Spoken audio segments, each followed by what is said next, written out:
Hello!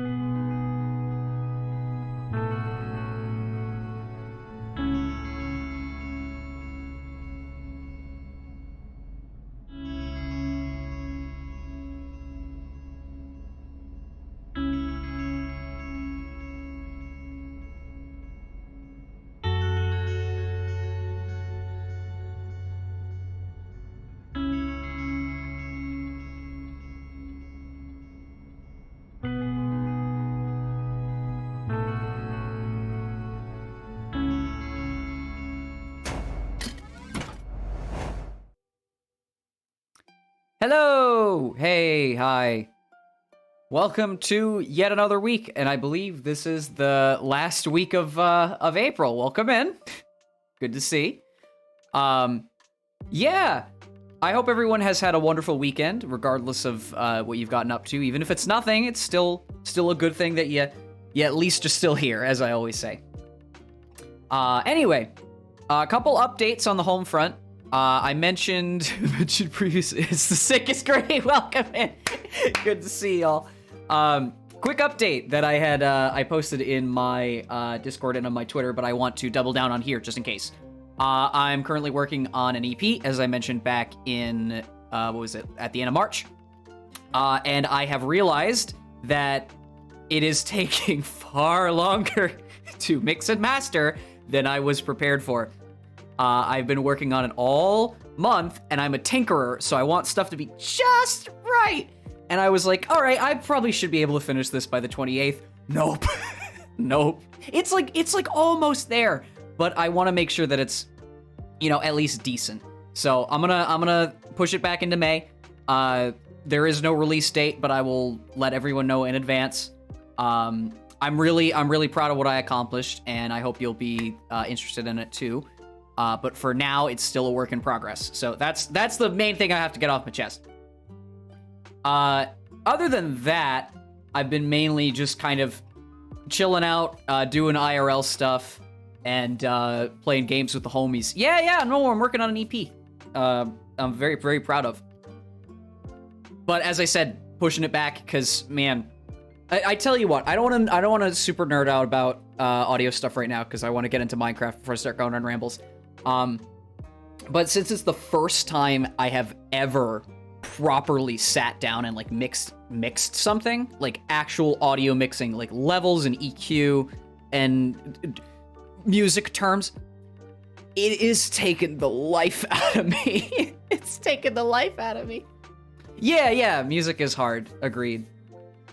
But I swear, I was like, okay, I can probably do this in a reasonable amount of time. But no, no.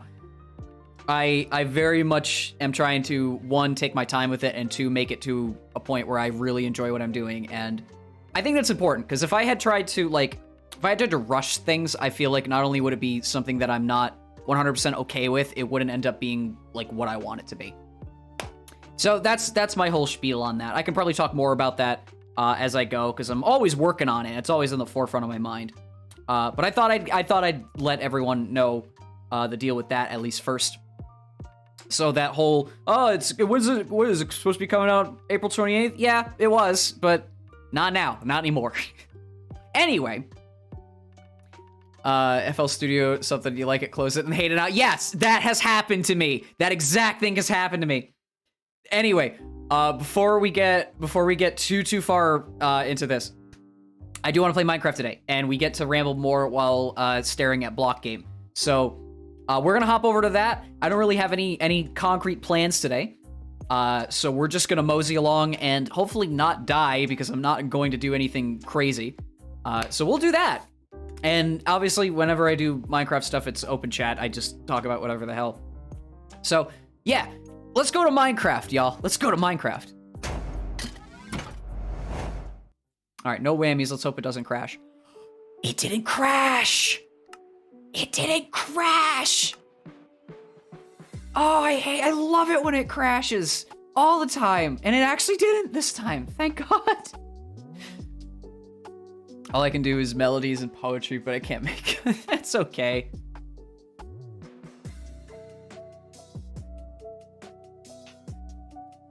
Go on, Minecraft. Let's launch in.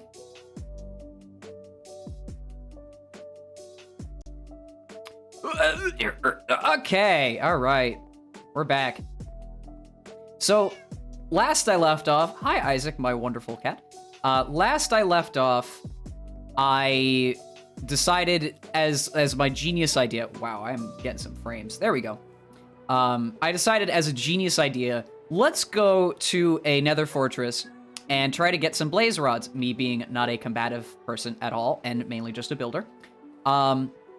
And I died a record of 21 times. 21 times! Or was it 20? It might have been 20. I don't know. It's same difference. What's the difference between 20 and 21? But, ugh, it was a pain in the ass. So today I'm going to spruce up this village some. Maybe start piglin trading if I can get enough gold. Wow, I am getting some frames. Maybe get some gold for piglins and such, and then double back. Can't really do much because the default FL Studio instruments kind of stink. Too lazy to find what I need. Yeah, honestly, I can vouch on that. So I've used a couple DAWs, digital audio workstations, over the years because I've always dabbled, but this is the time when I'm like, all right, let me actually try to do something. I appreciate that they have default instruments. They're very helpful. They allow you to get your creative ideas on board. But when you compare it to proper, like, what's it called? Proper, commercial products, it is such a marked difference. Like, I don't know how else to describe it. Hang on, I'm getting some weird performance. Okay, there we go. There we go. Or you can just... There it is, baby! Thank you, Minecraft, for crashing on me. I was waiting for that to happen. As I was saying, though, having default plugins for DAWs is nice and all. But at the same time, there is that sort of pushback of they're not designed to be, like, the best in the world. I mean, it comes with the DAW, so it's not like it's going to be tip-top shape, But at the very least, like, it's helpful. It's just a lot of plugins these days are kind of expensive, so, it's all over the place. Digital guitar is, for some reason, more expensive than an actual... Yeah! Oh my god, okay. I love music. I love music production. I love music theory. I love listening to music. The one thing that gets me irrationally angry when it comes to music is the monetary aspect of it. Because for some reason, sorry about the lag, the game's lagging. Because for some reason, I swear to God, yeah, exactly. That's why I apologize for the lag. But anyway, I swear to God, anytime that there's like a product or a service or anything like that to help you either produce music, publish music, anything like that, it is exorbitantly expensive. It's almost like they're extorting you. It's like I'm fucking subscribing to Adobe. Like, case in point, one of the most used, one of the most like purchased companies on the web right now, Steinberg. I swear to you, half of their products are like $500. Who's gonna buy a digital workstation for $500? That's such a waste. You could spend that much on peripherals.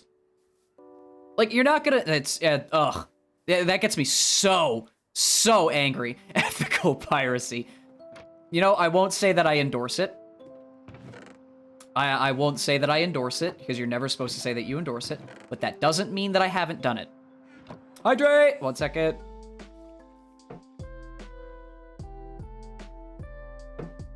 Ugh. If we experience performance issues in Minecraft today, I will turn my settings down. I don't know, it might just be because I had my computer... Oh my god, that's probably part of it. Why did I have a render distance of 29 chunks? Jesus Christ. Music prices really grind. Yeah, exactly. I don't want to have to dump my entire life savings on some audio library. I find that so ridiculous. Like, on one hand, I appreciate the work that people put into making, like, musical stuff. But at the same time, like, don't charge a mass amount of money for stuff like that. Your game runs smoother than mine does vanilla, fancy shaders and whatnot. I mean, hey, my laptop's actually pretty fucking good.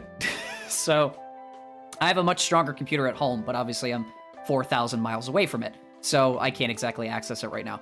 I'm actually, you know, I'm actually really happy that I've been able to do what I've been able to do with a laptop that cost me $1,000. Yeah, I did buy a laptop for $1,000. No, I'm not that poor, but, you know. Oh, but these shaders, man, these shaders look great. Anyway, sorry, this is just how Minecraft is. I'm scrambled. I'm completely mentally scrambled when it comes to playing this game. But yeah, we're still sort of on the same topic of money. But yeah, to get back to like, what was I saying about the digital audio workstations? I just want something that can work and I can like lay tracks down or use a yeah, exactly. I fully understand. What was I gonna say? I just need something that like laying audio tracks down and something that works for me. And I honestly have that like with the programs I'm using. SSP is 80 plus days old, still haven't filled the survival house. Fair, justified. Ugh. Oh, I need iron. I'm so scatterbrained. Oh, hey, yeah. Absolutely share some screenshots. Why is there a villager here? But the way that I see it when it comes to music, we should all have something that allows us to be creative, regardless of the cost. I do still think that like owning something that you didn't pay for that you should have paid for it is still kind of like but you can't really avoid dodging a massive monetary bullet these days. So if something works for you, something works for you. I've obviously dabbled in the past. I'm not going to say I haven't. If you're on the internet, you've done it at least once, unless you're that scared.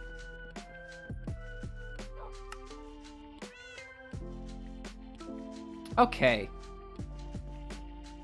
So, let's see what I actually have to do. I think a couple important things that I should focus on is getting more villagers, methinks. Possibly trading some more. Oh, I need to level up that armor so I can get some diamond stuff, and then trade with ye old piglin who I trapped. Actually, let's go check on him, make sure he's still there. I gave him a helmet last week, and let's hope he didn't despawn. That would be the worst thing.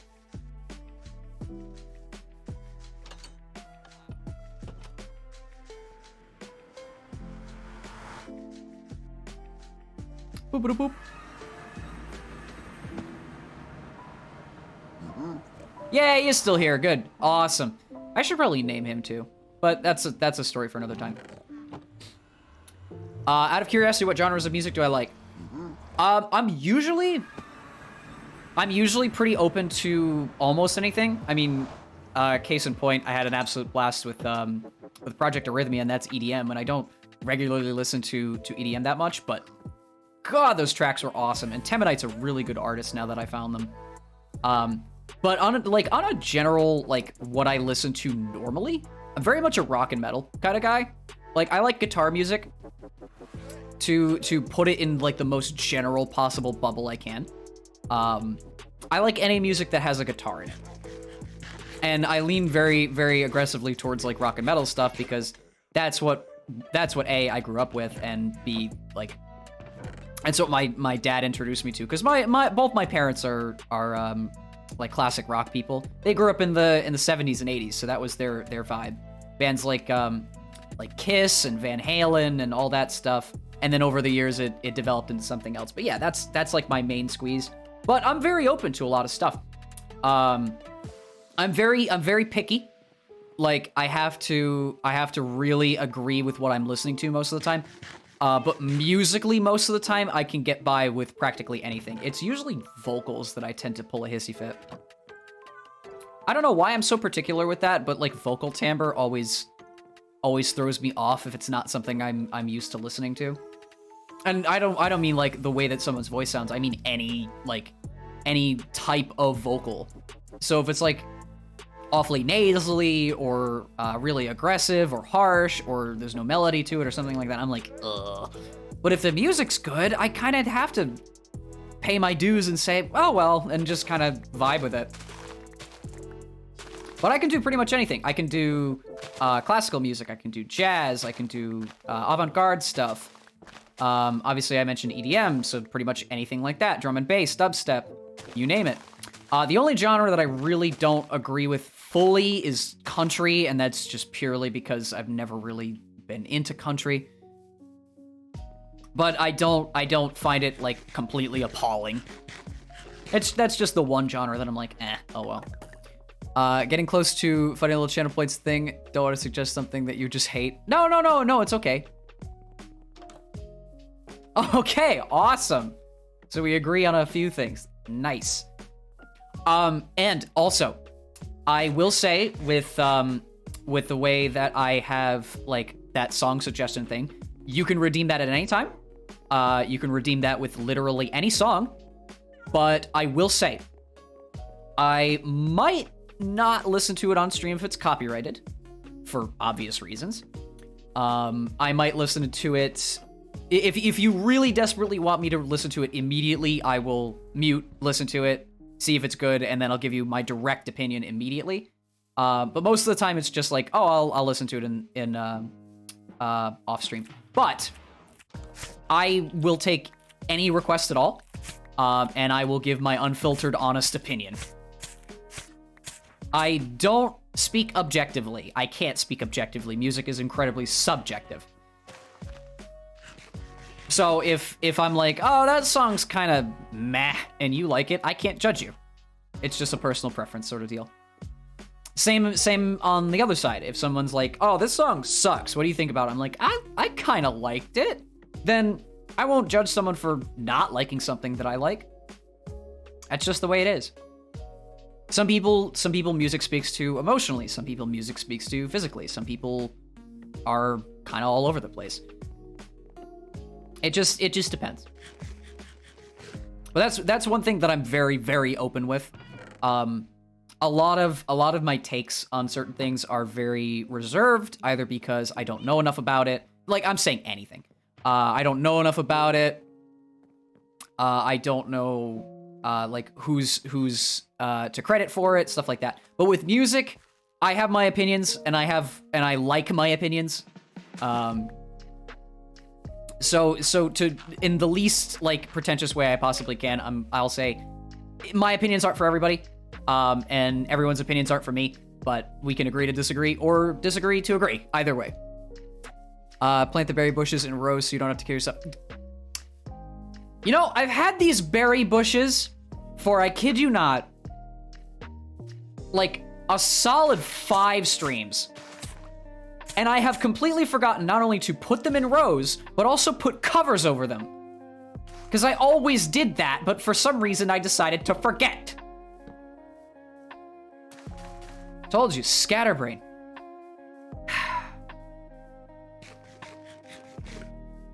But yeah, that's like my take on music. But I'll like I have said, and I mean it's kind of obvious by how I've presented everything, I am absolutely open to everything.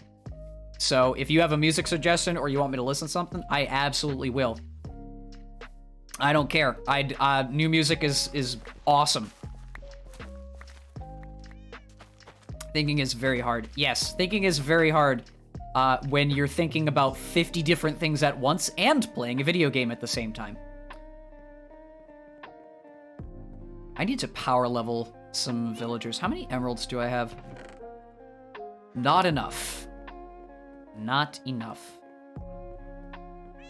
Should I do traditional mining? Oh my god, brain! Focus on one thing at a time. Step 1, check to see if I have any building projects that I need to do. Probably the house, probably expand the village. Step 2, think about what I need to trade with. The piglin, some villagers. Step 3, figure out what I need to get to the stronghold. Probably next week. We'll go from there. There, now I have a plan. Sort of. Okay, so I'll start building some more villager houses because they need it. poor guys are homeless. And by that I mean we just need to breed more villagers. I'm also a cruel landowner, but I am not a, what's it called? I do not own a factory. So they can roam free in the comfort of their own village, but they are caged in and they are not allowed to escape. I call it a false sense of choice. Popped into the art channel because wasn't sure where else to put it. That's fine. I mean, hey, Minecraft is art.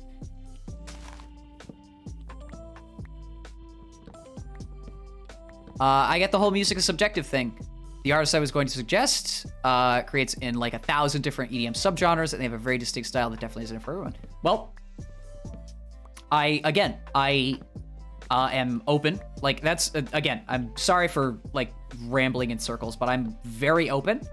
I obviously will say whether or not I like it for sure, but that doesn't mean that I don't want to listen to it. And just because I don't like it doesn't mean that you can't. And people who act like that really should get a better head on their shoulders.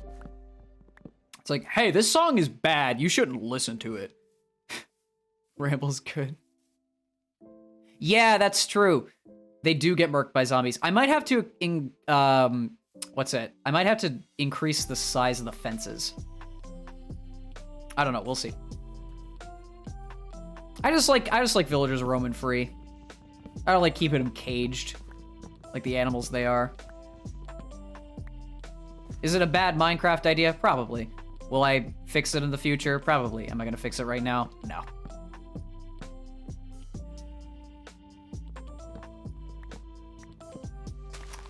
Ramble about stuff all the time and it'll be very hypocritical. Yeah, no, don't worry. Only reason I'm being apologetic is because to my scatterbrained brain, when I go off on tangent after tangent after tangent, I feel like I'm confusing myself. So I have to make sure that I'm not like losing my own topic, and just in case anyone else is like, man, he's really going on 50 tangents. I feel like I have to like, you know, I'm sorry, I don't mean to like go off on a tangent, but obviously from y'all being so nice, it's fine. It's just, that's just how I feel.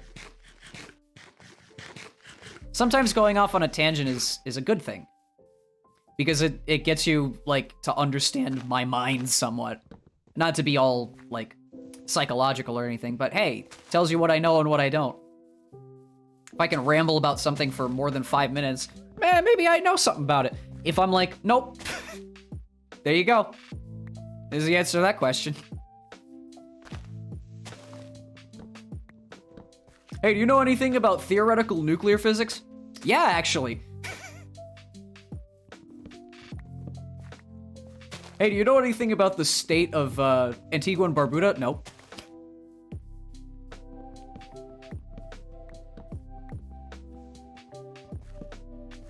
Why am I so bad at cutting trees?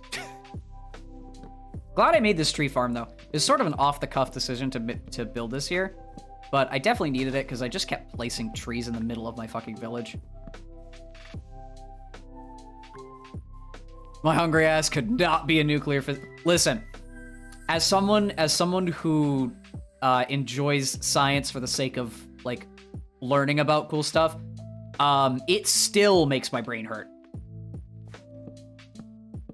I'm a very science-loving person. Like, I enjoy science content on YouTube. I've watched a couple documentaries back when Discovery and History were actually good. Man, those were the days. And I don't know, I just like stuff in science. Why is this gone? Why is there no fence here? Anyway, I'm gonna fix that. But for my small, puny, pea-sized brain, which is already chock full of more information than I can even recollect, it still makes my brain hurt. Huh, interesting, and then move on with my day. I'm a little more than that. I go, huh, interesting, and then look into it a little bit. Would I try to be like a full-on science professor? Fuck no. Is it entertaining? Absolutely. Still trying to figure out whether pursuing a career in one of the scientific passions is even a good idea. I tend to be a realist with stuff. A lot of people would say, follow your dreams. Most of the time what happens when you follow your dreams is you end up in a place where you're not exactly the most happy because it wasn't what you're thinking of, or it's just literally impossible. I mean, dreams are always good to have, trust me. But you have to be sort of real with it. So the way I would say it is, if you really believe that it's something that you absolutely want to do, regardless of the pain and suffering that you might go through in either finding a job or working in a place that you're not comfortable, just for the sake of doing the thing you want to do, absolutely go and do it. If you don't care about the strife that it might cause you, go and fucking do it. If you want something easier, pick your battles. I've had too many people say, like, follow your dreams, do what you want, and it's like, yeah, but that's boring.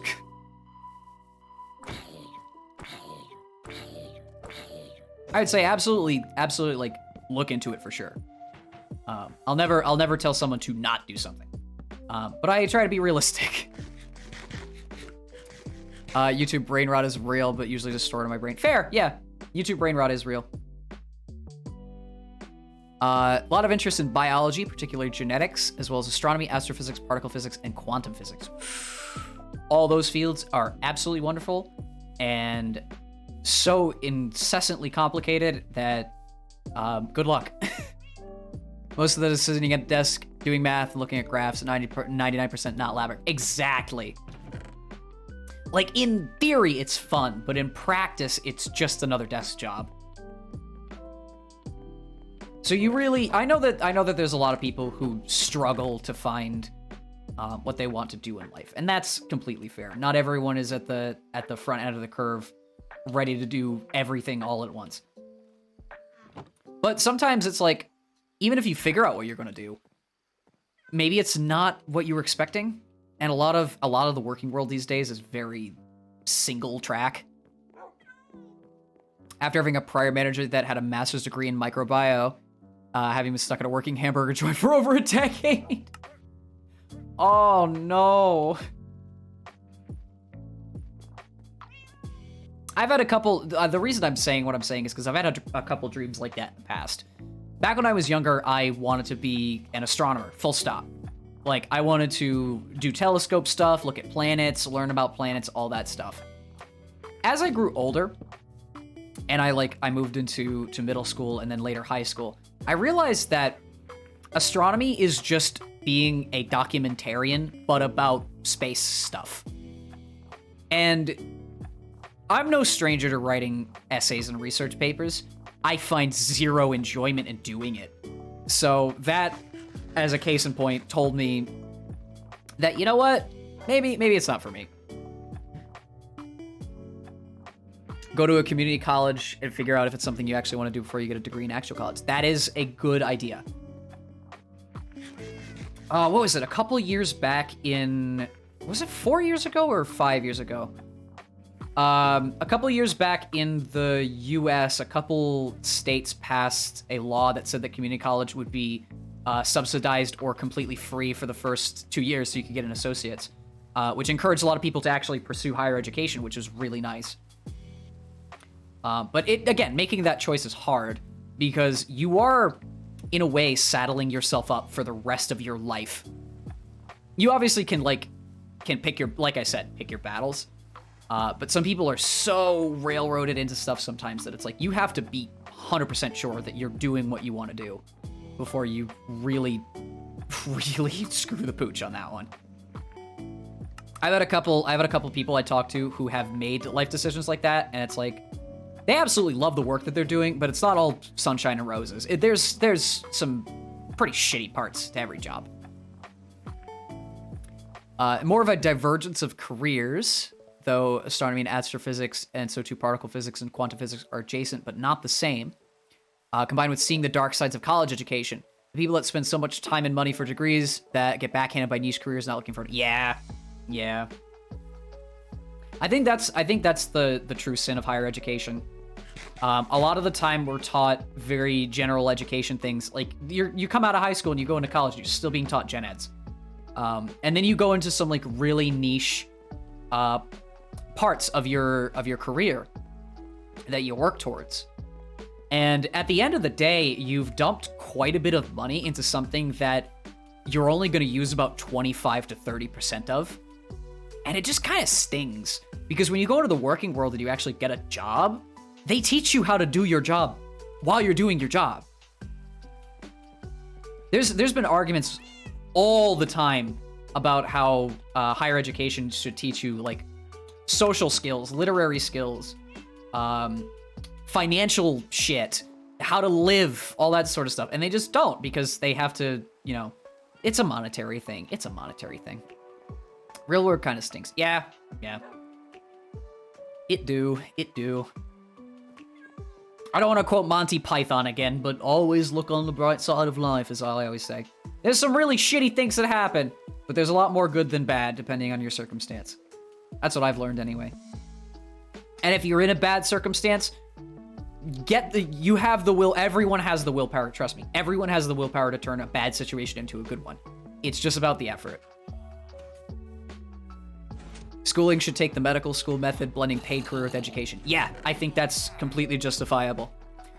I'd say, I don't know, I'd say having like an internship or something as your as your degree requirement for higher education would make a lot of people actually figure shit out, because you're working in a working world and you're not stuck reading books all day.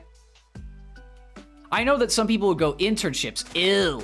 But trust me, when you get first-hand experience with something, it is way better than just reading about it.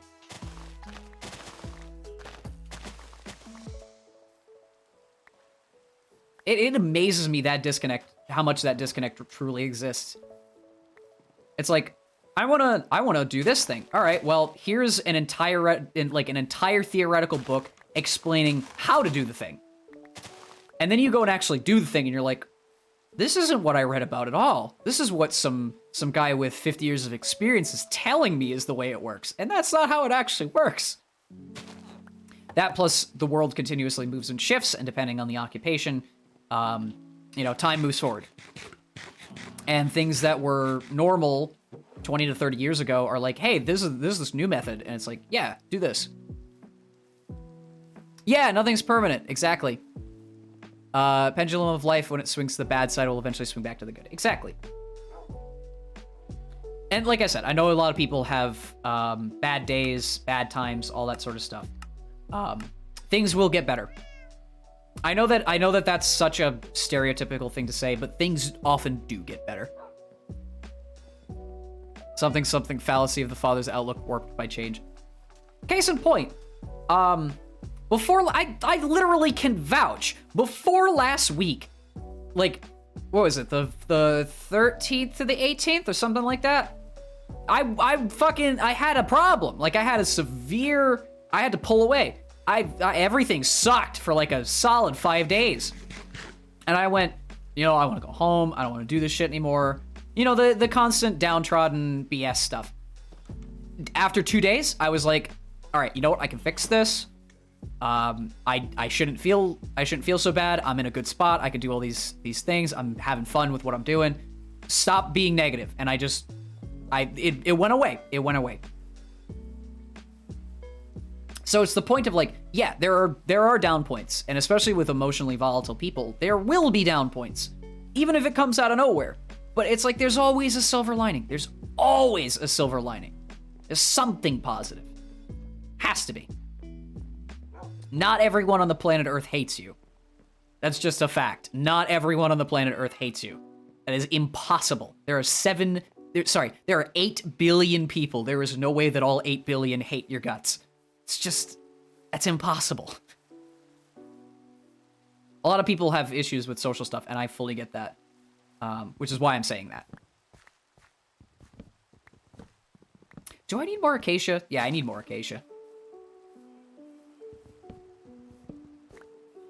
I never want to come off as self-righteous or anything like that. I try to speak from experience because I know that a lot of people have experiences like that. And hey, I haven't seen the entire world for all its hatred, but I know at least some aspects of it. And I've tried my best to be like not a paragon of positivity, but someone who tries my best to like say, hey, you know, it's not all bad.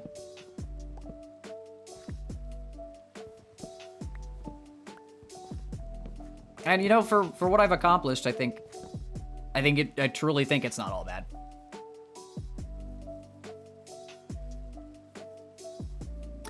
Exactly, that's my point. There's always going to be someone that doesn't like you, but there will be someone who also likes you. Human beings are very opinionated creatures. I think we can all know that at this point. And it's just about finding that right group, you know?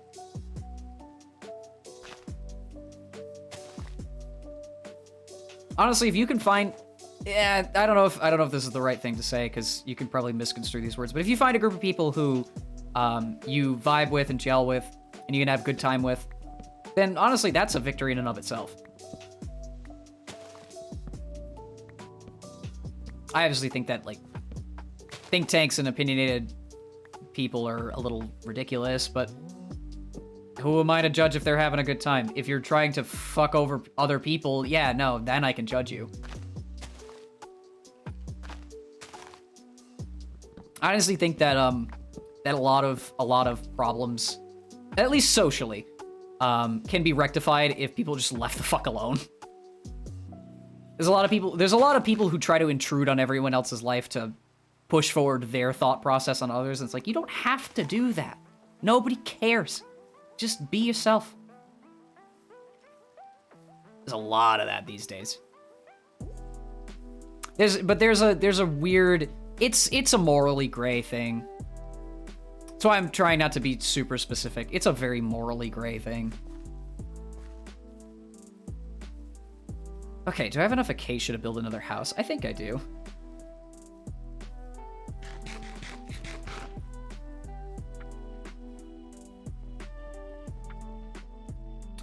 Why is it raining so heavily? I swear, it's like it's springtime or something. It's very peaceful, but man. Good lord. Lordy lord. Alright. Oh, where did I put my acacia away, I think.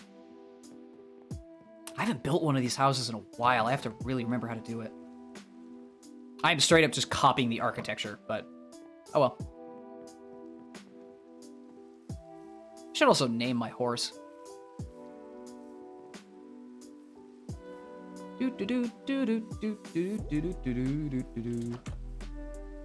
Okay. So let's put a house, I think right here. Yeah, let's try right here. Hordes.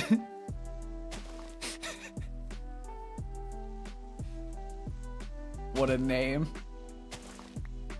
Am I am I weird for immediately taking that and extending it out to like Hans de Leon, like the fucking Spanish conquistador? Am I weird for that's where my brain went? I saw Hans and I went, that sounds like Ponce de Leon. So maybe Hans de Leon? I'm sorry, that's a really bad joke.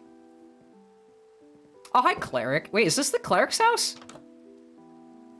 Why is this his house? Yeah, it is his house. The fuck? Oh well. We don't question, we just vibe. Uh-oh. Okay, well, as long as someone thought it was funny. Hey, puns are good. Honestly, write that down. Once I get enough name tags, his name is Hans de Leon. Famous Spanish conquistador. Is this the cleric's house? Hey, listen, the AI in this game knows no bounds, I swear.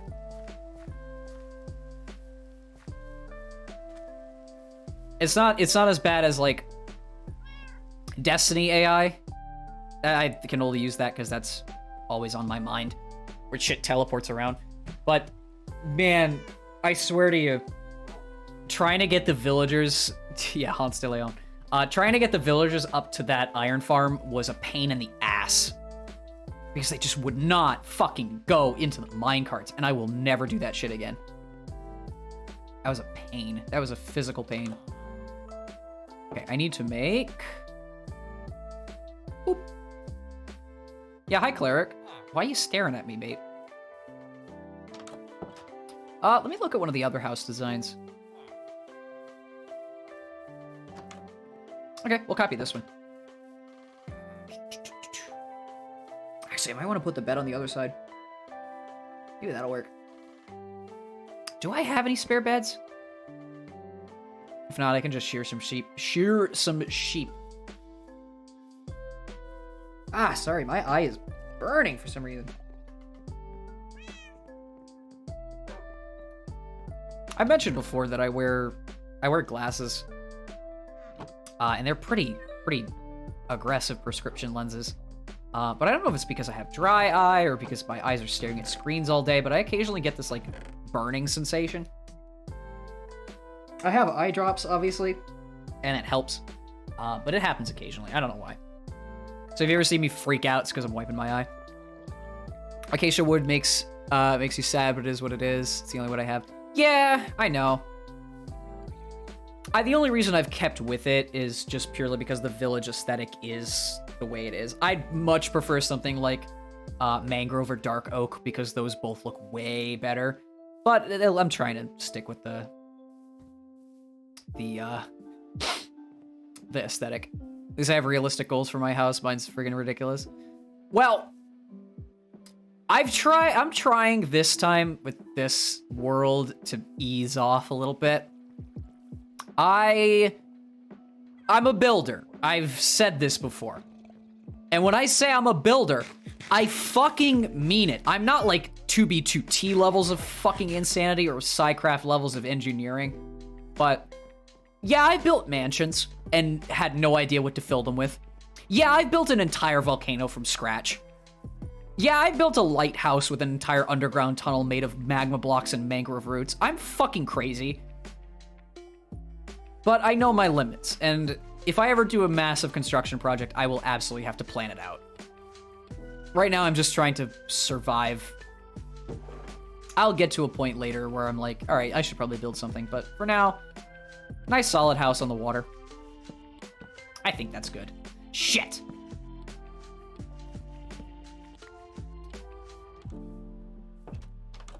Oh, great, right, I need more. I hate these designs.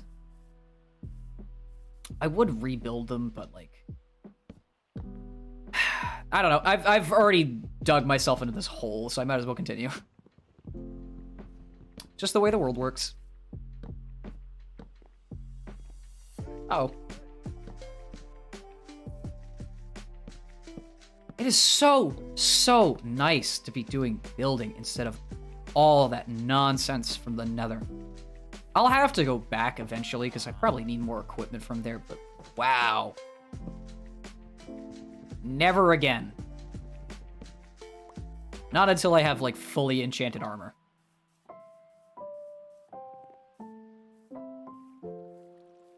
I'm like I said last time, I'm gonna say it again. I'm glad that they updated the Nether, because it was getting very drab and boring after years of looking exactly the same. But I also hate that they updated the Nether, because it's more deadly than ever, and it makes me want to die anytime I walk in. And people build bases in there. That's like building a flammable cottage on the side of a fucking exploding volcano.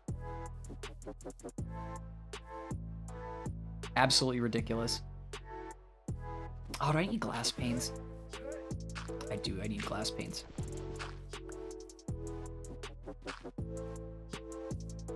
Yep, and I need more of these.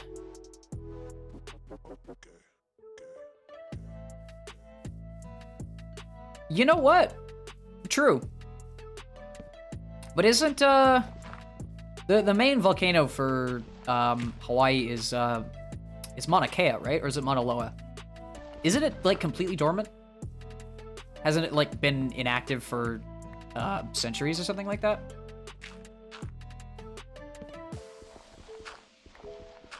So at that point, I guess it's fine. And dormant volcanoes can go for thousands of years without erupting again, but hey, the risk is there. Then again, if we're talking building houses in risky environments, the entirety of the Dust Bowl in the US, One moment, bastard creeper. Ah, that's a pain in the ass. You know, of all the deaths and all the strife and pain that I've had in this world over the past couple of streams, I'm gonna jinx myself so hard right now, but I haven't seen a creeper in a while, and I'm actually pretty happy about that. Last time there was a creeper, I think it exploded right on my front steps and destroyed part of my construction. So that was annoying. But I'm glad that I haven't seen them for a while. Throw this in here. I definitely do want to eventually build something nice in this world, though. Because I put so much time into it. It will always be here. Like, I'll always have it saved because it is a single-player world. When I might take breaks, I might come back and play for a little bit, not play for a little bit. Who knows? Who knows what the future holds these days? But I do eventually want to, like, make a proper construction project. I also have farms planned and all these things. I'm just taking my time with it because Minecraft... I like Minecraft to be chill and not shoving 1,000 mobs down my throat. Okay, I need some glass panes. Oh, I also need a torch. Did I run out of torches from before? Oh, I think I died with them. Oh, well. I need a second torch for the front. I also need a door. When did I place that boat there? When did I place that boat there? Oh, it was probably when I went out adventuring a while back. I swear, I do things and I forget that I've done them.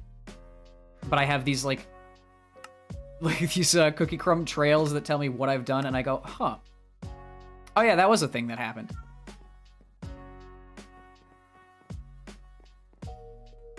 Ouch.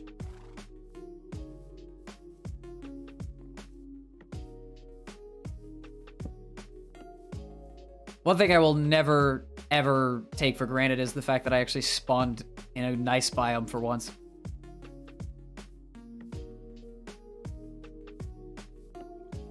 With a jungle right across the way, so I can get a lot of resources from there. Alright, door time.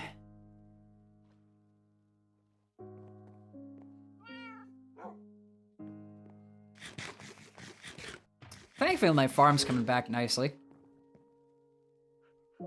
That was such a waste. That was such a waste from before.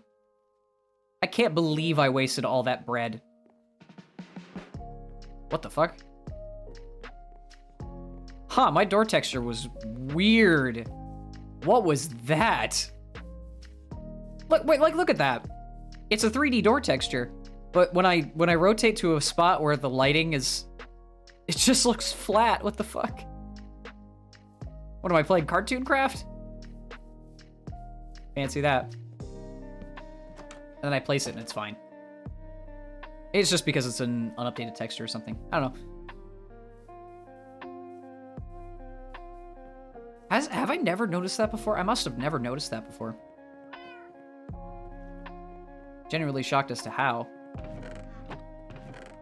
But hey, I've missed stuff right under my nose, so.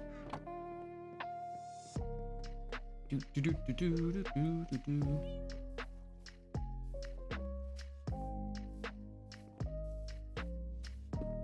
think the best part about playing Minecraft is that I, originally I think I was just using a, what's it? One of those loops from Game Chops, which absolute credit to them. They're a fantastic remixing group.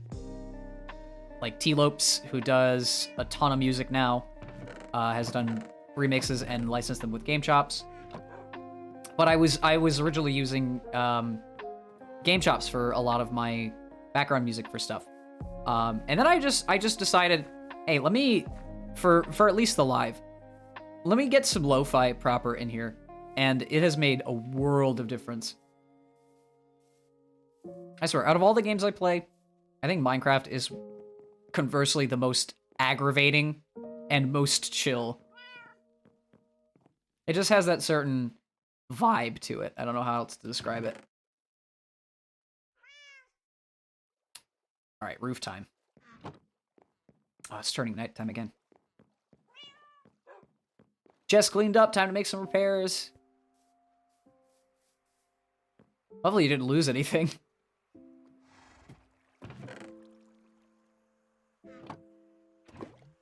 First floor where your chests are still just framework. Oh, okay, good. It'd be a damn shame if like an important part of architecture was destroyed. Had that happen before. Was not a happy camper. Lost quite a bit. Oh man, that's pain.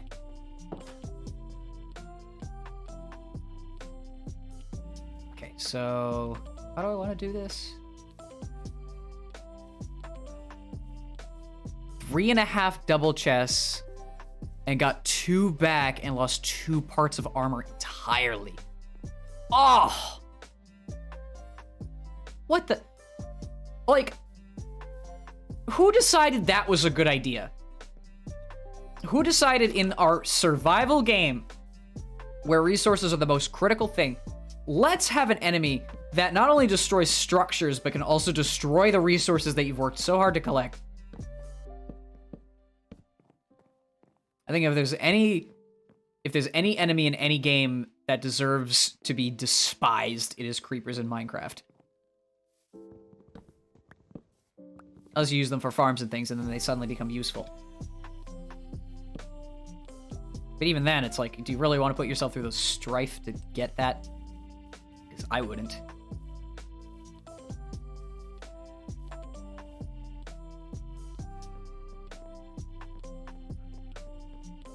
Okay, do I have any wool? Because if so, I can really quickly slap together a bed. I have a lot, actually. Make a nice bed for this new villager, and then make some more villagers.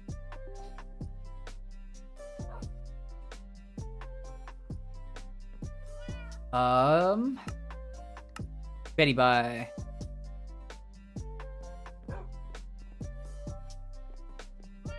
Probably should build a sugarcane farm proper to automatically make sugarcane for me. I mean, with all the time that I'm spending building and not collecting sugarcane, it might actually be helpful. I still love this little swamp pond that I've built, but I'm starting to think maybe I should build a sugarcane farm. I think I'll build a couple houses and then I'll do that quick. It shouldn't take too long. To be fair, you might have a few too many resources. House really is ridiculous proportions for a starter house, and a few people have called it a mega build. Hey, we stand mega builds here. Architecture is the spice of life. Never tell someone that they can't build a big house. Only tell them that they can't put it in close proximity to your other builds, because everybody needs their space. It's only 5 floors. Only 5 floors. Just a casual 5 floors. Unless it's like really wide.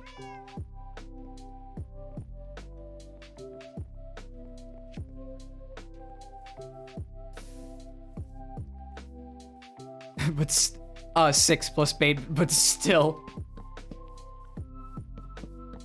I mean, I've seen mega builds. People built full skyscrapers in this game, like with the exact number of floors that the real one would have.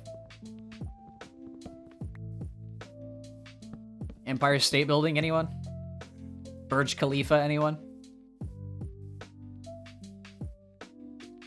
Intentionally did this because you have a habit of making cramped houses and don't have enough space for all the storage and whatnot. Yeah, that's fair. I tend to build way too big, and then not have resources or the ability to do interior decorating. So I'm like, what do I put in this massive hole? And that ends up becoming my, like, my worst enemy is, I've done all the outside and it looks great. What do I put in this? So for someone that needs a lot of space, like upscaling is definitely good. I just don't need a lot of space. I take up a lot of space. That sounds horrible out of context.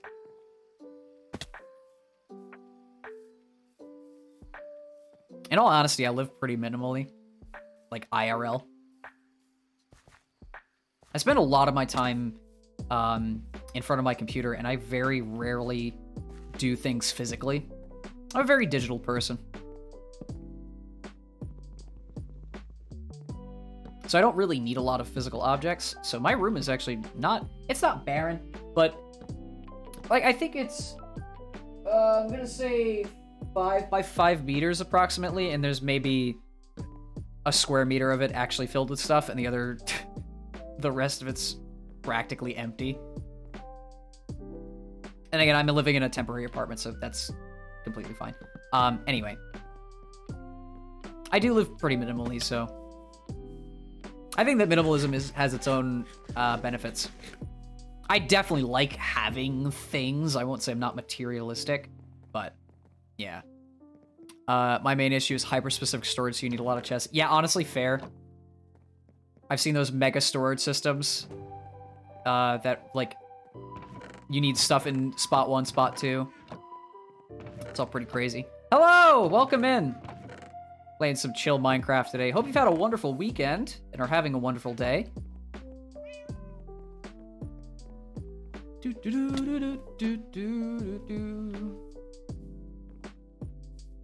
But yeah, minimalism is good because it takes your mind off of, like, being cluttered.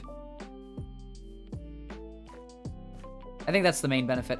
I have more likely, a friend in college who was very minimalistic, and he said it gave him a lot of peace of mind. I wish I was as minimalistic as he was. It was literally bed, computer, fridge. I have a little bit more than that. But hey, you know, I try. You'd be amazed at how much money you save by not having physical objects all the time, too.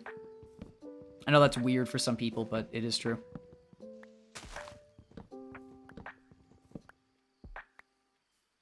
Did I plant another acacia tree? Oh, I might as well replant.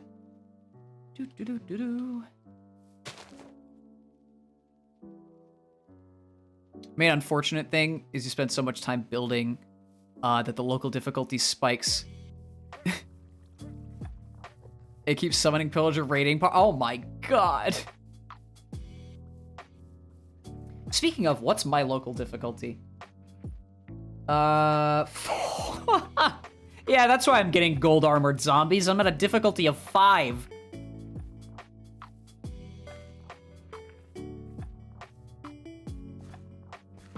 I don't know when it starts to become brutal, but it's definitely getting there.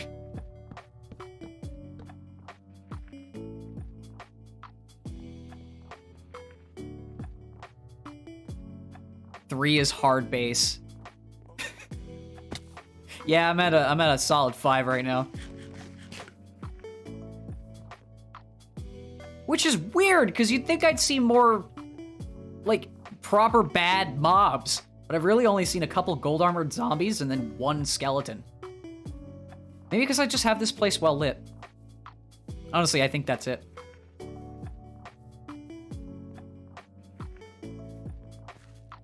Do I spend most of my hours in the daytime? Yeah. It's probably why I'm not seeing all that much. 4.98 before the creeper. It was about 9.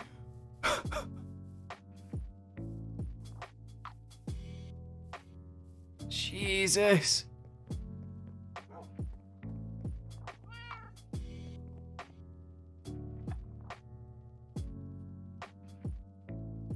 When did they add local difficulty? Because I remember that was, I feel like that's more of a recent thing in my memory. It feels like it's been not in the game for that long. Have I played Baldi's Basis? I have not. But I have seen the whole game, and it's very silly, but also really fucking hard. Especially the one where you get all the, all the questions wrong. Absolute pain in the ass. What was it? I think Markiplier did that run, and it took him hours upon hours upon hours, and the elation on his face when he finally finished was hilarious. On the topic of being a builder, I totally understand. Do the same thing at the cost of surviving. Baldi speeders are fucking insane. Yeah, Baldi speeders are fucking insane. Is it free on Steam? I'd probably get my ass kicked. Hey, put it in the backlog. It's up there with, what is it, Jump King and Getting Over It as a rage game that became exceptionally popular. Would you consider Baldi's Basics a rage game? Or is it just kind of a weird novelty? I don't know. It seems like it's hard. Baldi's Basics Remastered. Oh, yeah, no, I have seen that. Yeah. I have a server with some friends that really want a villager trading hall for enchanting. Spent 5 days building it to look nice before building it to be functional. They're really mad! Listen, sometimes people have to at least bite the bullet and admit that form sometimes is cooler and more exciting than function. I like things to look nice, damn it. I don't care if it's an empty structure. I like that it's there, okay? You can always build back better. I'm sorry, that was a bad reference.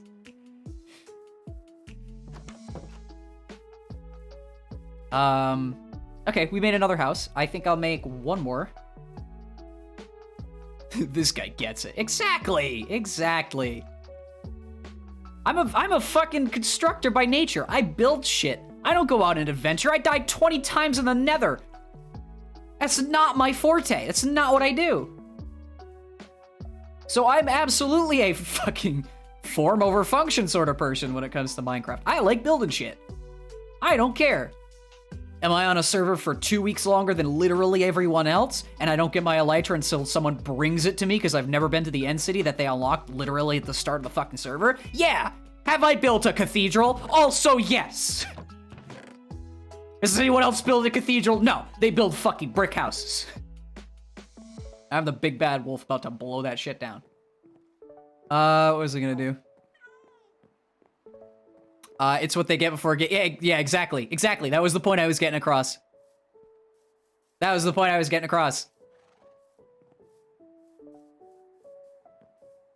It's a paid version of Baldi's Basics called Baldi's Basics. Oh, no, that's the one I was thinking about.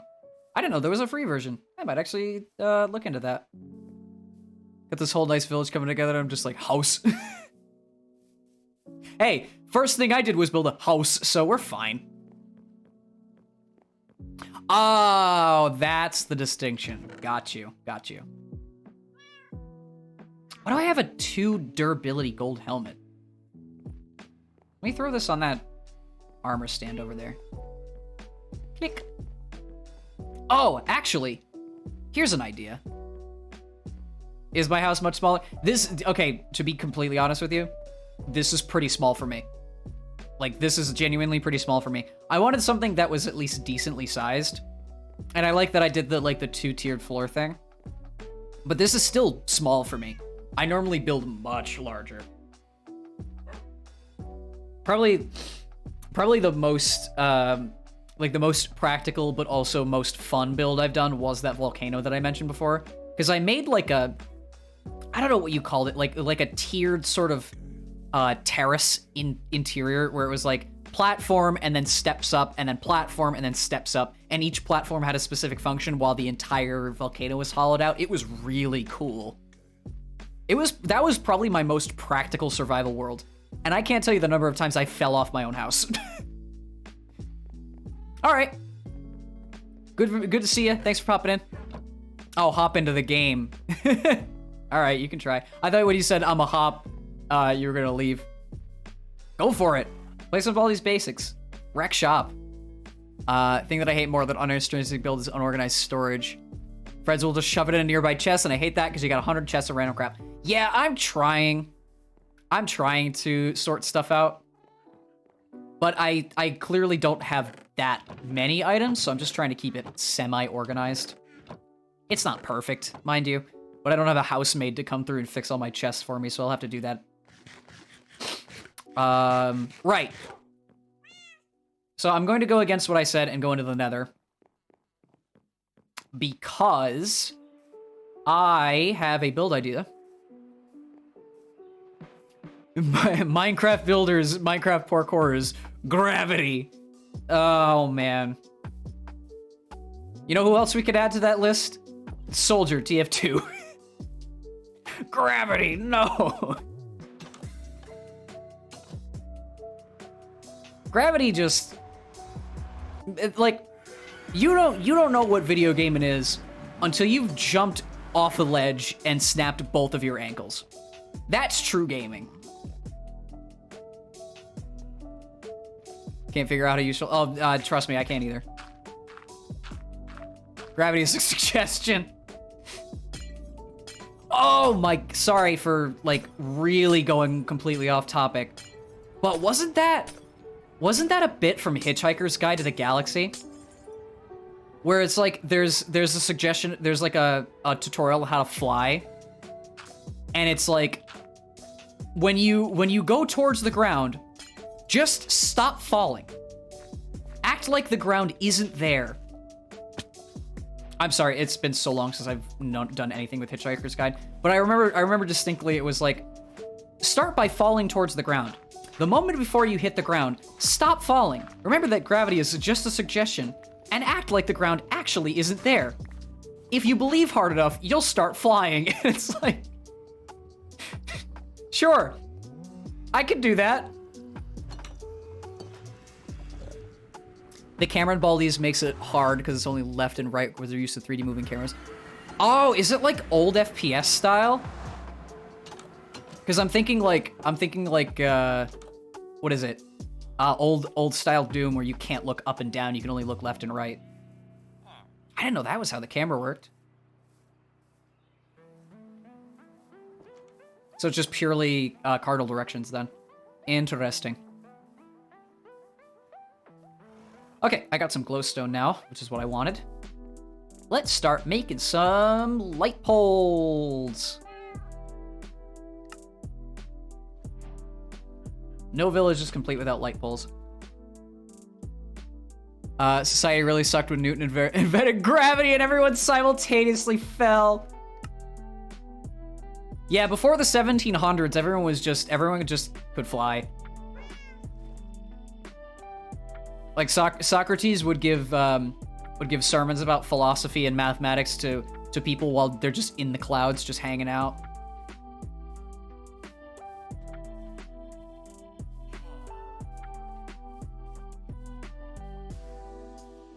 Man, that must have sucked. Oh fuck! I forgot to make trapdoors. Son of a bitch. Minecraft, the game where you run back and forth because you forgot one specific building item. Oh, I had so many fences. Oh, that's pain. Oh, I had so many doors. Oh, that's even more pain. I gotta go cut down more trees.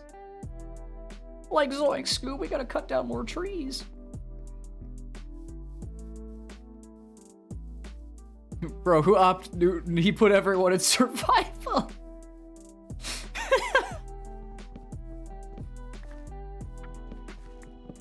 Why he gotta make us go into adventure mode? Fun fact about clouds. They weigh several million pounds apiece, and if there was no air pressure, they would all slap onto the earth at a sheet and obliterate everything on the surface. Oh yeah, it's because water, like proper water, is actually dense as fuck. So even though it's in a vapor and it's like condensed vapor, they're massive. So yeah, no, that makes sense. That would also be hilarious and world-ending. And I kind of love that. Just imagine that, like, oh, we have it's like a fog warning, because fog is just clouds in the ground. But imagine there was like a fog warning, and the moment it's like, all right, so today at about 3 p.m. there's gonna be an incoming fog, and you just look up and you see the clouds just slam down onto the surface of the earth. Tornadoes, hurricanes, nah. Clouds coming down, oh shit, hide. Related fun fact, there are 16 different types of ice crystal formations depending on the temperature. Honestly, I've heard of that. Because the specific hexagonal shape that everyone assumes snowflakes take isn't always consistent. Like, every single snowflake is completely unique, apparently. And then the way that they're crystallized is also different. I don't know if that's entirely true, but I remember hearing that somewhere. Maybe it was probably a stand-up maths video or something. I don't know. I spent too much time on, what's it? Uh-oh. Oh, no, you didn't type the music suggested. That's okay. You can still suggest it. Twitch is confusing. Don't worry about it.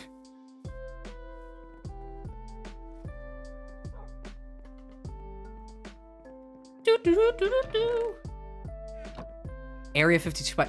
Oh, shit, a Camellia song? Okay, hang on.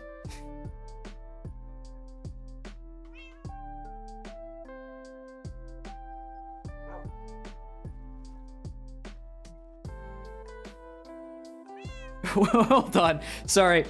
I'm gonna listen to this in a second. I just want to make sure I have everything on me before I start building here. What was I gonna say? I typed in Area 52 by Camellia, and it came up Area 52 Among Us. I don't think the first half is very good, but it gets good in the second half. Okay, I'm gonna build a model quick, and then I'll listen to it, skim it quick, and give my first impression on it. Because of playtime. Oof. Where do I want to build this actually? But yeah, I'll skim it really quickly, give it a listen, give my immediate first impressions, and then I will listen to the full thing later, because that's normally what I do.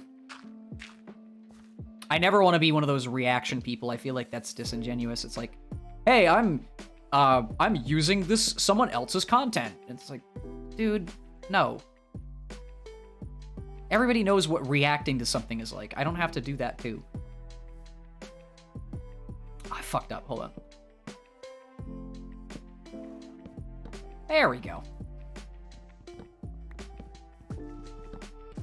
Just so I get a model for this light pole here. Up. And grab some of these.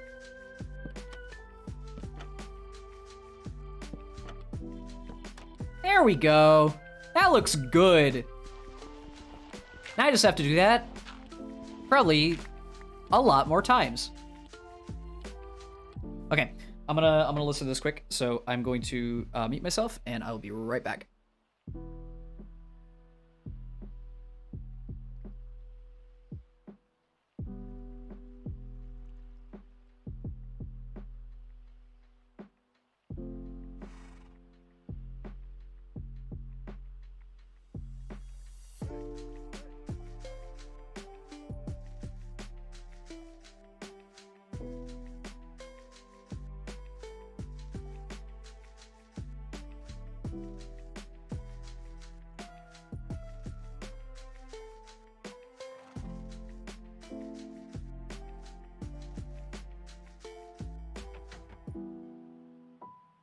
Okay, like I said, I skimmed it.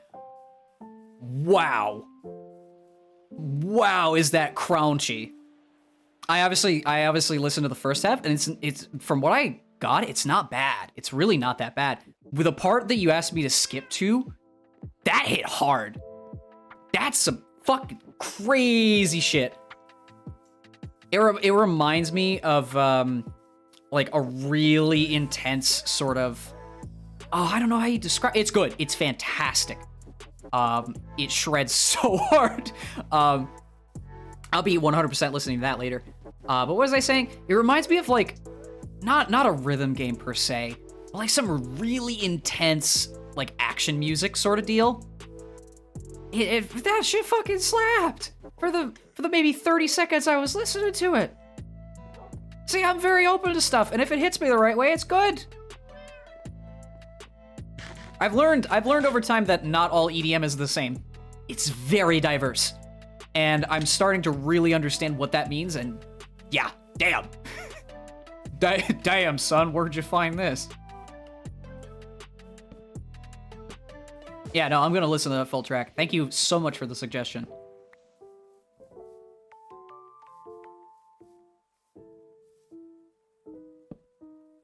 Ah, shit. Honestly, the best thing to come out of my Discord servers so far, which still grateful to Miyako Morningstar for building that. Always thankful. The best part to come out of my Discord server so far is the music tab. Oh! Are you wondering why it keeps making that that weird face? I think that's just an automatic Twitch function that turns your emotes into standard Twitch emotes. I know, it happens sometimes. It's freaky. Why do I hear an Enderman? But as I was saying, yeah, I'm super appreciative of the music tab because man, y'all share some epic stuff. And I'm a music nerd, so I'll listen to pretty much everything.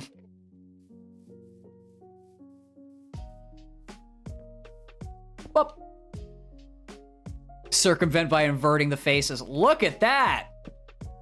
Improvise, adapt, overcome.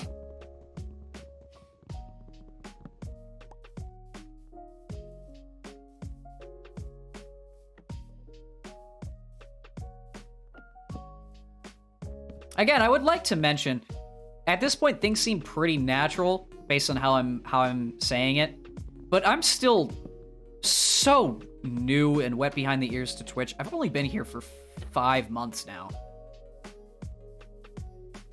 There's still some things that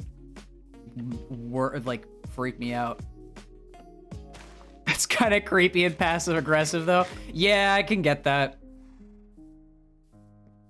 I don't know. It's I don't question. I just figure it out.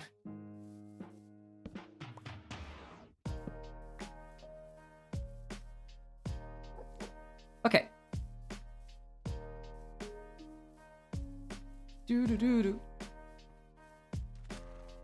There's a lingual reason behind it? Really? Oh, I'm interested.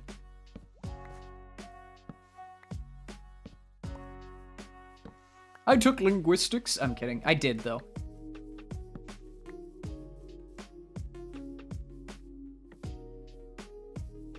Alright, now that I have some light poles up, I can get rid of some of these torches. Oh, I want to place one here. I've wanted to do this for a while, so I'm glad I'm doing it now. Oh, message didn't show up in the stream chat. Uh-oh.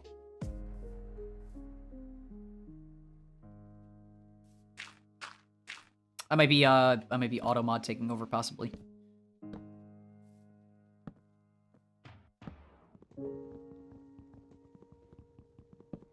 So it's based on the direction you read in your home language. You perceive a natural face with the eyes first. So if you read it left to right, it looks natural. Whereas if you read it right to left... Oh, that makes sense. It looks uncanny and uncomfy for English. Ah. Yeah, no, that makes a whole lot of sense. So for people who speak, what's an example of a right to left? Arabic? Yeah, Arabic. The one where the parentheses is on the left would look natural to them, whereas people who speak, I don't know, like Spanish or English, it doesn't matter, and who read left to right, it would be colon and then close parentheses. That's interesting. That actually makes sense because language is very much a mental thing. That's funny. There's also a similar detail in Russian where the eyes somehow got dropped. So if you see a Russian type, it's a bunch of Really? That's interesting. American and in fact English speaker incapable of learning. Yeah, you know what? You're not entirely wrong. I don't know if it's just because we're lazy or we're so dead set on speaking English that we don't learn anything else, but yeah, that's the normal way that things are.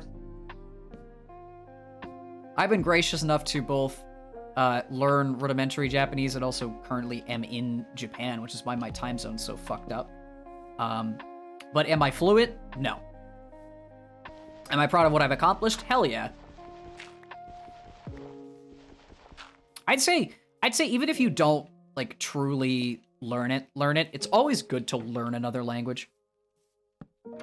Just purely because for cultural reasons, it removes a lot of that. Please use the metric system. Why do we use feet and inches? Oh God, don't even get me started. What was I saying?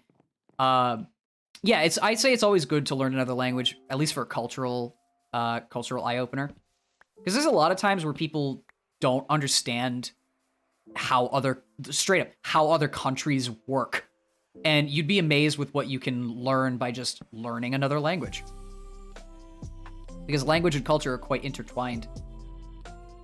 At least that's what my language classes have helped me to understand. It really depends.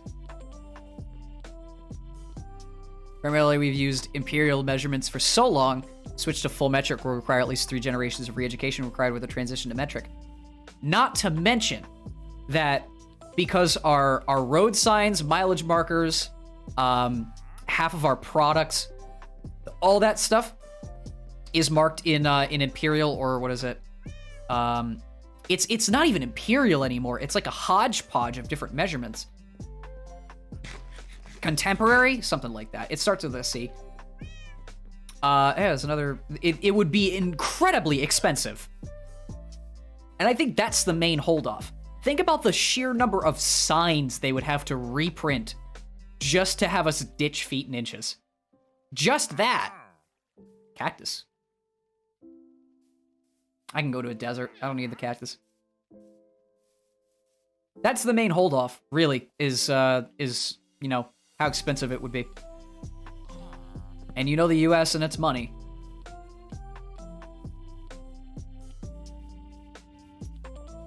Oh, did I mark these corners off? Oh yeah, I did. Cool, so I don't have to boo light poles for this section. How many? I need more trapdoors.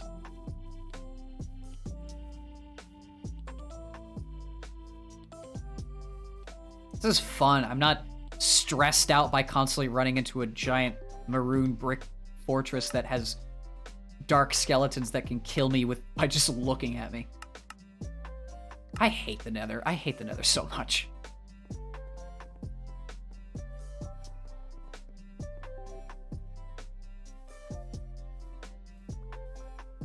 In all honesty, though, while speaking about measurements, I sincerely feel like the metric system is built to just be so intuitive. And the fact that we're still using the imperial system, and it's like, how many inches in a foot? 12. How many feet in a yard? 3. How many feet in a mile? 5,280. What? Huh? How does that make any sense? And then it's like, how many centimeters in a meter? 100. How many meters in a kilometer? 1,000. Oh, look at that! Base 10. Great. But I don't want to know how many hot dogs per trash can. I want a measurement that makes sense. I know.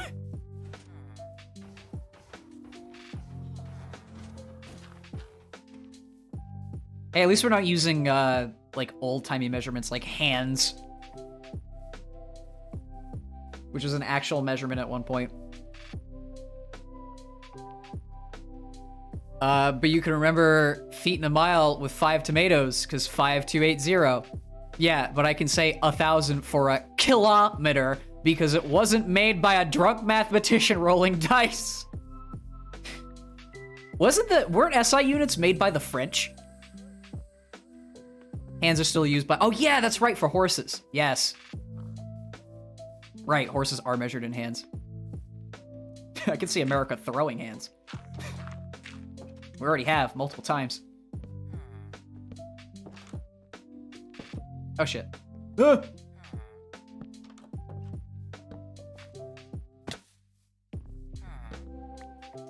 1, 2, 3, 4, 5.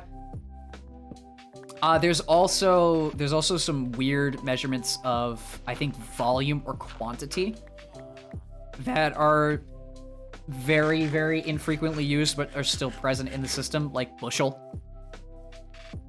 Barrel, which is an actual measurement. It's a couple really strange ones. Hectare, which is, I believe, a derivative of a metric unit of area, but is still in the imperial system.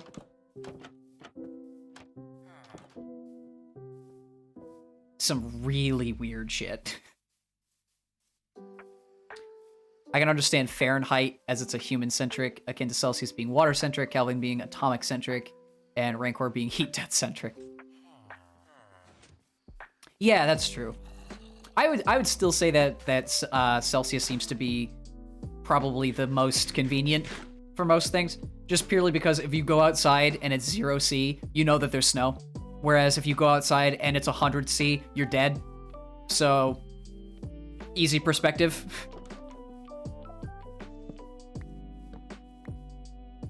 On a somewhat similar note, American Calculator Company makes anti-tank missile launchers. Bruh, that's like Yamaha. That's like Yamaha making keyboards, motorcycles, and Vocaloid all at once. Like, what the fuck? I guess it's part of the brand.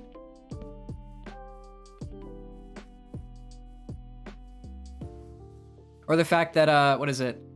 Here's a really weird trivia fact. Nabisco, who I believe is a confectionery company, they do like cookies and stuff, is a major funder of pornography. Fancy that.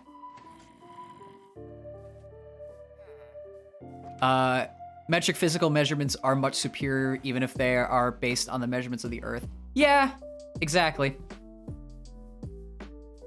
Died at 6 books. Oh, one away. The FGM 148 Javelin. And they also make calculators? I mean, hey, on one hand, you can ace your math test, and on the other hand, you can calculate the exact way that you're going to fuck over this random camp with your massive missile.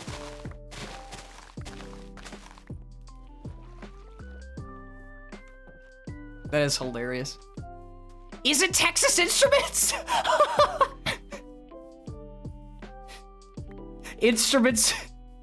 Instruments for school kids? Instruments of mass destruction.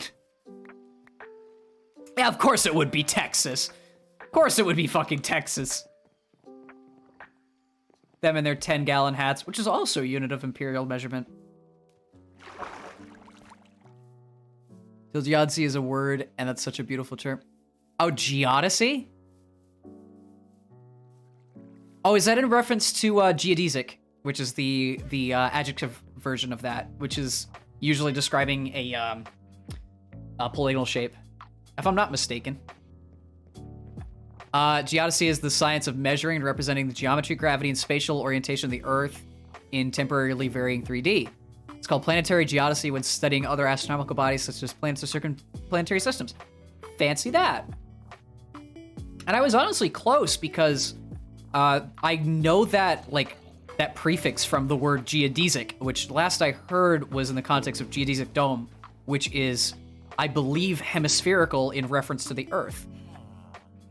Sorry, big words, but yeah. That is fascinating. Honestly, seeing that word like that, I don't even know if I'm pronouncing it correctly. It could be geodesy, for all I know. But it makes me think of like the old story of the Odyssey, but instead of traveling all over and fighting Poseidon, he's traveling all over measuring the world. The Geodesy. Ah, son of a bitch. I knew that was gonna happen. Also learned more recently that General Electric, who makes washing machines and light bulbs, made a machine gun mounted to an aircraft that is so powerful it cannot sustain fire for more than a few seconds or it will lose all thrust and fall. General Electric made a machine gun? Geodesy is the intended pronunciation. Okay. So my weird little tangent to remembering the story was on the nose. Perfect. It still fascinates me to this day how General Electric came about. Because if I remember correctly, back in the Industrial Revolution, it was a fight between I think it was at the time called Edison Electric or something like that, and Westinghouse. And Westinghouse won the World's Fair back in the 1890s.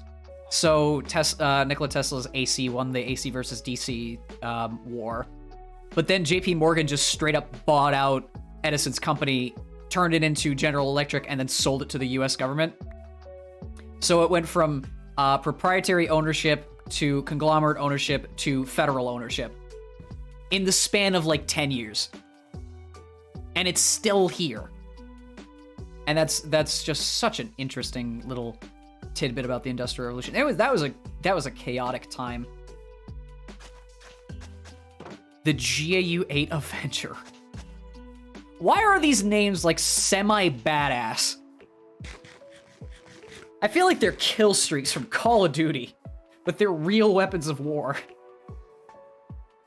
It's so silly. All right, I'm going to build, I think, 2 more houses. Origins are from the Latin geodesia, from Greek, I don't know how to pronounce that, from Greek, gay, and Delaying divide. Earth divide. Ah. Fair enough.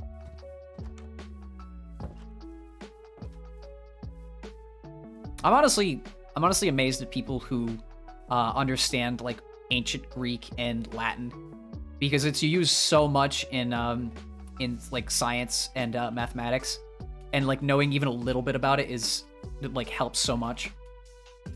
That, and weirdly enough, for mathematics, Hebrew, because there is a conceptual function where I think it is an infinity beyond infinity called Aleph Null, and the letter that's used is a Hebrew letter, I believe.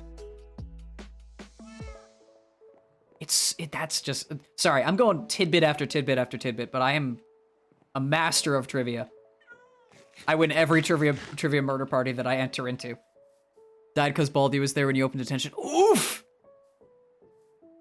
Him and his slappy ruler, I can hear it in my nightmares. Probably more regular-ass companies that make weapons of mass destruction, but those are the 2 I know. Hey, there's still 2 that shocked the hell out of me. Utterly fascinating. I need more acacia wood again. In German-speaking areas, they separate geodesy into higher geodesy, Hoher geodesy, Erdmessung, meaning geomensuration, and practical engineering geodesy. Oh god, I'm sorry, I can't read that word. Differing the whole earth into sections.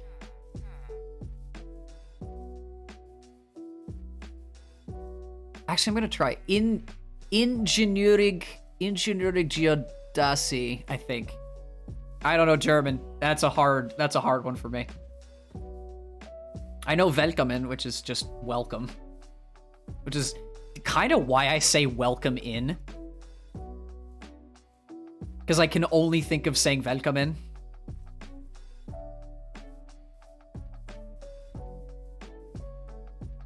I wish I knew German, in all honesty. If I had to go back, no, I'd still make the same decisions. But if I could learn a third language and go full polyglot, German would be the third one that I'd go for sure. German engineering is the greatest in the world, supposedly.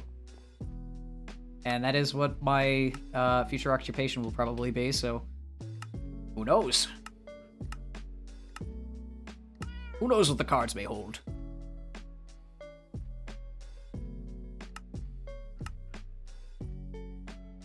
There you go, more fences.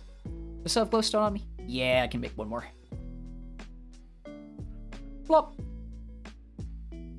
And yeah, Latin and Koine Greek are both handy for phylogenetic trees, more colloquially known as cladograms. Oh! Oh, yeah, yeah. Well, it's not really the same, but I know that a car company I can't remember the name of had to learn to make tanks from scratch so America could fight in World War II. Of course.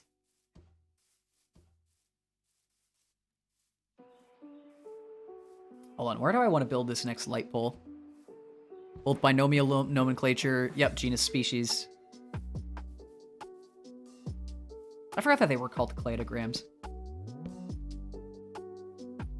Old high school bio coming in handy.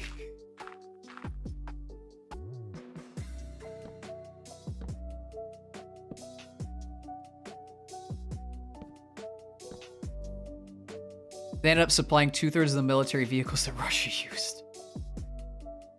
And we have to find out what company this is now. What was I gonna say? Oh, I will constantly bring up this fact because I know it pisses people off, and I find it so goddamn hilarious that I can't help but not bring it up.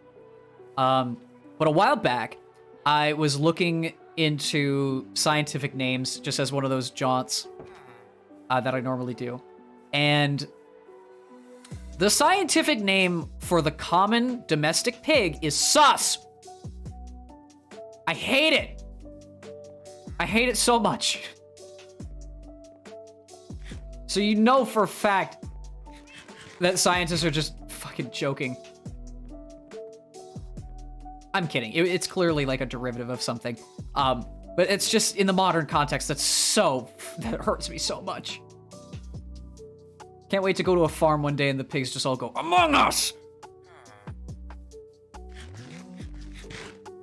In an odd inversion, the Volkswagen translates to the people's car, having been built by the party in an attempt to masquerade as socialist to fit their party's name despite being, yeah. I actually didn't know that.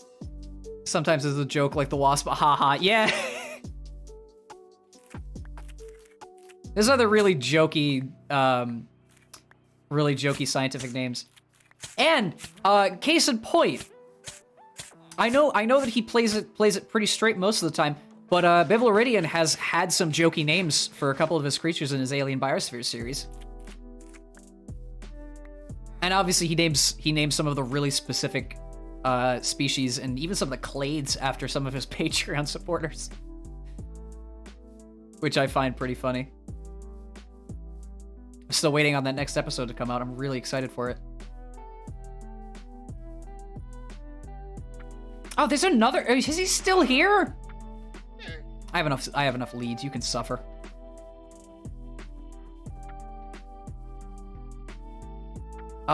New house. I probably have to cut down some trees for that. Huh? Yeah, hard to you too. My axe is gonna break soon. Either General Motors or Chrysler. I feel like General Motors would make more sense because it would make more sense for like a government sponsored vehicle company to make like military grade vehicles. The script and modeling for all the new creatures are done. He's working on final art submissions and building the video now. Yeah, I saw in the YouTube community post he posted about it. Oh, it was General Motors. Yeah, I had a feeling. Next episode's gonna be so good. There's so much fully animated stuff. I am so excited. I've watched the which one is it? The Allopatria episode quite a number of times.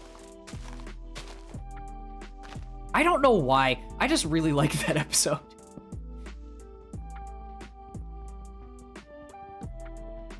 Got access to the Discord spoiler channels, and there's so many talented artists.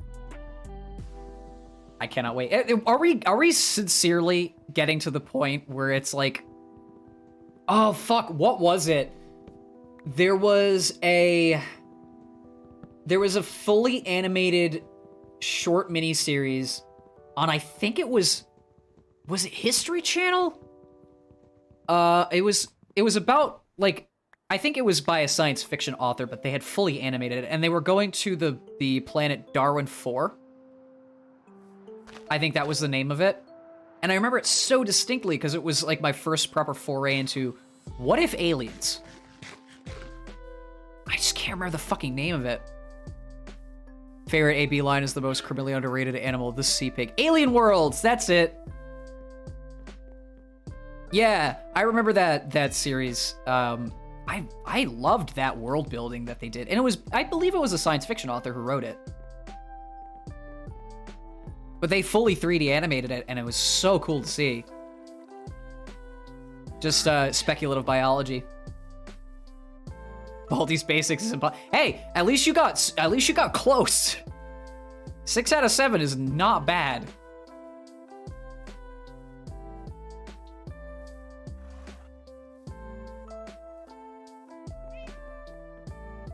I need to make another axe. Oh dear. I got upsties.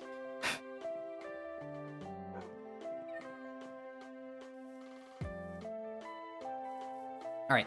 I'm gonna make... Should I make 1 or 2 more houses? I think I'll make 2 more houses. Died at 6 out of 7. Oh!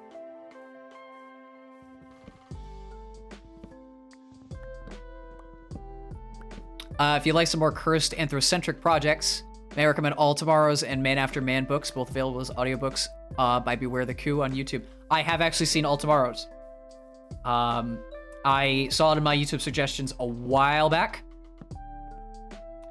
And I remember really enjoying it because it's a really fun bit of speculative biology, and C.M. Kozman is fantastic. Like, I really enjoyed the world building in that. It's terrifying and genuinely spooky, like the stuff that happens to humans in that universe. But it's fun. I don't know. I really like the snake people. I don't know why I like the snake people, but I like the snake people. Sorry for ranting about murder weapons. No, probably more than you should about warfare and stuff. Hey, from a, what would you call it? Non-invasive standpoint.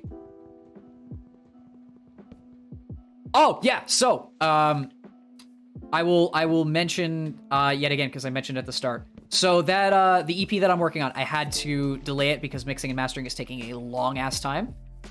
It will come out sometime in May, and I will inform everyone roughly a week out from when it's all done. I'm trying to take my time with it, and I'm trying to get it to where it's in a good condition. I hate delaying stuff. I really do.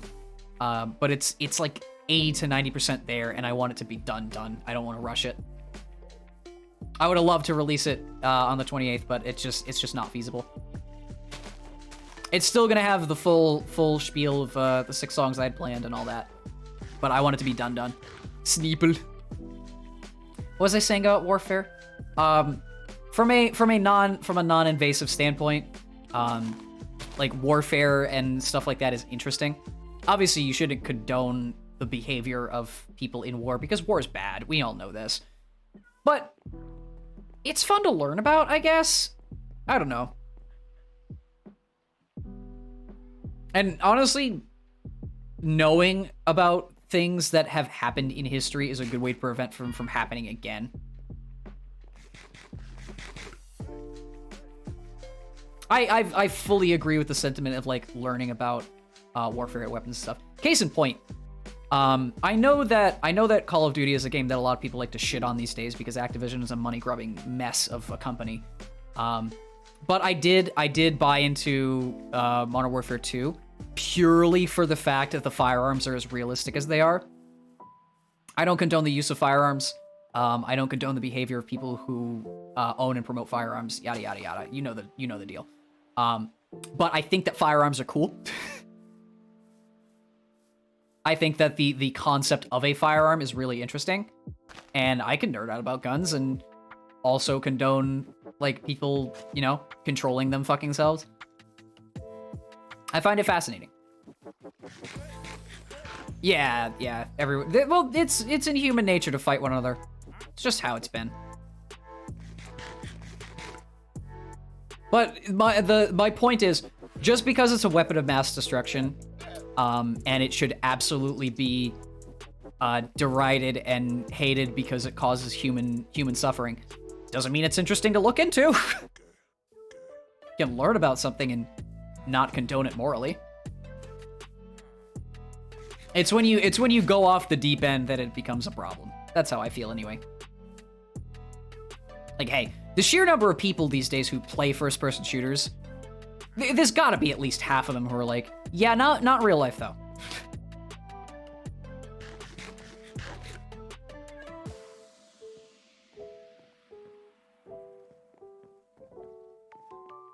All right. Do I have enough wood now for another house? Possibly. I might as well only build one more house. Where do I want to build it, though? Oh, I know.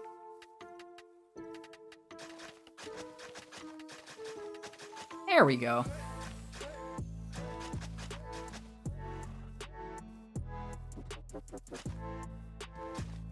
Making a new path for my villagers. Never been crazy about COD. Yeah, that's fair. I grew up on the stuff just purely because friends and I played a lot of FPS when we were young. And in recent years, I've definitely distanced myself from it because there's much more fun FPS out there that don't like... That isn't just use gun to shoot person and win game. It's like there's more out there. Primarily just not a fan of the COD series because original Modern Warfare 2 and beyond are intended to capitalize on 9/11 and xenophobia, racism, and also at the death of unknown soldier and birth of the specialized operator beyond the rules of engagement. Yeah, there is some moral like unjustifiability in that. But there is a target audience for Call of Duty. It's very much a... Would you call it a dude shooter? I guess you'd call it a dude shooter. And sometimes people really don't involve themselves in the moral quandaries of something when you can go shoot gun, kill person, have fun, win game.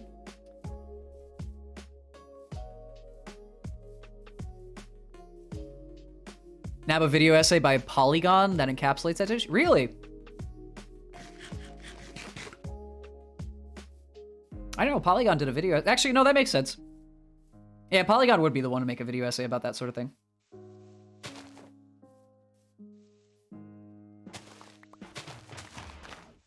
All that I can think of when I'm reminded of Polygon, though, is the time that Brian David Gilbert spent as part of the writing staff. God, I love that man. Him and his Unraveled series is probably my fondest memories of anything that Polygon has ever produced. Oh, shit. I like Rainbow Six because it isn't all just shoot gun and kill person. Yeah, exactly. I've had a couple friends who have played Rainbow Six, and they really enjoy the tactical nature of it. Problem is, it is more toxic than a CSGO lobby sometimes when you play it. So I feel like I would die inside, because I'm not a person who communicates all that well with strangers online, and I know that that's like part of the deal. I know you can play with friends and all that, but like, I don't know. It just freaks. It's something that would freak me out. Because getting yelled at for not being a tactical player is not as fun as using space magic and shooting people in Destiny. That's my main squeeze. I've mentioned that a couple of times. Yeah. Throw it in the off-topic channel. I'm down. Toxicity is funny because you get to be annoying on purpose. Honestly, fair. People taking a game way too seriously and they just come in with a little gremlin and go hee hee ha ha. Love it. Love it. Looking into proper milsims, but God, the processing power. Yeah, that's fair. There's one milsim that I saw in a suggested video one time that is so painfully realistic. I don't remember what it's called. I'd have to look it up. Oh yeah, no, absolutely. I would obviously put like a little warning on it and say this might be a heavy topic, but you might be interested or something like that. I'm obviously interested, but just for the sake of others. Good old disclaimers. What was I saying? There is this really realistic milsim I saw in a suggestion the other day in my feed. I don't remember the name of it, but it was incessantly realistic because it was I believe a representation or it was the beach at Normandy. It was a World War II shooter, and it was so realistic that like there are no kill cams, you just die. Like the screen just goes black when you take fatal damage. Hit markers are quiet if not non-existent. There's no HUD, there's no indicators. The only thing you have is a compass and point markers at the top of the map. Everything one-shots you because World War II soldiers didn't have plate armor. Yeah, they didn't have plate armor, like full-on Mark III bodysuits or shit like that. So stuff killed you.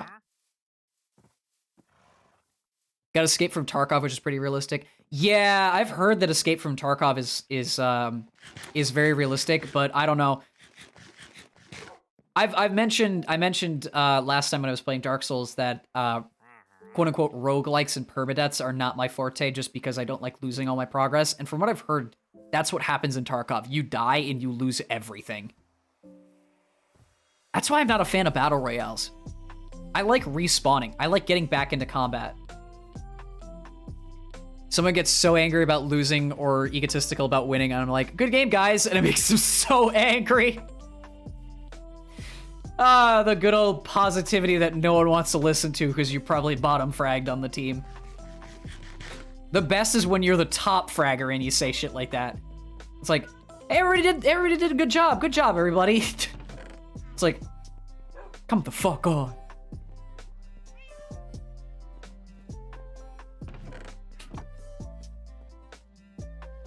Oh, shit. Playtime. Essay posted with Steve. All right, sweet. Fortunately, not a top fragger. Usually kind of like, hey, that's still fine. Oh, what the fuck? Why is this door backwards? Why is it on the adjacent wall? There we go. Ugh. That's horrible. Sometimes pop off and it's super cool, but it's rare. Yeah. That's the thing about FPS. It's very much... people say it's not. But FPS is very much a skill and reflex-based type of deal. So there'll be games where you get absolutely stomped. You'll be absolutely stomped by the enemy team because they're just either that much better than you or they have a better gaming chair. And then there's times when you'll wreck shop because either you got lucky or you're using a good setup or people weren't expecting it or something like that. And those times when you wreck shop are so much dopamine. Ooh, awesome story. Go for it. Always down to hear stories. I mean, I tell enough. One round where you got team killed the entire time. Okay. Already off to a great start.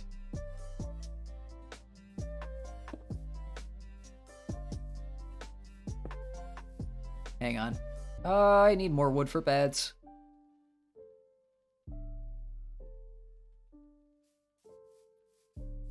And I'm gonna make another set of these. You team kill, then it turns on reverse friendly. Oh, so you can kill the person who team killed you? Oh, okay, got you. I thought it was so that you can kill the person who team killed you. Oh, shit. Oh, no, that's fine. Never mind. I did that right.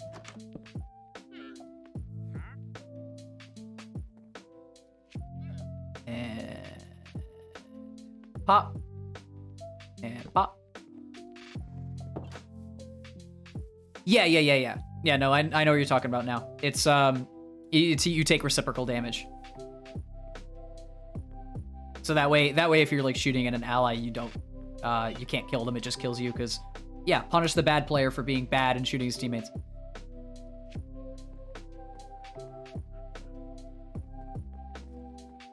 Do. Lo-fi is great. Okay. I need more acacia. Since it's a 5v5 and we were on the final round, they couldn't do it anymore. Oh, yep. Okay. Why do I still have D here? Go. Oops. Oh, gosh.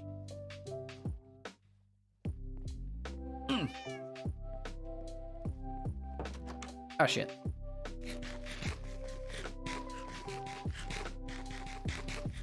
End up being the last one alive in a 1v1 you probably could have won, but had C4 and a dream. Playtime pops up at the worst time. Yeah, that's fair. From what I've seen of Baldi's Basics. Oh, God. Let's play. Oh, no, that's the kid. It's the other one. God, it's been a while. C4 in a dream, I can only imagine.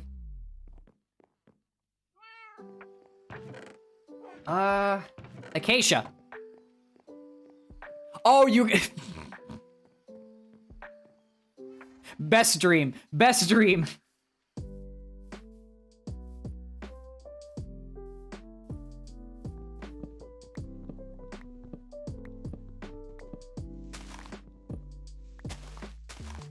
I hate cutting these trees down.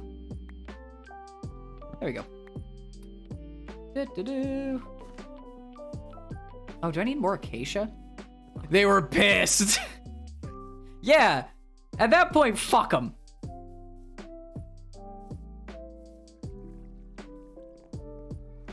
Yeah. I would, if I was, okay. If I was on your team, at that time and just, like, taking the piss out of the match, I'd be laughing my ass off. Because if someone's gonna take a game that seriously, and, like, come on. You got team killed the entire time. If you're the last one standing, there's no way they're gonna win. Because, fuck it, they don't deserve to win for team killing you constantly. Shit like that's what gets you kicked from lobbies. I can see the cope seethe mauled right now.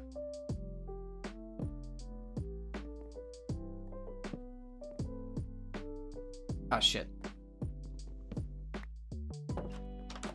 I think that people take FPS games a little too seriously. Unless you're being, like, paid to play it, like it's your job. I feel like people take FPS a little too seriously. I get being competitive, and that's completely justifiable. But, like, you're not gonna win any awards for top fragging in a casual match in an FPS. You're not. I hate to break it to people. Yeah, it's an achievement that you got 50 kills and everyone else on your team got 2. But, dude, no one actually cares. They're gonna remember you for being a shit, and then they're gonna not play with you ever again. I won't say that being competitive isn't fun. Being competitive is fun, if you know you're sportsmanly about it. But hey, in a game of football, there's always someone who wants to break your fucking shins. So you're never a true winner.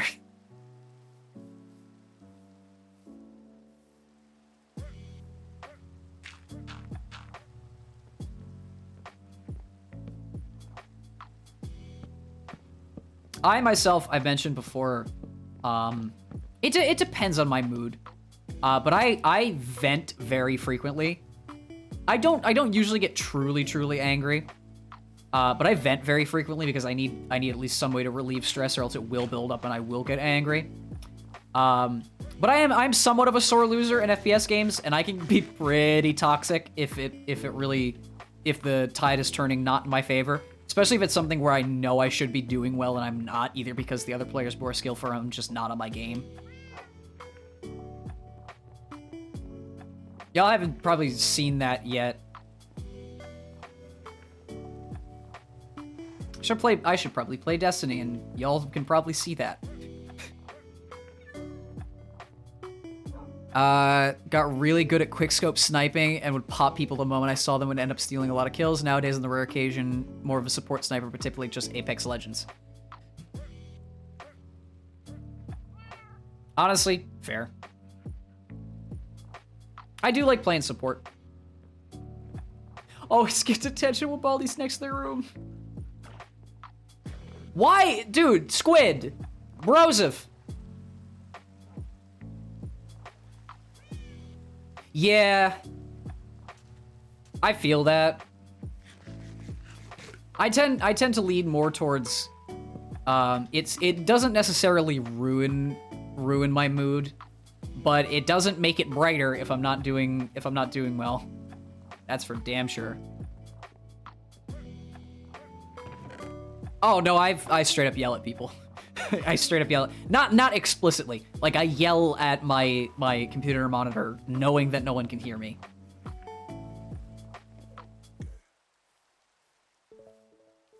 But it is in truth, it is venting. Where I'm not like I'm not yelling out of anger, I'm yelling to de-stress. I've been in calls with my friends before where I've been playing FPS, and I swear to you, like, something will happen when my blood pressure just instantly spikes. I say some random garbled nonsense about being pissed, and then I'm like, yeah, so what was that thing you were talking about? And they laugh their asses off because I switch on a dime just because I had to de-stress. Yeah, I feel that. Definitely a brain off sort of deal with me. That's why I tend to like PvE shooters more than pure PvP ones. Getting stomped by a guy with 5,000 hours in like an Apex lobby, not my favorite thing in the world. Turning on a video game in first person and shooting guns and killing stuff that isn't necessarily a human being, I like that. I enjoy that. Do I get anything done? Not necessarily. Do I just like shooting guns at things? Yeah, of course. I need more acacia wood! Oh, I have bone meal. Hold on. Let's speed this progress up. Sometimes I do have to buckle down and focus, though. It depends on the context, of course. But there's always that time where it's like, all right, we need to truly focus up here. Most of the time, if I'm ever focused up, it's with friends, though.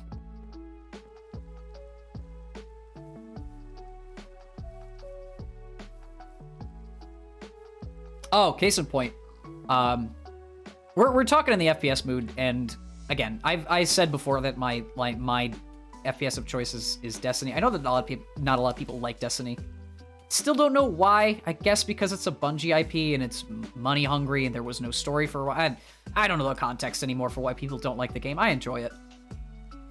But friends and I were getting together for an achievement because a couple of them needed to hit like max rank. And we did a pinnacle activity with some really hard level scaling. And we were there for a solid like 3 or 4 hours just trying to figure shit out. And after a certain point, it stopped being everyone is going insane, and it just started being all right, let's hunker down, focus, and figure this shit out. And then we switched team members, and we did it in like 4 tries. No blame on my other friends for not pulling their weight, but it was just so funny how we were there for like 3.5 hours, and then 15 minutes later, we swapped a couple people out and instantly finished it.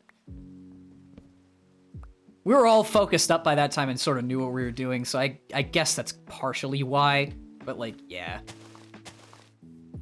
Destiny's a tad confusing, but still new light and just doing what the game recommends. Oh, okay, got you.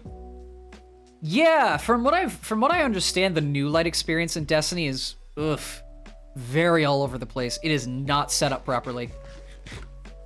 You're just kind of thrust into the universe and you're given a million objectives. Like, play Gambit, play Crucible, go out and go to this planet and do stuff. Here's a bunch of progression, here's a bunch of levels, here's weapons. Do you know what perks do? We're not gonna explain that to you. I get it. It's not like a good introductory experience. It's not as bad as Warframe's introductory experience, because that one's hella confusing, but I fully understand it. I played, I'm a veteran. I've played since the first game's beta back in 2014. But I went back and played the new light experience, and even I was kind of like, wow, there's a little too much to do. I like PvE things like Deep Rock Galactic, but Siege is nice because you don't need a bunch of friends to play. You can just jump in and play. Yeah, that's fair. If you're nowhere to cooperate. I do like that. I do like having just something to hop into and enjoy a single player experience, even if it's multiplayer online. Though that tends to be the crux with a lot of FPS games, is having good netcode. Almost! You're almost there. I have faith.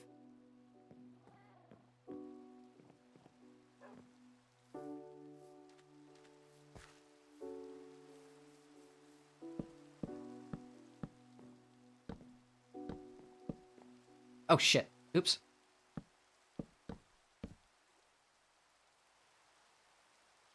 Something I heard once is Siege is like the iFunny of shooter gamers? Huh? Is it... Like, what would the context of that be? It steals mechanics from other FPS games and combines them into a hodgepodge? It's definitely a derisive comment. That is such a weird comparison.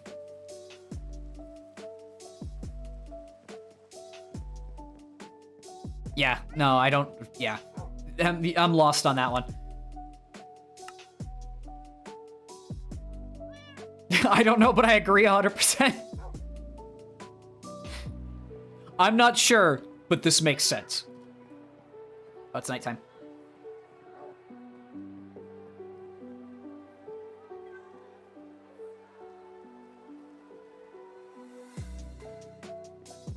The internet in a nutshell. I don't know, but yes.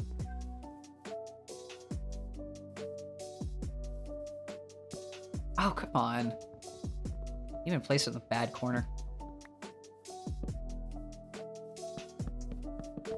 Oh, come on! It just feels like the iPhone. You know what? I can see it. It's such a strange comparison to make, but I guess in a weird way it makes sense. Like when someone says this is the Dark Souls of this genre of video game, everybody knows, oh, so that just means it's painfully hard and not for everybody. But when someone says this is the iFunny of shooter games, I'm really drawing a blank. Oh yeah, this is the Tumblr of this is the Tumblr of puzzle games. Huh?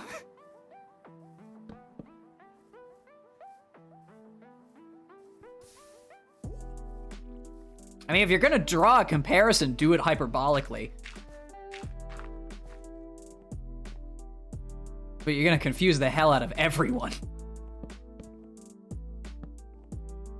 Oh yeah, me neither.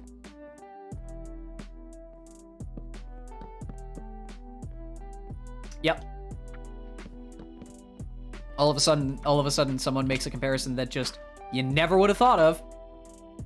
But hey, you know what? I vibe with it.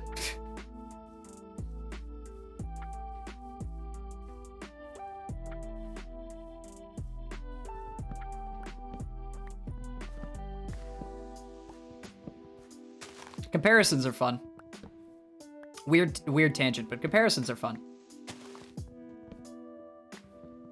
X is like Y, Y is like Z.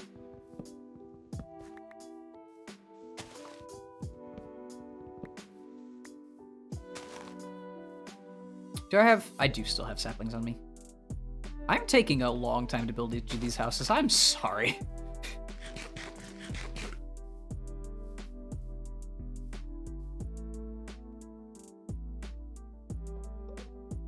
Why? Wait, hold on. What was that? Where is that?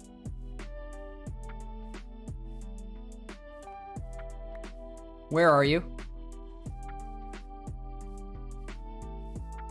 I just heard him twice.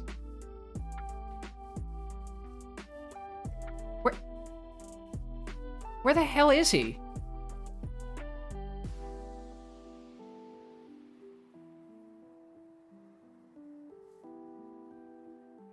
Am I going insane? There has to be an Enderman somewhere around here. I've heard him 3 separate times.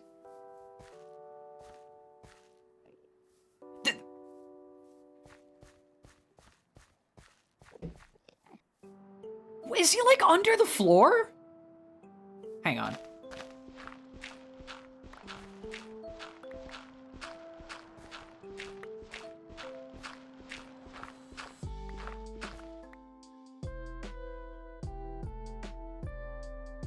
Where the fuck? Yeah, Ender friend, but I don't know where he is.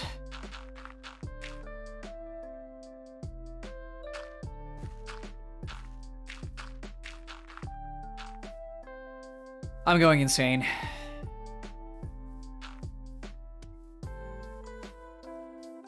Enderman, the only mob in the game, well, the only quote-unquote hostile mob in the game that is passive until you stare them in the eyes like Slender Man. You sneaky boy. Kind of random. What are my thoughts on Friday Night Funkin'? I actually did a stream in March where I played through... Sorry, I'm having to really think of the mod name. The Blue Balls incident. And honestly, while I find it less of a rhythm game and more of an exercise in people coming together and modding and doing a great job, it's fun. I wouldn't say it's like the pinnacle of artistic skill, but it's goofy and it's very reminiscent of old school Newgrounds stuff. The combination of like several factors, like controversy and certain people in the community being kind of scummy, kind of throws a lot of the positivity out the door. But I don't hate it. I've done my fair share of binge watching community mods before. I am by no means good at the game, though. I just think I'm honestly blown away by... I wouldn't say Friday Night Funkin's niche, but I'm honestly blown away by games with massively talented mod communities. Case in point, I was fucking floored with Project Arrhythmia. Like, the base game's great. It's so well done. But the maps that the community has put together is like, dude, that's insane. Work on your own. You're gonna have to share it. Gonna have to share it when it's done. I don't mean to put you on the spot, but I am desperately interested. Point stands. People who mod games to like add content are the kings of the world, in my opinion. The kings and queens of the world.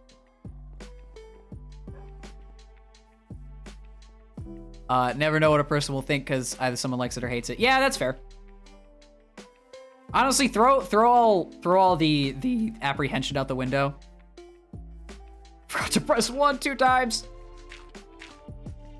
Throw all your apprehension out the window and just do it. Just go for it. Focus on the people who will enjoy what you're going to make, not as much the people who aren't. Very much pieces of a concept. Hey, at least it's pieces of a concept. I know the execution tends to be the hardest part, but there's always a way.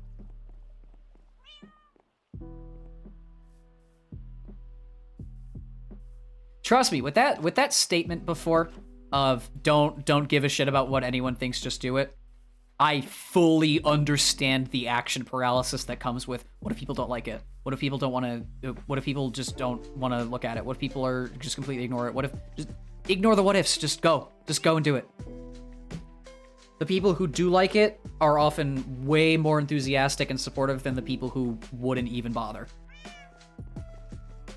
Some of it is because it's one artist, one coder and charter, 2 musicians, and 1 VA. That's still a good team. That is a stacked team. But still, if y'all put something together, I'm ready and willing for it. I don't care.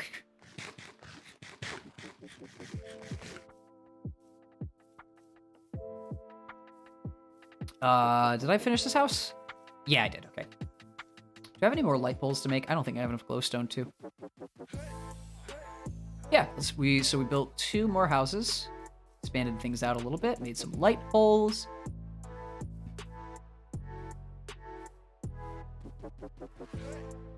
All right, hey villagers, some bread.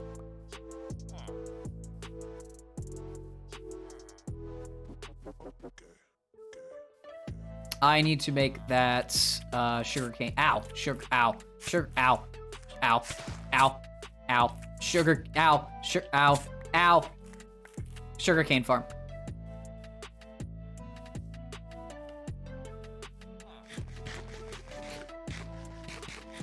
All right. Should I build another house? Nah. Well, let's not build another house. Made the unfortunate mistake of giving the main character humanoid design, so animating has been oof. I feel like the final product will look great, though. I have absolutely no context. I know nothing about it. But you know what? Blind optimism.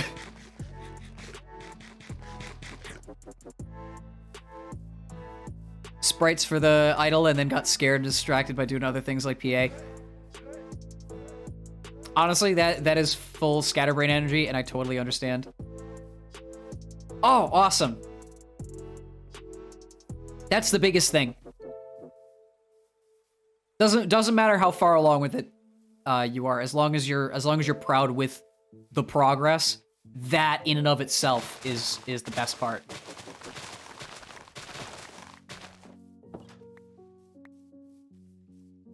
Because I've seen a lot of people who have worked on artistic endeavors, and they're like, the final product's gonna be good. The final product's gonna be good. It's not great right now, but the final product's gonna be good. No, if you enjoy the process the entire way, it ends up way better in the end. When you got to detention, Baldy was at the teleportation point, so instant death. The fact that you've gotten to 6 out of 7 as many times, though, is pretty commendable. Because I know that Baldi's is not easy. I can get the pain of smashing your head into a brick wall trying to get through that last little stretch, though. Okay. Uh-oh. Alright, so I'm gonna need... What am I gonna need for this? I need hoppers, that's the first thing. Oh, God.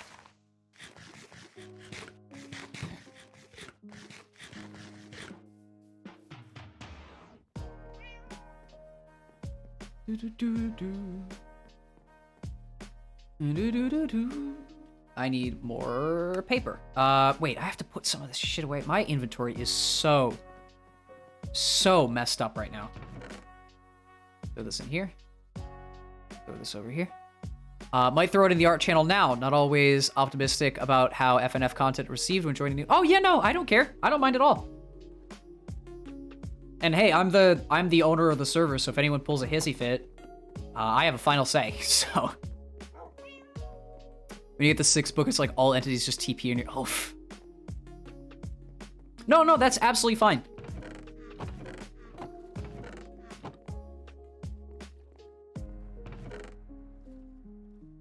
Like I've said, I can be critical.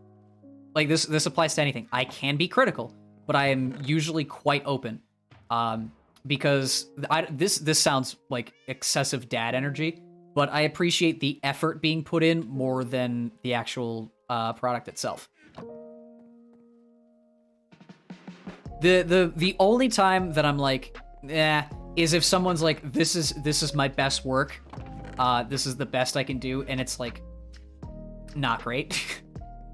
It's like objectively not great. That's the only time I pull a proper hissy fit. But most people are like, well, it's not the best, but I'm striving to improve, and I don't care how bad it is. If you're striving to improve and you're striving to make it better, I will give you full marks every time. Because chaos is a ladder.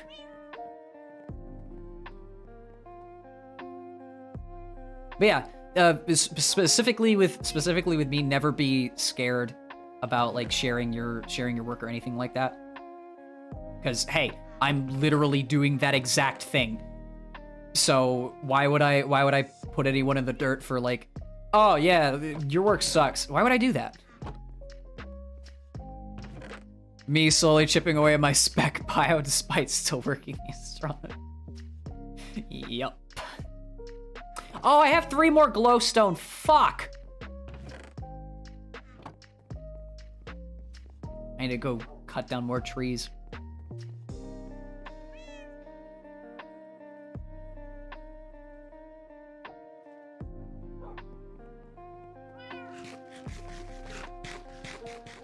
Do.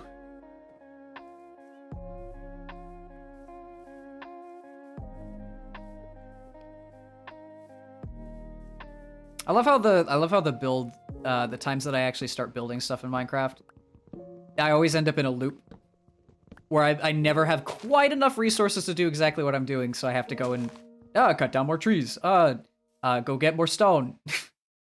It's just how I exist. I can't get that log.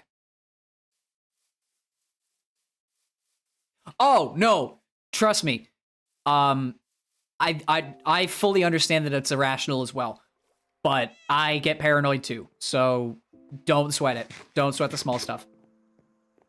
Like you said earlier, there's always going to be someone who hates what you do, but there is always also someone who likes what you do. So fearing the hatred is far inferior to anticipating when people actually like it.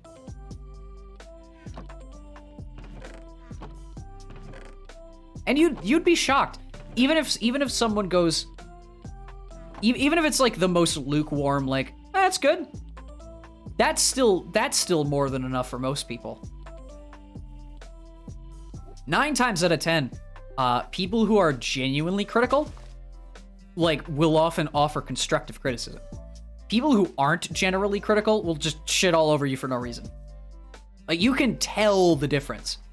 It's the difference between, oh, you can make improvements in this. But so far, I think it's definitely something to be commended. Versus, wow, this sucks. Why do you even work on this? You should go get a day job. Like, you can tell the difference. You can tell the difference between people who are genuinely trying to help and people who don't give a shit about you and just want to make you feel bad. And it's the people who, like, try to intentionally make you feel bad that, come on. Go do something else with your life other than make everyone else miserable. Nobody needs that. Sorry for spitting, but, you know, it's a pain in the ass to deal with. I obviously try to be middling with a lot of stuff. I try to be both positive and critical, but I never want to be wholly negative about anything. I think that being wholly negative about something, unless it's like justifiable, is weird. Because nothing's ever 100% bad. At least creatively, nothing's ever 100% bad.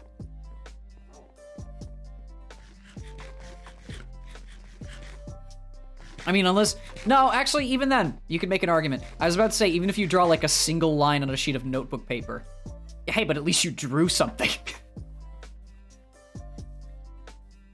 I know that's such a basic example, but I don't know. The one thing that it's hard for me to talk about with stuff like that is nuance. Is everything's nuanced. I try to be more general because that's how I am, more general. But there are obviously examples that you can pull up and shove in my face that's like, well, that doesn't make sense. And yeah, fair. But I've been on the internet long enough where I've seen good and bad things, and I've seen a lot more good than bad in truth, at least on a creative standpoint. And I sincerely think that just putting effort into something is more than most have done. Even if it's the most basic, nonchalant thing ever. More often than not, the thing I hate more than negativity is not getting it. Yeah, silence is kind of a pain in the ass, too. It sounds weird and kind of ass backwards, but I tend to ask for feedback on stuff. What is it? Feedback is appreciated or something like that. And if you don't get feedback, yeah, you can tell that people really don't care. Where if you do get feedback, it's always usually helpful. But I feel that. I feel the no feedback thing. Some people just don't have the time, passion, or effort to care. I feel you on that too. The waiting in the channel, waiting for feedback.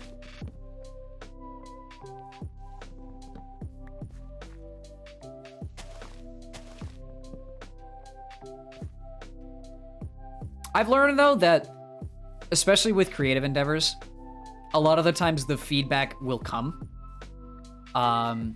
there's obviously people who are going to be wholly positive. There's people who are going to be wholly negative. But then there'll be the occasional person that's like, oh, this is cool. I've done something similar. Here are some tips. And then they give some like showcasing of what they've done. It's rare, but it does happen.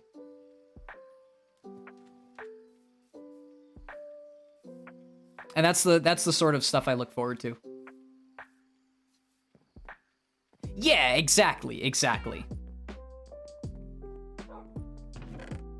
I'm more of the mindset that if I don't get feedback, I still focus on what I've done and I'm proud of it. Whereas if I do get feedback, I take it in stride and adapt to it. Like, not getting feedback from anyone sucks. It's like screaming into an echo chamber and expecting your voice to come back. But in a weird way, at least for like personal pride, not getting feedback on something you're proud of isn't as bad as getting shit on. Because if you're not getting feedback, at least you can take solace in the fact that people either don't know about it or don't care enough. Whereas if you're getting shit on, people know about it, care about it, and just want to make you feel bad.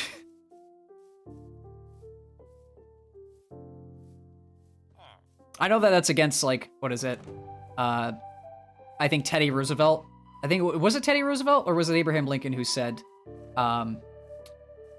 doing nothing is worse than doing bad because you're not adding anything to the world, or something like that.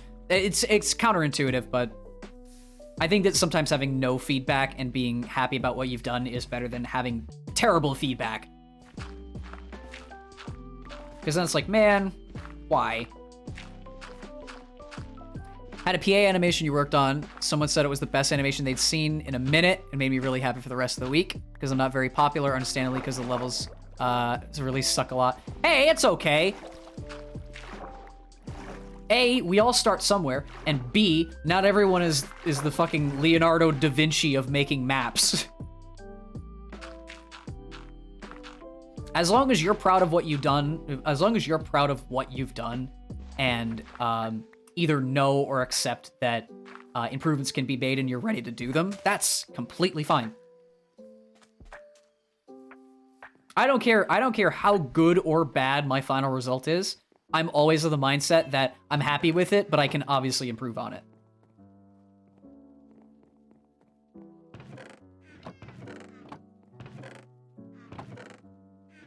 I genuinely think if I had the artistic ability to draw, like if I had the artistic ability to like draw full concept art sets or character designs or things like that, I would enjoy what I would do.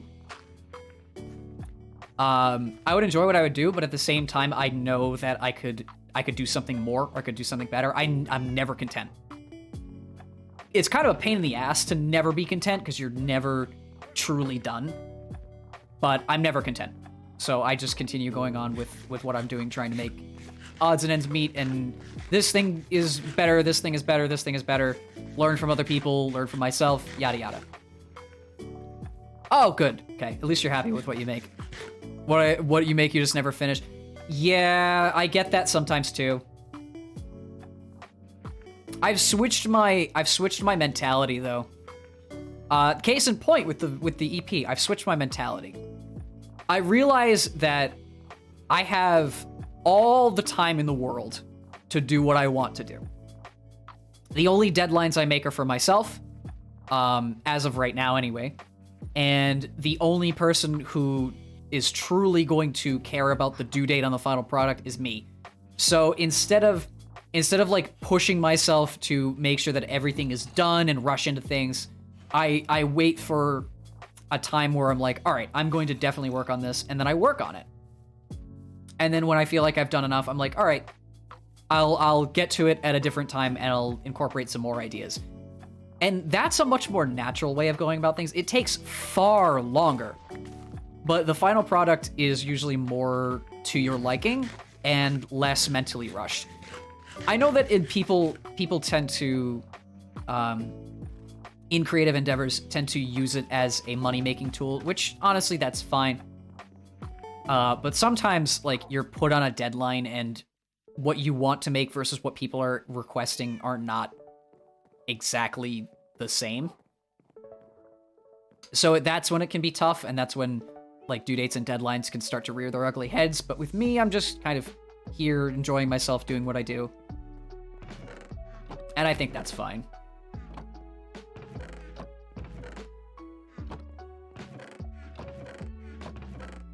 I know that working faster is good, but I'd prefer to work better.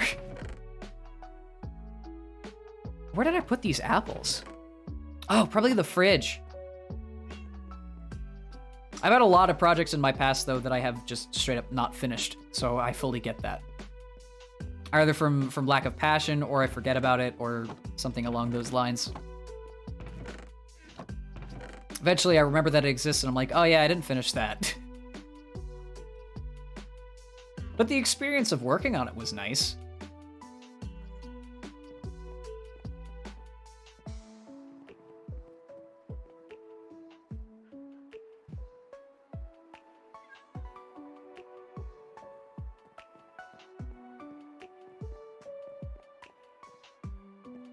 All right. So I need... Should I make more light poles?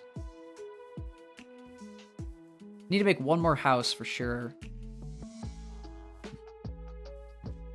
So we have a light pole here, light pole here.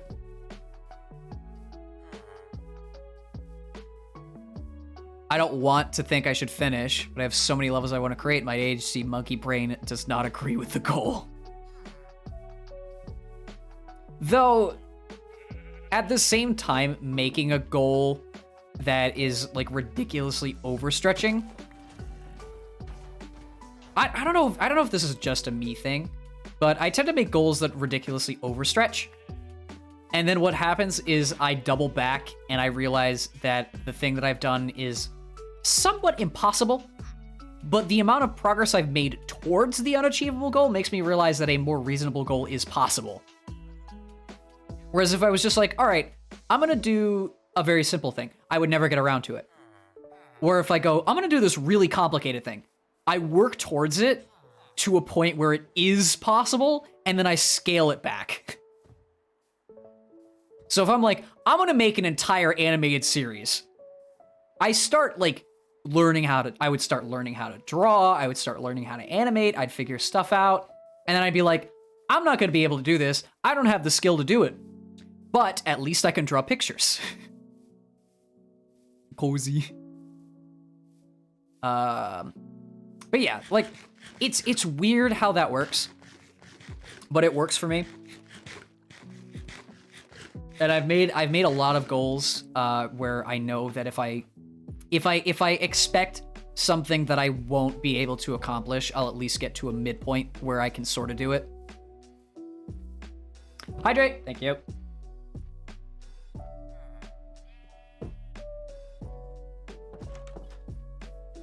Too good at thinking, so if I listen to a song that I like, then I plan to level in excruciating detail. It's like, I'm 1,000 miles ahead of you. Proceeds to not be able to make level. I wonder, I wonder if in the future, this is just me thinking, I wonder if in the future we'll have some method or some system where we can take our exact surface level thoughts and just immediately record them somehow. Because the number of times that I've been, like, in the shower, working a part-time job, at school, you name it, and I'm like, oh, that's an interesting little thing that I've made up in my head, and I get home and I forget it. Or I get out of the shower and I completely forget it. Because the tools that I would use to actually write it down are not in front of me. So I wonder if like, in the future, we have some way of making it so that thoughts can become reality much faster.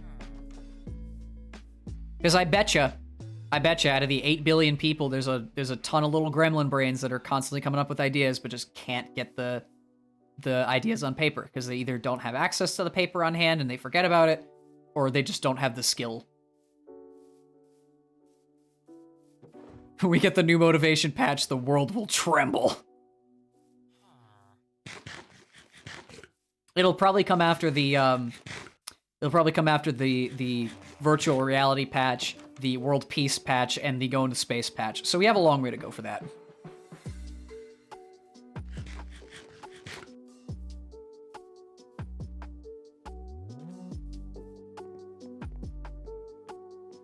Oh yeah, they also have to delete gravity at one point.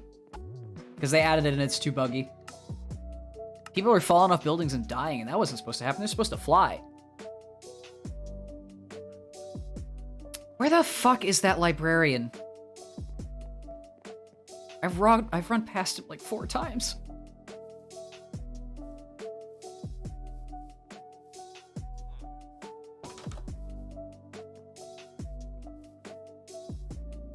That's the blacksmith, or armorer, whatever the hell you want to call him.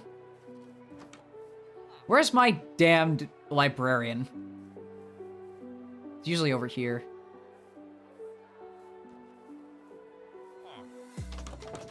There he is.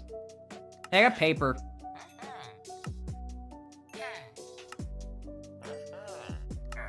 Oops.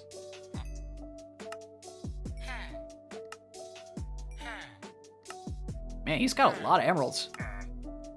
Thanks, my dude. Guess I had enough paper.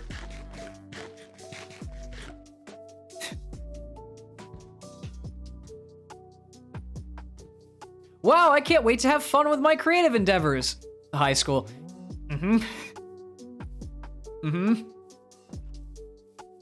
Absolutely.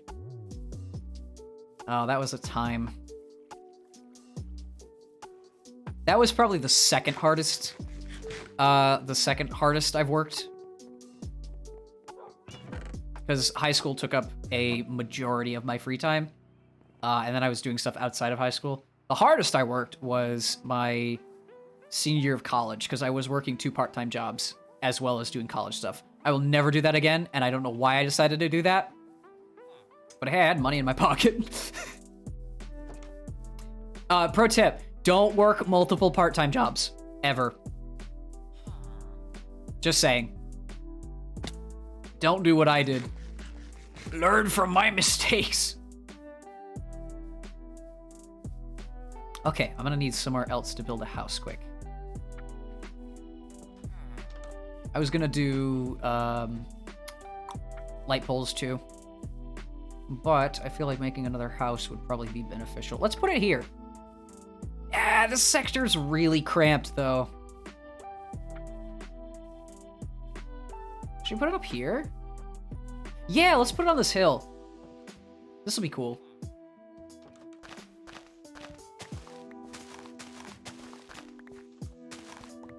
Actually, while I'm doing this, let me dig out another square for where I want another house to go. This is for the future. This is for the future. These craters won't be here forever. And then I'll probably put one. Ooh. I don't want to destroy the meadow, though. It looks so nice. Probably over here.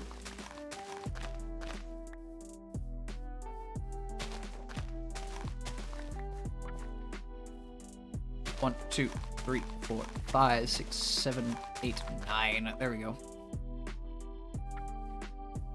Huh? Why can't I place these? Oh, these path blocks are 1 below the norm. Love it. Okay, I'm gonna move these. That should be enough space. Okay, so we're gonna put a house here. We're gonna put a house up here, and then we're gonna put a house in that corner over there. Actually, let me start building all 3. That way I can actually make simultaneous progress. Probably a stupid idea, but I do things off the cuff.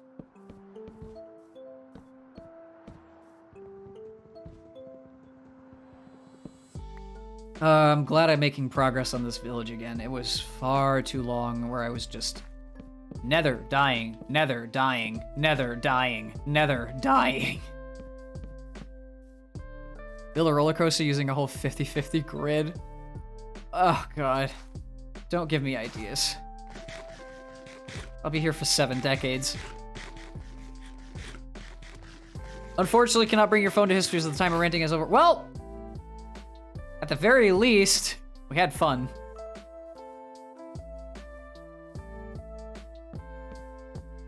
Enjoy your history class, question mark? I don't know, I enjoyed when I played, when I was in my history class. The educational side of it wasn't the greatest, test taking and the like, but learning about stuff was good.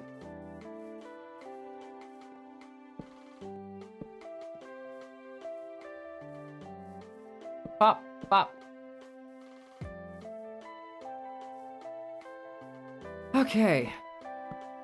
Yeah, so I think plan of action for the rest of today is going to be finish up these 3 houses and then craft myself a sugarcane farm so I can get more emeralds than my wildest dreams. Because I've already done 1 get-rich-quick scheme, I might as well do another. And I don't have any auto farms yet, other than the iron farm. I think having a second one would be beneficial. I don't know how small or big I want to make it, but I might want to make it expandable, so we'll see.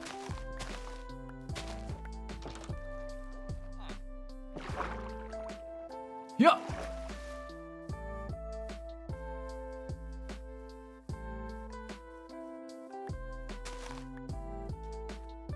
God, I love this shader. I love this whole experience. I'm sorry for, like, really taking in what I'm doing right now.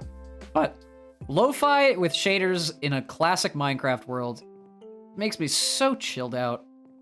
The vibes are immaculate. And I'm not overly stressed by constant mob invasions or dying to lava. It's nice.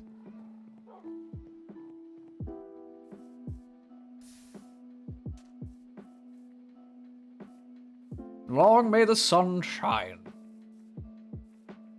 Okay. Gotta go cut down more acacia trees. Hey, at least the farm's fully grown in. That was so dumb. That was so dumb. Oh no, I forgot to plant acacia saplings. Fuck. I gotta go get some more. Praise the sun! Oh, I learned something about Dark Souls 3 that I was looking through the wiki about. I'm trying to minimize my wiki usage just purely so I can enjoy the game for what it is instead of letting Fextra Life tell me how to play it.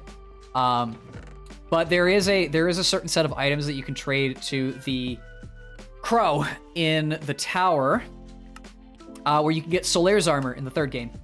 So I could run around as Knight Solaire in Dark Souls 3, which I kind of want to do. I'm like almost done with the base game too. I just looked at how much progress I have. I got 3 bosses in the main game, 2 in Ashes of Ariandel, and 4 in Ringed City. And I have a game plan going forward that I'm gonna work through. We're gonna see how that goes. But hey, maybe I could run around as a Knight Solaire. I don't know. I kind of like the standard knight armor because it's very fitting for the aesthetic of 3rd Souls game. But I have been collecting armor sets like they're fucking pogs. So I don't know. I'll see where the adventure takes me.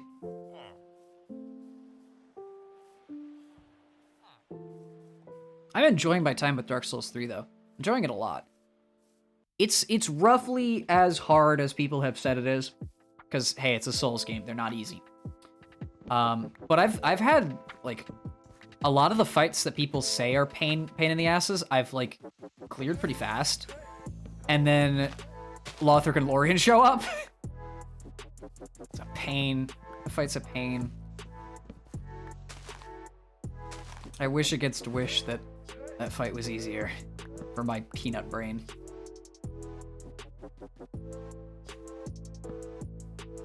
I think a really neat concept would be a Souls-like that takes place deep under the ocean. Implementing those candidates in the 3D space would be difficult. Yeah, that's an understatement. The thing that comes to mind as an underwater sort of deal is probably something along the lines of Subnautica, but instead of a first-person survival sort of deal, make it a third-person Souls-like game. Like similar aesthetics to Subnautica, because that is a game that is like a fully functional underwater setting, and they make it work. But I don't know. It could work. It would be really interesting. You'd have to get it just right, though. That's the trick. Underwater physics is probably one of the most difficult things in video games to actually get right. Because if you do it right, you have a fantastic experience, and if you do it wrong, people hate you. I cannot list the number of underwater levels in both classic and modern games that people despise. But I would absolutely be down for an underwater like Souls-like. I don't know how it would work, and yeah, it would be difficult to implement. But it would really pull on people's thalassophobia, and I feel like it would work out pretty well.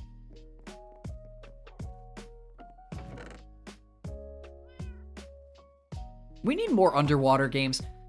This might be a weird statement, but we need more underwater games. We've had some fantastic ones, but we need more. I can't just get by with just Subnautica, man. Speaking of underwater stuff, what is it? The very famous indie game that came out over the past, what was it, last year or the year before? Iron Lung?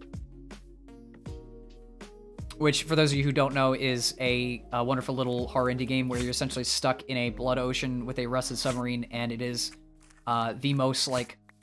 It's quite a suspenseful horror until the very end, but it's really damn good. Because the creator behind it, whose name escapes me right now, is brilliant. Markiplier, the man, the myth, the legend, is, I believe, making a like a short video app. David Szymanski, thank you.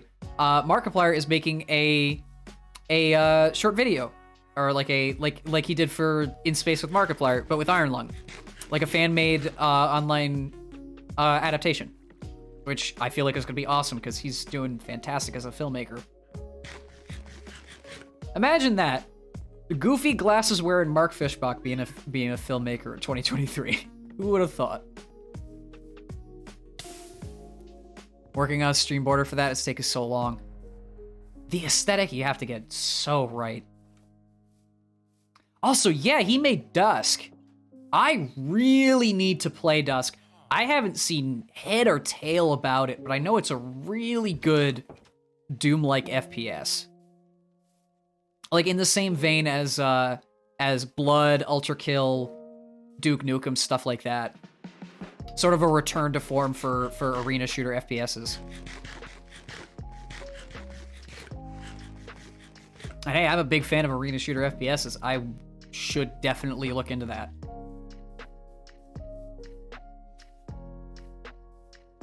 Speaking of, I have plans to play Ultra Kill at one point. Because I've heard only good things. And as someone who really likes Doom and Doom-likes, it's in the forefront of my list for sure. I say that about a lot of games, but I'm taking my time with stuff because the ones that I have stacked up on the roster right now are ones that take a damn long time to play. So we'll get to those for sure. Again, I'm gonna drop literally everything, including my house payments, once Armored Core 6 comes out, because yeah, duh, I need to play that. As long as it works with my PC. But there's a lot of games that I definitely need to go through, for sure. The life of a gamer. A million games to play, not enough time to play them. But that's how we vibe, so. Okay. Oh, bone meal, bone meal, bone meal.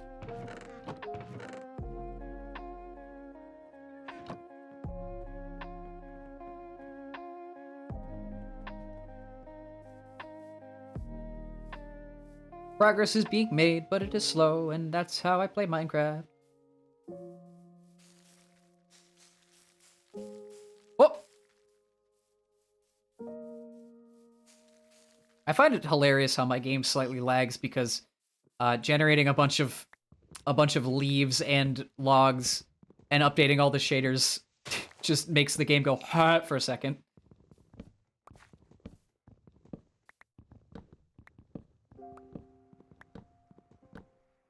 I'm still really happy that I've gotten it to a decent performance, even with my current situation. It's still funny to this day how low-end PCs can run Minecraft, but they can struggle. But depending on the mods, shaders, and additions that you make, high-end PCs can have trouble running Minecraft these days. Oh, hi, Pig.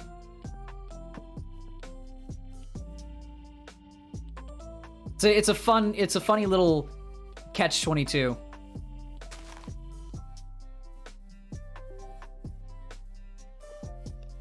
You try to play the basic Minecraft, you really have to reduce your settings on a low-end PC. You try to play heavily modded Minecraft, you really have to adjust your settings on a high-end PC. Laptop struggles with Minecraft. Oof, Minecraft vanilla. Back when I had like my old computer that I had built when I was around 15, 16. Yeah, it was not fun. I could play TF2 and Minecraft on low settings, like really low settings, but I couldn't really do much else. And then in, what was it? I think early 2019 or 2020, I upgraded to a proper carded PC, like with a proper GPU and such. And from then on, I haven't had nearly as many performance issues with games. I've had certain games that have absolutely destroyed my frames. Like, I can't play Doom Eternal on this laptop at all, even when I'm not streaming, because that game chunks my FPS. But I get generally better performance out of gaming now because I've properly invested into PC stuff, so. Bit of lag in TF2, but it's mostly playable. Yeah, that's because the game's from 2007, and Valve's actually pretty good when it comes to optimization.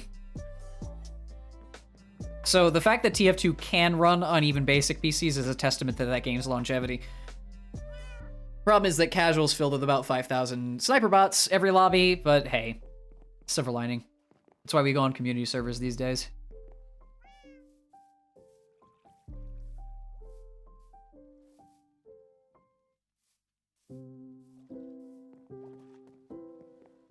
Mutant in PA. Oh, yes, exactly, yes. That was the issue I was having. But you mentioned that was because of the development version I was using. It wasn't as much the PC specs.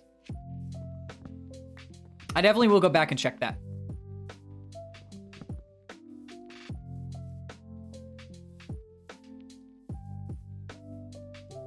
Yeah, I've been playing on Uncle Tokia's servers, and I've been introduced to the glorious ability to change my Steam name to whatever I want as often as I want. Uh-oh. Uncle Topia is, I'd say, what's truly keeping, not casual TF2, but standard team play, like actually playing objective TF2 alive. Because it rebalances a lot of stuff and removes random crits, and it's actually active. So that's a plus. I'd say in 2023, if you're gonna play TF2, you go on Uncle Topia servers, no question. You can play casual, but you're probably gonna have to deal with either poor connections or aimbots. It might be a laptop, but probably version. Yeah, based on the fact that a couple people have come by and said that it is the development version that's off, it's probably why.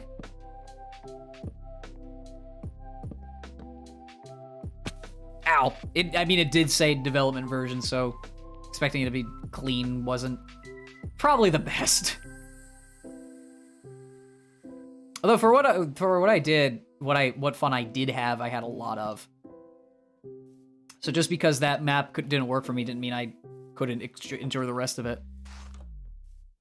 What I love is that nobody's being competitive about it, so I go out and scout a scooter or a medic ambulance, get left to do their own thing.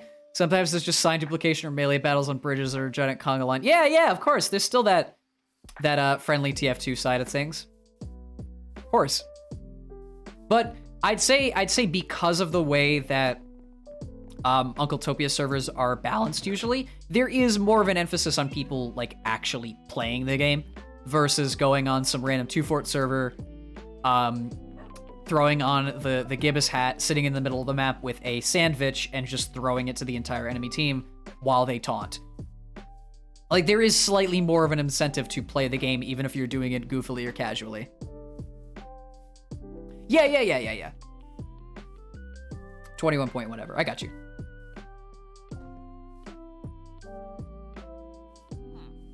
I think that TF2, personally, is best when it finds a square balance between people actually playing the game and people just having a fun time. It's built to be goofy. The whole game is built to be goofy. So having people who really embrace that goofiness makes it really fun. Though sometimes playing the objective is its own reward. The amount of times that you play on something like I bring up 2-fort because it's the classic map that everyone points to when they say friendly servers. Playing on 2-fort and watching the clock run down in a 30-minute match while no one does anything can be sometimes a little excruciating. Though there are obviously like community servers and maps where you can learn how to play the game better if that's something that you want to do. Though playing against other people always has its merits. I haven't played TF2 in quite some time. Mostly because I don't really play it single player all that much. I have clocked almost 1,000 hours into the game over the time that I've played it though. So it's not like I haven't played it. I do genuinely enjoy TF2.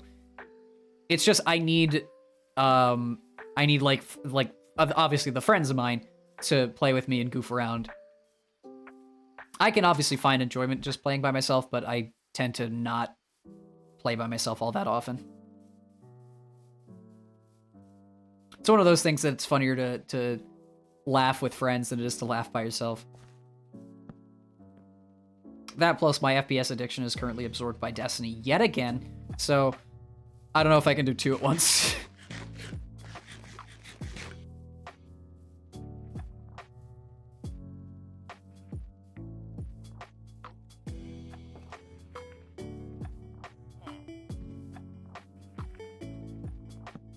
Speaking of TF2, I get to bring this up because I literally just was watching it today. There is a very famous Demo Knight player who goes by the name of Solarlight, who is famous for his insane trimping skill, where you use the Demo Knight shield to ramp off of ledges and gain insane velocity up into the sky and just drop on people. It's some of the most insane Demo Knight gameplay I've ever seen in my life. He recently, I think within the past 4 or 5 days, uploaded a video discussing how Demo Knight movement works and how complicated it truly is. It is an hour long. It is an hour of describing Demo Knight movement. And I'm currently in the process of watching it. I was actually watching it earlier today, before stream. I don't watch TF2 content all that often, but when I do, it's either really goofy shit or insane in-depth stuff or challenge runs. And I am amazed at how complicated of a physics system TF2 really has. It's totally unintentional, and it's just an abuse of Valve's proprietary engine. But the amount of things that you can do just based on abusing the physics.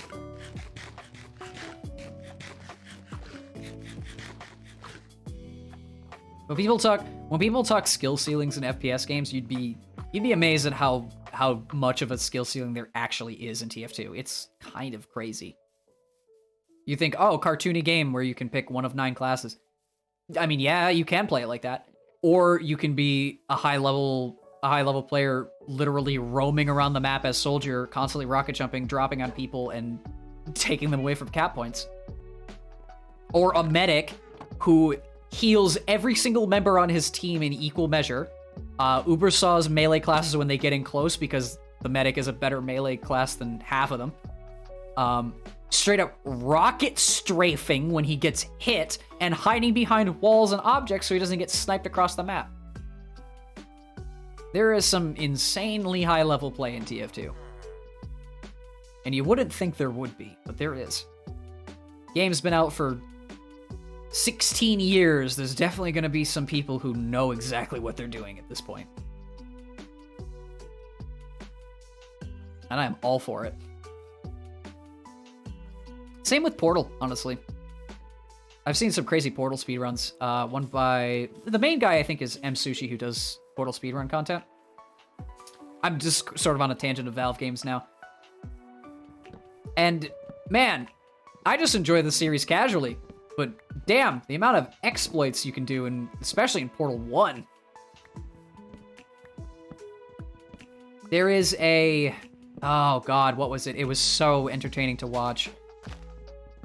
There is a 24 cubes speedrun where you collect every single portal cube in the map. What is it? Yeah, you suggest every single portal cube in the map. No, sorry. My brain's not working right now. You get every single portal cube that's present in every single map. And initially it's 24, but if you do a specific set of like exploits, you can get it up to 32. And watching, was it mSushi? It might not have been mSushi who did that one specifically. He got all the way to the end with 32 cubes, and it's fucking crazy. Was it mSushi? Okay, I wasn't entirely sure. It's an insane speed run. I wouldn't even call it a speed run. It's more of a challenge run. Then again, you are timed, so it is a speed run. Suggest another game on the channel. Ooh, I'm down. I'll go check that in a second. The elevator. Yep, the elevator.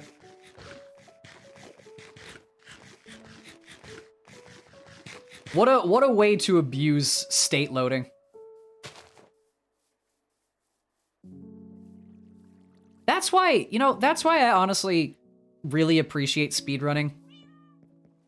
I do get the stigma behind it. Like, I understand why people don't like speedrunning. And there are a lot of people who partake in speedrunning who are just egotistical sons of bitches because they think they're on top of the world by making a game go fast. But, like, just watching people tear a game to shreds and just absolutely exploit the engine is so interesting to me, because not only is it a reflection of both the game design and the way it works, but it also showcases how much effort people go through to figure things out about, like, their favorite games. And I think that's the part of it that I really enjoy. It's just a game called Simulacra. Wait, Simulacra 3 came out? I remember 1 and 2. I didn't know there was a third one. I didn't know there was a third one. Hang on. I've seen the first 2. Give me 1 second. I've seen the first 2. Oopsie, sorry about that. Accidentally echoed.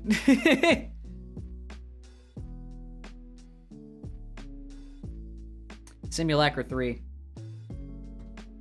Wow, there is a third one. Huh, fancy that. Yeah, I'll definitely look into that in the future. Sorry about that, I doubled my audio.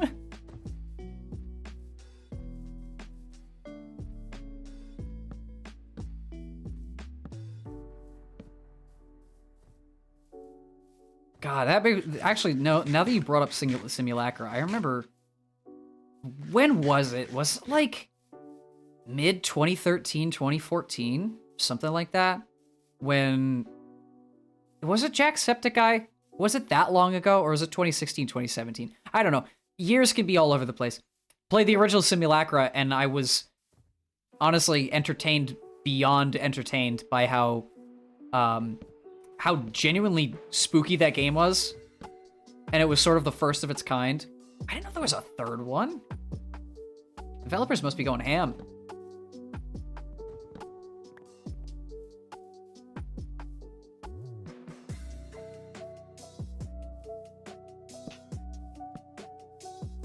But yeah, with the whole speedrunning thing, I think that speedrunning as a whole is a really interesting part of the gaming sphere, because it's so different from everything else.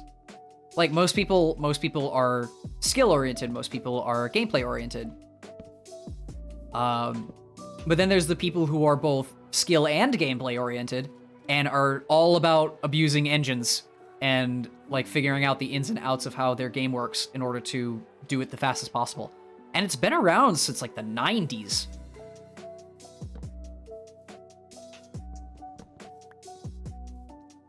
Like the proper speedrunning, not the, oh, I got the fastest time or the best score in an arcade game speedrunning. Like, I don't really count that as speedrunning. Simulacra 3 has an epic intro. All right, well, I definitely need to play it at one point. I didn't even know there was I'm still blown away by the fact that there's a third one. Genuinely did not know.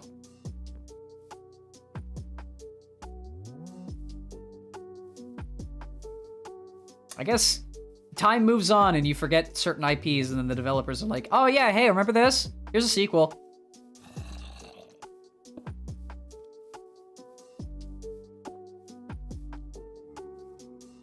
Do I have sand?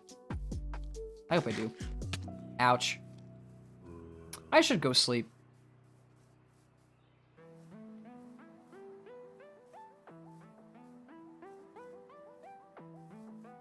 Yeah. So I just looked on the Steam webpage for it, and it came out, I think it said October 25th, so just before Halloween.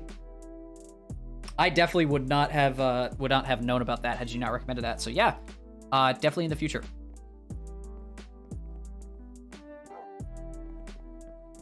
I need to play more horror games. I'm not that terrified, all things considered, when it comes to horror games, but I do get jumpy. That's why I really despise jump scares, because I feel like they're cheap and they feel unearned a lot of the time. Oh, let me put the potatoes in the fridge. But I should play more scary games. It's not that I don't enjoy them. It's just it has to be a certain like environmental or atmospheric horror for me to really truly enjoy it. Whereas run from the scary thing before it kills you is sort of done and dusted at this point for me. Ow.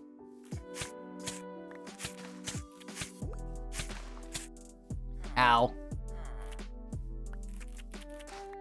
Shit.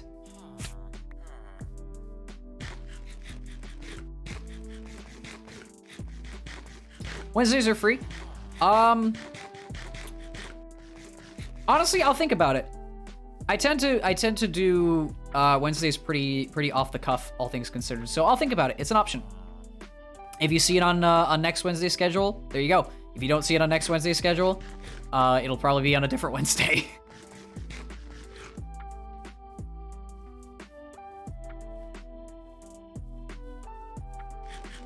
I do eventually want to change things up schedule-wise. I don't know when I will.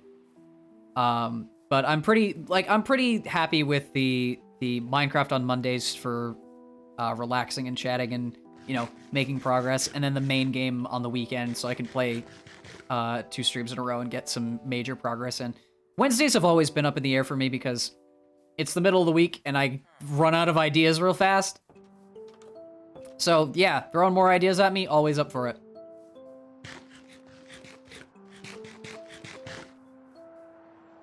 I have so many games to go through anyway that I might as well start chalking them into Wednesday. Okay, do I need more wood? No, I just cut down a tree. There we go.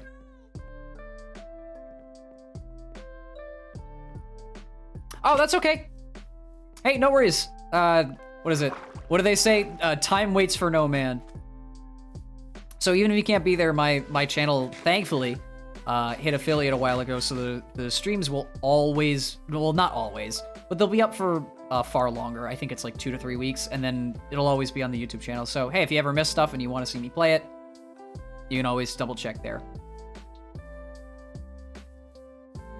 That's honestly probably my favorite thing about like reaching the affiliate program. Like monetization and all that stuff I don't really care for, but the ability to keep my content on my channel for longer than 7 days is a nice thing, you know? Just a little irksome feeling I have for Twitch. I get that it's oversaturated and they need to, like, reduce the bandwidth on their servers or whatever, but, like, come on. YouTube does it better. Oh, okay. Hey, appreciate you watching the VODs. Thank you. I really didn't think I was going to A, hit it, and B, hit it when I did.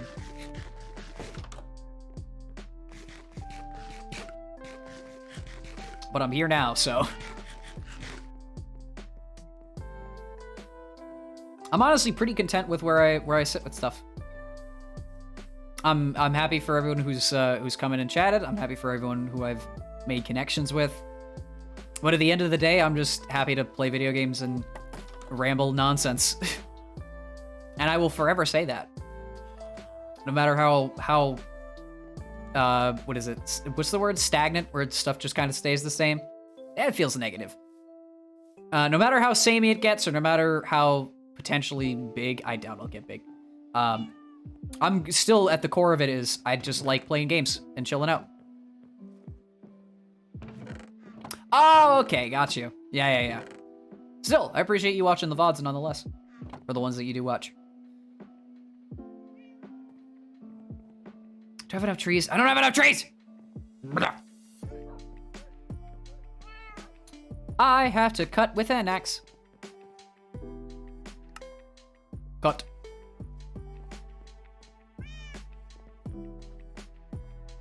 I'm glad I split it up and made multiple houses. So now when I'm done with all 3, I can feel more accomplished rather than making one, taking forever on it, and saying, yeah, this is good enough. I just have to get more glass. Forgot the doors as well. I'm all over the place. Okay, so I need 1, 2, 3. I need 3 more. Let's do right side, left side, right side, left, right. Shit, there we go. Do I have any sand? I really need to go check that. It'd be a shame if I didn't. I also probably should move these bamboo stalks somewhere else.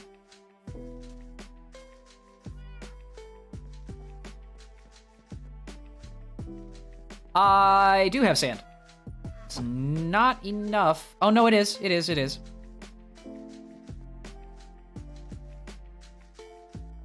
Just throw it in here.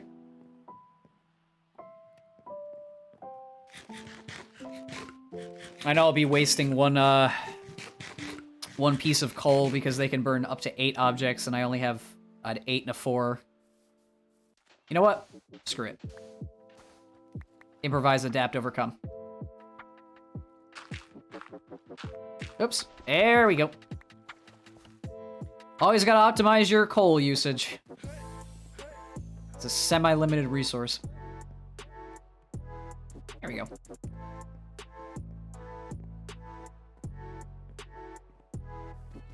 Yeah, adding in that extra house really...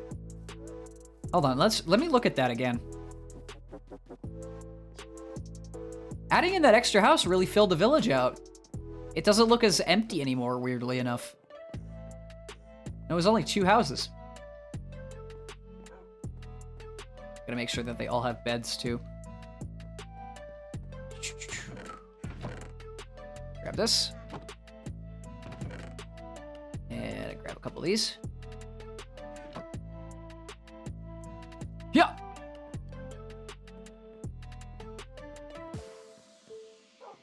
More beds. 1, 2. I think I need 3 total. That was how many houses I made. It's all a method. It's all a methodology.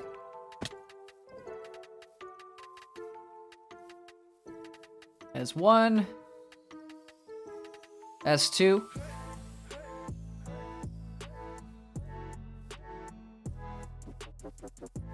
Gotta throw 1 in here. Also, I should probably place a torch down. Boop. Throw 1 in here. Place a torch down.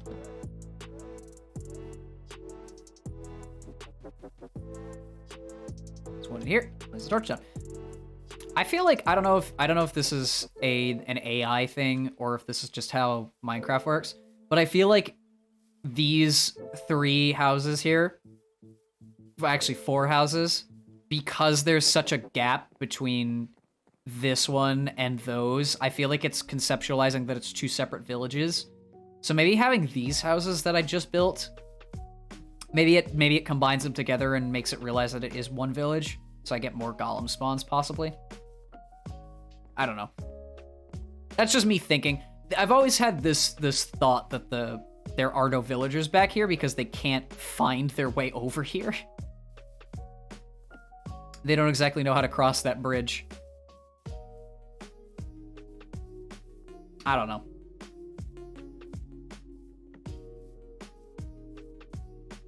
It's looking better, though. Look at these villagers. I think we have... How many do we have? We have 6? 2, 3, 4, 5, 6. Is one of you missing a job? Yeah, he is. Well, I'll get a job for him later. How many houses do we actually have? We have 1. Oops, that's my respawn point. We have 2. We have 3. 4, 5, 6, 7, 8, 9, 10, 11, 12, 13, 14, 15,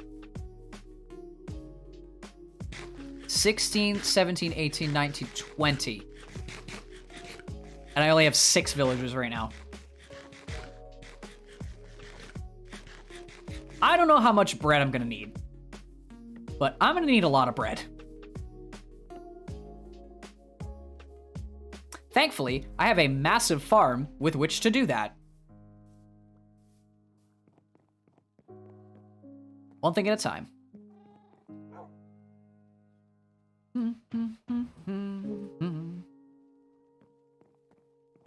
Oh, God of Seas. I don't know what happened, but last time he randomly got up and started following me around. I must have right-clicked him accidentally. Alright, more trees to cut. Wow, instant acacia sapling for nothing. I will take in stride.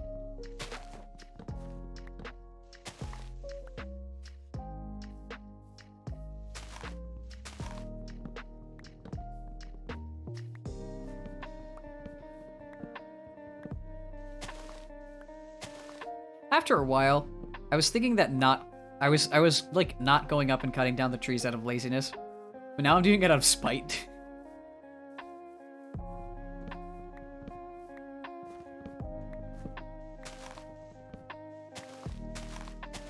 Internally, I'm mad at myself for not going up and getting those logs, but I find it hilarious. Just, you didn't finish cutting down the tree. Yeah, and? I couldn't reach the last log.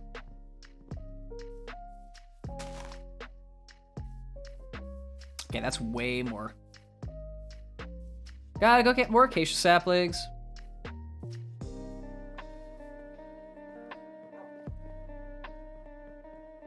I'm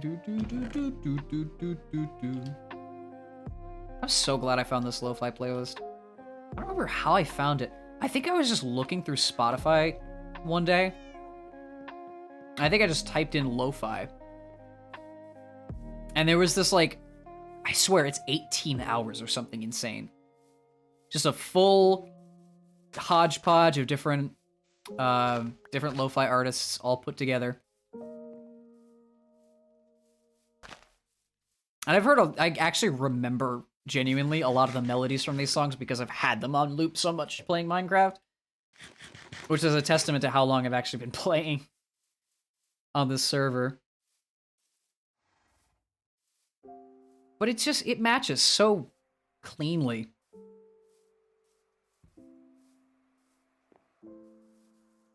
Okay.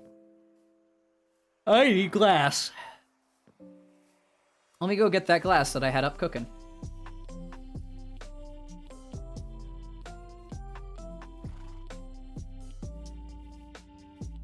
Oh, actually, I have enough name tags. Not enough name tags. I have enough emeralds for a name tag.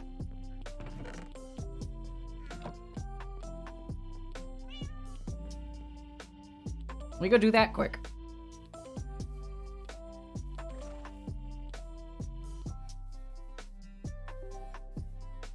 Wherefore art thou, librarian?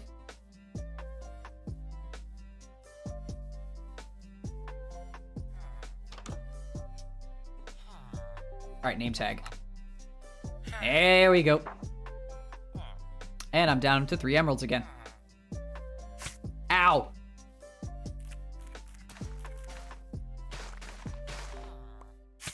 Ow. Ow. Oh, my gold armor just fell off again. Yep. Oh, well, I can make some iron armor. The fact that these bushes do active damage to you. Like durability damage to you. They also don't provide any saturation, but whatever. I definitely still need to make a carrot farm and, you know, actually get carrots.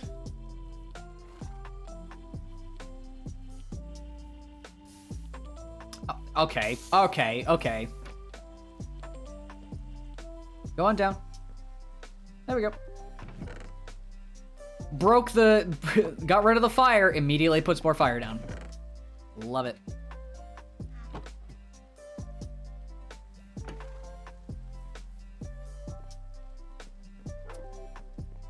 Okay, so if I remember correctly, the name for the horse was... One second.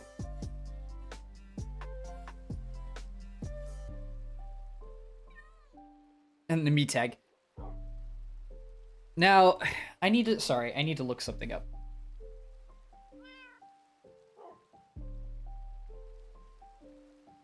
I need to see what the spelling of the Spanish conquistador's actual name is.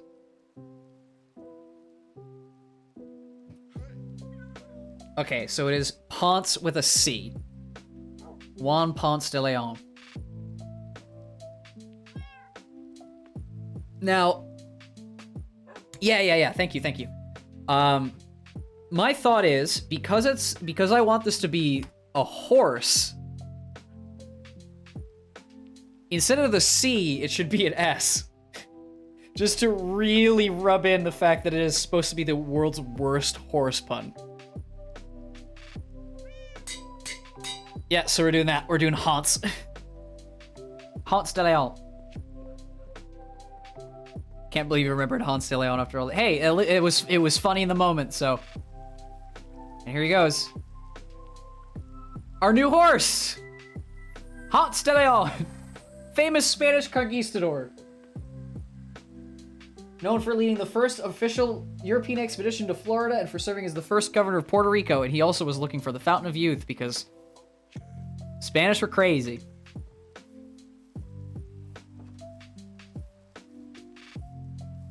Imagine if he found it. Imagine if it was real. Imagine if Ponce de Leon walks among us. Among us. Sorry.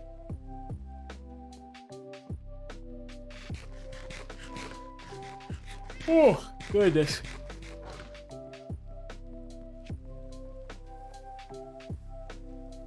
I get so involved in And I'd like to mention, I'm very happy about where I shifted my stream time to, because it was really bad for me before. I would stream for like 3 to 4 hours from 11 p.m. into like 2, 3 a.m. in the morning. And now I stream until about midnight to 1 a.m. at the latest, and I'm very happy about that. But I'm still shocked at like how late I actually end up streaming until sometimes. I'm pretty traditionally going up to 4 hours now, which I'm kind of shocked at. But I'm still like, I forget how late it is sometimes. My body tells me that it's late. That or I'm a chronic yawner. Probably a chronic yawner. Among Us. Alright, another set. Oh, I need to go get doors. Damn it. Oh, random off tangent. Because I was watching a video on this earlier today. So we were talking about music and music theory and all that sort of stuff at the start. Music production and all that. And I was watching a video from... Oh, what the hell is his name? Is it Sheet Music Theory? I don't remember the exact guy's name. He does like music theory on all different kinds of music, but also showcases like chord progressions and how the music is played and stuff like that. It's really interesting stuff. He did a video on Jack Black's Peaches from the Super Mario Brothers movie. And man, the music theory behind why that song is as good as it is never ceases to amaze me. For those who don't know, which really, please, I hope you do know at this point, it just came out and people are ranting and raving about it being a hilariously awesome movie. Jack Black plays Bowser in the new Super Mario Bros. Movie by elimination. And he did a song about how much Bowser loves Peach, and it's called Peaches. But the song is so high effort that you can't help but love it. I think it became like the #1 streamed song that week. But the music theory behind it is fantastic because you can tell that Jack Black really cares about the music that he does, even if it is humorous. Like, that's why Tenacious D exists, you know? But the amazing thing about it is people have figured out that the chord progression that Jack Black uses in that song is the same, if not a slight variation, of Never Gonna Give You Up by Rick Astley. So the fact that he has actively pseudo-trolled everyone by making a song that is in the same key as a meme song is the most Jack Black thing I have ever heard of in my entire life. He makes a serious goof song, puts so much effort into it that is unbelievable, and then makes a stealth joke about it being fucking Rick Astley. I can't. I love Jack Black.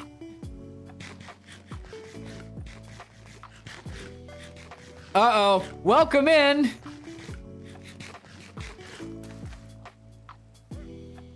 I don't know how to take that, but thanks, I guess.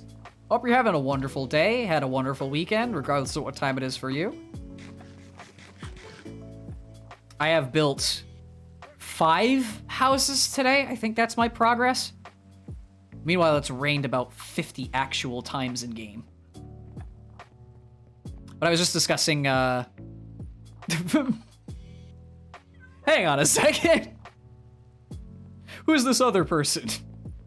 But I was just talking about how the Jack Black song from the new Super Mario Brothers movie is the music theory behind it is exactly the same as Never Gonna Give You Up, so he rickrolled all of us, which is the most Jack Black thing I've ever heard in my entire life, and I find that the most hilarious thing ever. But I was watching that video earlier today, which is why I brought it up, and man, I love Jack Black. I really do. He puts so much... He just puts his all into everything. And it's so rare that you can find someone as, like, genuine as him while also being funny. I gotta give him credit. He's great.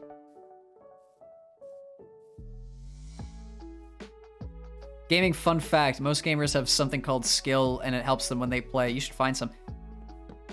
Yeah, about that. I was looking at the patch notes for real life recently, and apparently they said that skill was unbalanced, so they're making blanket changes to it.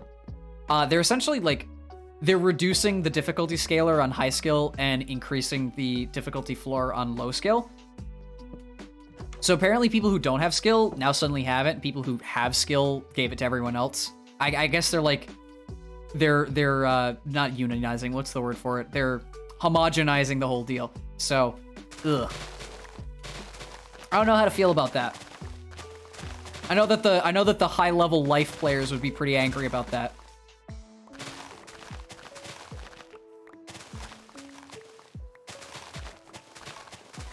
Me on the other hand, I'm vibing.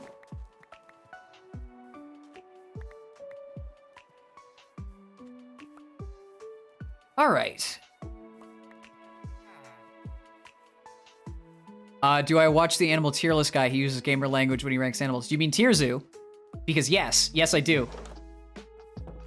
Probably one of my favorite videos from him is the bird tier list. And yeah, it is like straight up gamer terminology, like the bird meta, the intelligence and defense stats of the secretary bird, like stuff like that. Sometimes I'm like, it's kind of over the top, but I feel like it works because he's just literally talking about how effective certain animal species are in the world, but using gamer balance terms, like Earth Patch and stuff like that. Like how humans are overpowered and because of the insanely cracked intelligence stat and the use of tools and things like that. It's funny. It's funny. It works. Also, case in point, that bird video, Tears' bird video, opened my eyes to the absolute beauty and genius that is the secretary bird. For people who don't know, secretary bird is, I believe, an African species of bird with some of the fucking longest legs I've ever seen on a flighted animal. And its main fucking ability is to straight up kick snakes in the head so hard that it kills them. Like, it's a bird that kicks like Chun-Li from Street Fighter. It can fly, and it can do all that sort of stuff, but its main thing is it just straight up kicks snakes in the head, and I fucking love it. I think it's my favorite bird for the sake of that meme alone. Is the fact that, like, imagine being in the savannah, right? And you see this, like, graceful, long-legged bird just fly down, swoop down. It sees a snake and just starts kicking the shit out of it. That visual never ceases to amaze me. This animal was once quite strong, but it got a debuff over the years with evolution. Frankly, their spawn rate is very fast, but recent patches during the Jurassic era have made them slower. Yeah, exactly. That's the terminology we live for. I don't know why, but somehow, like, biology, but explained in either humorous manners or in alternative terms to just create this, like, this humor edge is always the best. Another person who I can think of who makes, like, learning about biology hilariously fun is a Frank. Who, if you don't know who that is, he's the guy who does True Facts, like, in his subtle Morgan Freeman voice. I probably have brought him up once or twice. But it's like you genuinely learn about some of the weird and wacky creatures, both flora and fauna in nature, but he presents it in a way that is so simultaneously serious and non-serious. And it's some of the most entertaining content. Since no one else does it, you can go over the top as much as you want. Exactly. it's niche. Tirzu is niche, but it works because he's the only one who does it. He's found his little content niche, and he really makes it work. There we go. I just love channels like that. It's always fun to have a humorous edge on more serious topics. Or not serious topics in the sense of, like, emotionally serious, but, like, boring or blasé or just normal things. Because I know there's a lot of people who don't give a rat's ass about biology. I find it personally interesting, but I find it interesting when it's in that sort of context. And I'm sure a lot of people do too, because Tirzu wouldn't have the views he had if people weren't laughing their asses off learning about how this certain hippopotamus has insane strength. I set a respawn point, fuck. Come on. Come on. There we go. If he was copying other people, then that's annoying, but there's no competition, so who gives a fuck? Exactly. Oh, another cat.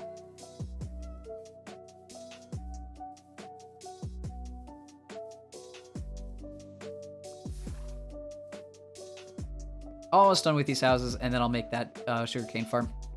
Probably shouldn't take me too long. Oh yeah. No, if you're gonna do something like that, where no one else has done it quite in the way that you're gonna do it, and people are like, "Hey, I really like this content. It's either funny or interesting." Just fucking full send it. And he has absolutely full sent it. For anyone who has not seen Tirzu, go watch Tirzu.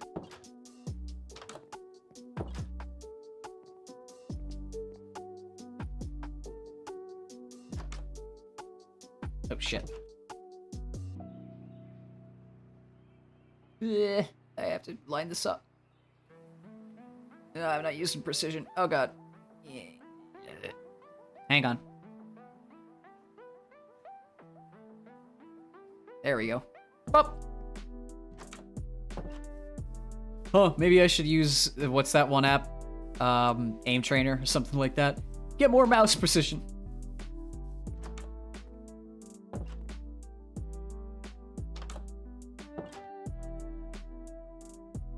Try it again.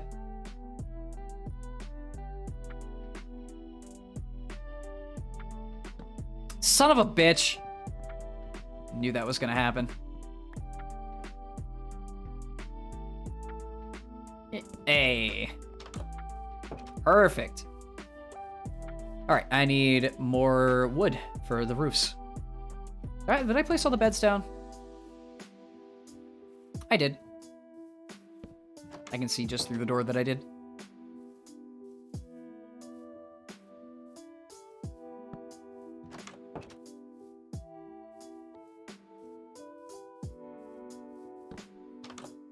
Okay, nice. Probably need some job blocks for them too, but that's for later. Just having the villagers, you know, existing in the village is step one. Son of a bitch. I'll get that. I'll get that later. I'll get that later.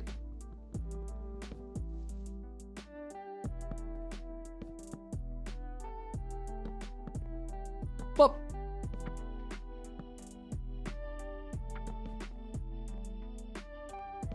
Oh, come on, man. If I had a nickel for every time I've misplaced a block in Minecraft, I would probably have as much money as Bill Gates.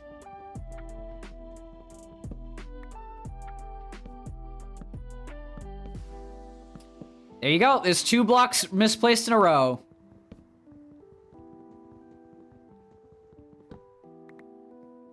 We all would. We all would. I think this game is just built to have blocks that can be misplaced, in all honesty.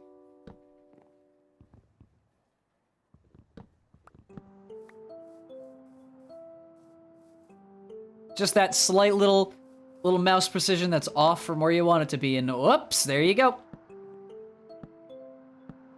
At least I'm not, like, multi-crafting fucking iron boots or an iron chest piece like I did before. That hurt my soul.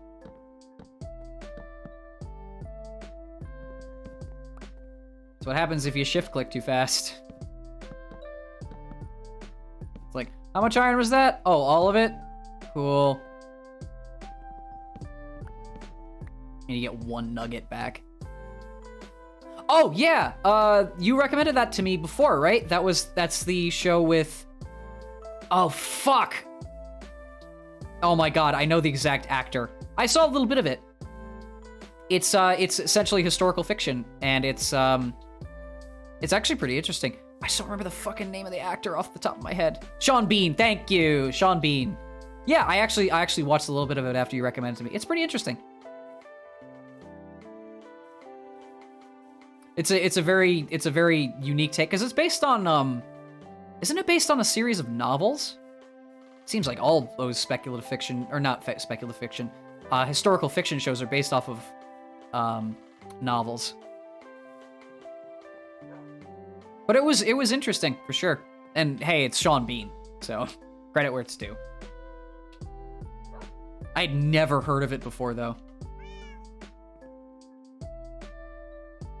Let's see.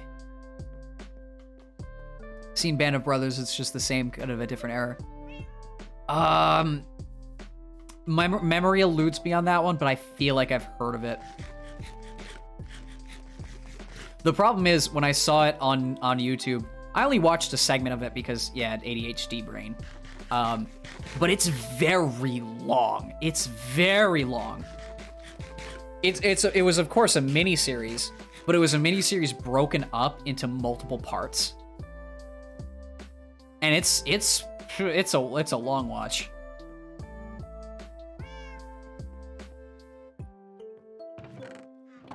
Band of Brothers is World War II U.S. Airborne. Oh, okay.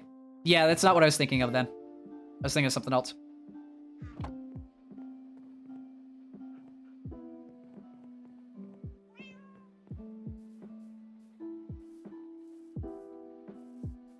But I'd say, hey, if you're into that sort of thing, it's definitely worthwhile, because for the short time that I did see it, it was pretty entertaining. Remember what I said about creepers? There's one. How are you here?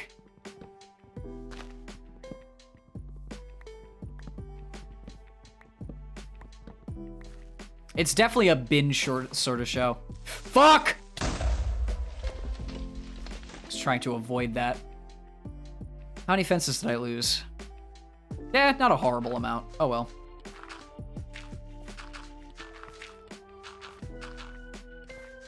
Damned creepers.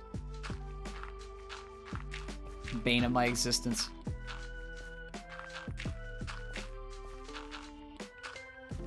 Worst part is I didn't even die from it. He broke my architecture. There we go. Acacia. All right. Let me go fix that fence. Man, I can't believe that. Goddamn creepers. Worst enemy. Worst enemy. I don't think anyone can argue with that.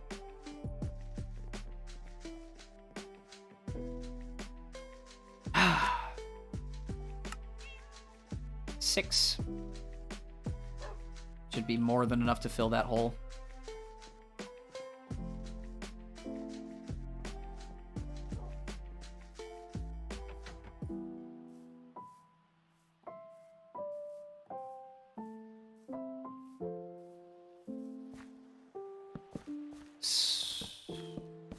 Oh, are you kidding me? Are you actually kidding me right now? That sucks. Can I reduce the amount of... No, there's nowhere I can reduce the amount of fence gates or fences I'm using. Oh, that sucks. Motherfucker.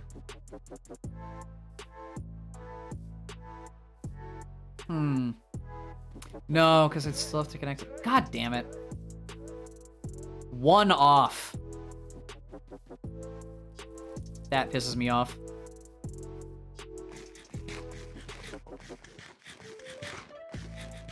Way to completely throw me off my game, Creeper. Come on, man. The audacity of this person. This large, green, explosive person.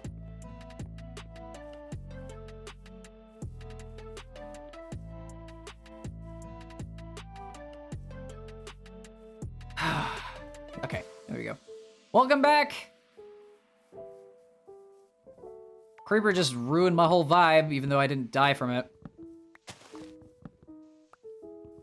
Damn things.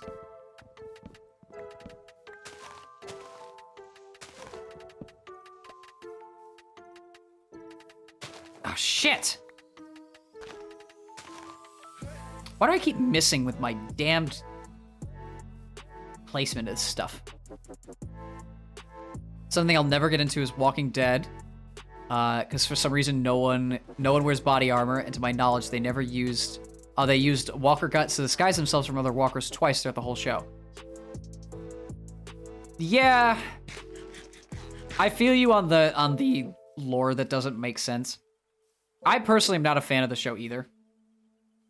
My parents were. Though, after a while, it just started becoming very stagnant and, like, samey. I get people who are into it, because at one point the writing was very good and the characters were really interesting. But the logic kind of falls apart.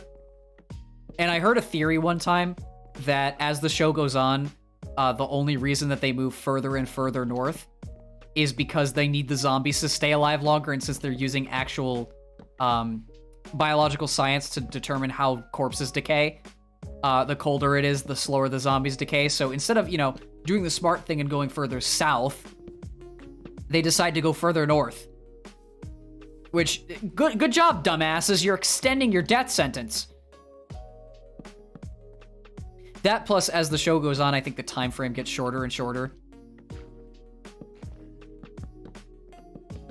I don't know. That was like the first 4 seasons or 5 seasons or so. I don't know where it sits now, but it's not great. I haven't heard a lot of good things about recent Walking Dead, that's for sure. Oh, did I accidentally extend the corner? I did. I made too many corners.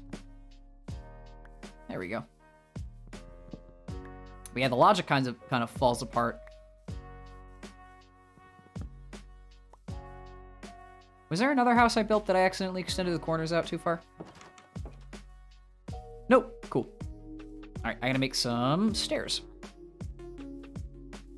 And then let's hope I have enough deep slate for the other build. Apparently the war between Negan and Rick is 31 episodes. 16 is 1 season, and that seems way too fucking long for one conflict. Is it really 31 episodes? That is unreal.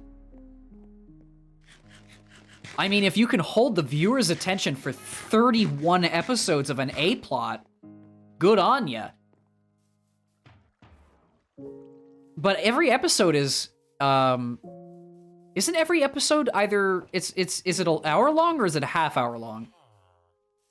Even so, even if every episode's a half hour long, that is an exceptional time.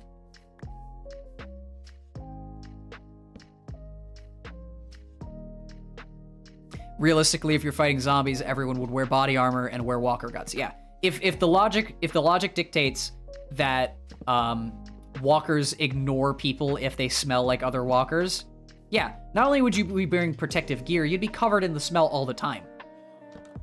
Doubles your survivability chances. But no, they're not supposed to look dirty and covered in blood the entire time because we need the actors to look a certain... No, fuck off. Plot relevance versus the way that it looks are two completely separate things. 1 hour long or 58 minutes is pretty fucking close to an hour. Okay, yeah, so it is an hour long per episode. That is 31 hours for one conflict. That is 31 full hours. How can you tell a character-driven story based on one A-plot for 31 hours? The Glenn made the show go from 17 million viewers to 1 million views. Yeah. There's your sign right there. Again, I get why people enjoy it. I'm just not one of them. And a show can only go on for so long before either plot details start to fall apart, plot holes rear their ugly heads, or they just can't. They just can't work out. Yeah, I am still building houses. I decided to build 3 at once to sort of speed up the process and ended up slowing down. I got one more thing to build after this. Trust me, cutting down trees takes a long time. I ain't no lumberjack.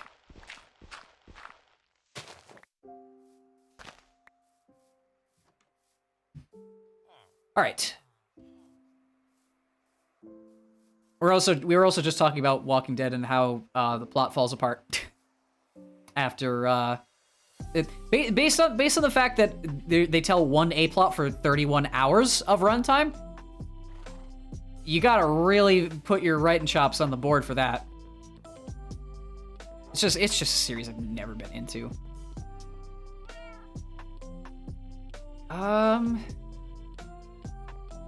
The pain of being a builder, indeed. I honestly haven't watched it very much either. The only real knowledge I have of The Walking Dead is from my parents, who watched it pretty religiously for the first 3 or 4 seasons. But over time, they fell off, much like the rest of the viewer base. So I have no idea what state it's in now, but I've heard it's not great. It's either boring, blasé, filled with filler, or people being out of character 24/7.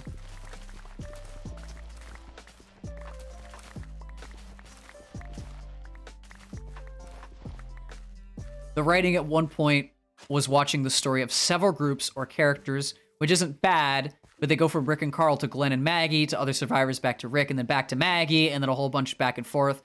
Took almost a month to know what happened to the other character. Jesus, really? Like, I get the distinction between A and B plots. Like, stories tend to need both A and B plots in order to create some diversity in the storytelling. I mean, you can tell a great story by focusing on just the A plot. But if it's a running series, it tends to be good to write multiple plots in so that you can follow multiple characters. But that just seems a little excessive. That just seems like a little too much is going on. I mean, if you can follow it, props to you, but I definitely feel like I wouldn't be able to. Just seems a little much. I'm no author or story writer, so I really can't vouch, but it just makes my head hurt. Hydrate, thank you. Nice.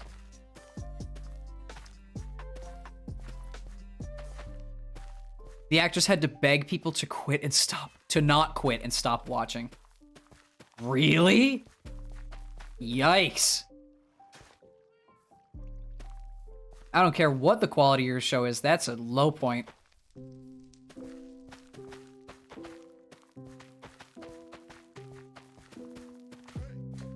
I mean, from what I understand, you piece of shit, why are you here?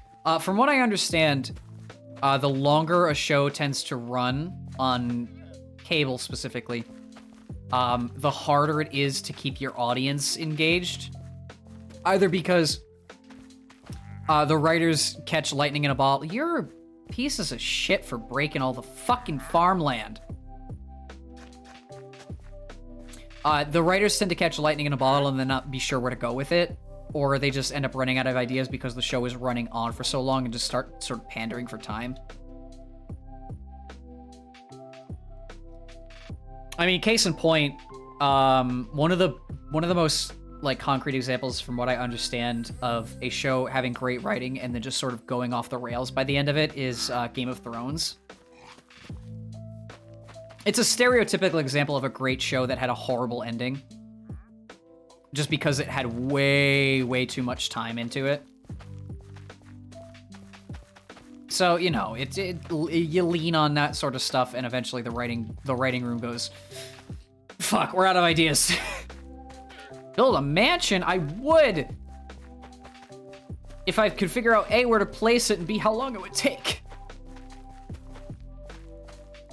Instead of making a new good show, they grasp on the old show because money. Exactly. If your show is double-digit seasons, it's gone on for too long. That is facts. That is facts. A lot of the great shows throughout history have barely even crossed the 5 mark, much less 10 or sometimes even 20.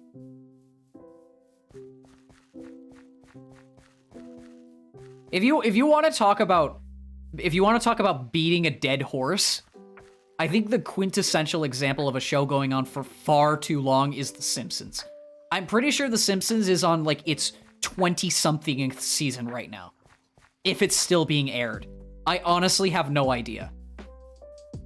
And if I'm not mistaken, SpongeBob is on its 15th or something like that. It's absurd. Unless it's anime and there's a new season every 2. Yeah, that's different. Can you guys not fuck up my farmland?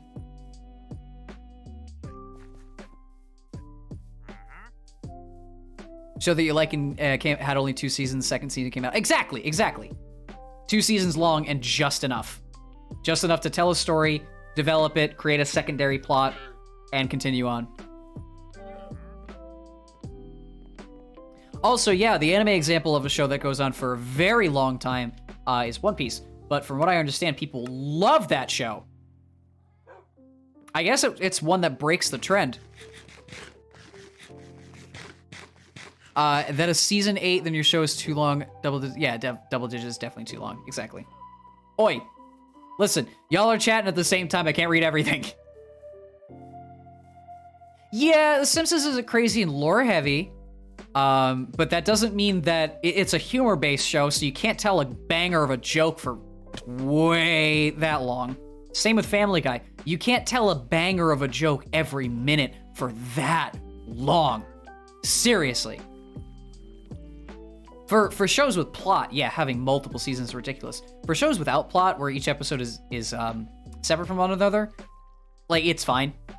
But with comedy's really, really difficult to get right over long periods of time. And the 3 shows that we've mentioned, Simpsons, SpongeBob, and Family Guy, well, Family Guy is more of an adult-oriented show. The other 2 are much more standard family-oriented, and SpongeBob was for a period of time a kid's show. Like, they're not always bangers. They're really not. And the further along you go, it seems like the less jokes land. Went to a friend's house and they refused to turn off Family Guy at 7 a.m. the next...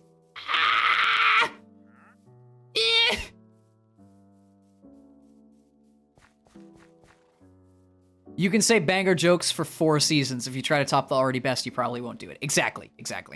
That's my point. If you have an IP and you make it have a runtime that is longer than its staying power permits, you're gonna run out of material. Just regardless, you're going to run out of material. You might have that occasional, like, holy shit, this is good, but you're not gonna be able to constantly, like, set the bar higher and higher forever. It's impossible. We're not all gods amongst men. We can't write like we're gods amongst men. There will be a point where shit just starts becoming filler. And it sucks, but it's true. And we always remember the stuff that we had, much less the stuff that we have.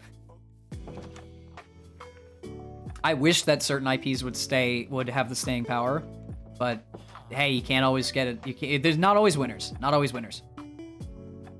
It's always a limit. Exactly. It's always a limit. Same thing with gaming. Exactly. Oh, trust me, that is the... Yeah, no. For all the flack that people give Call of Duty, it definitely has had stinkers. But they will not let that IP fucking die, because why would they? It's like sports games.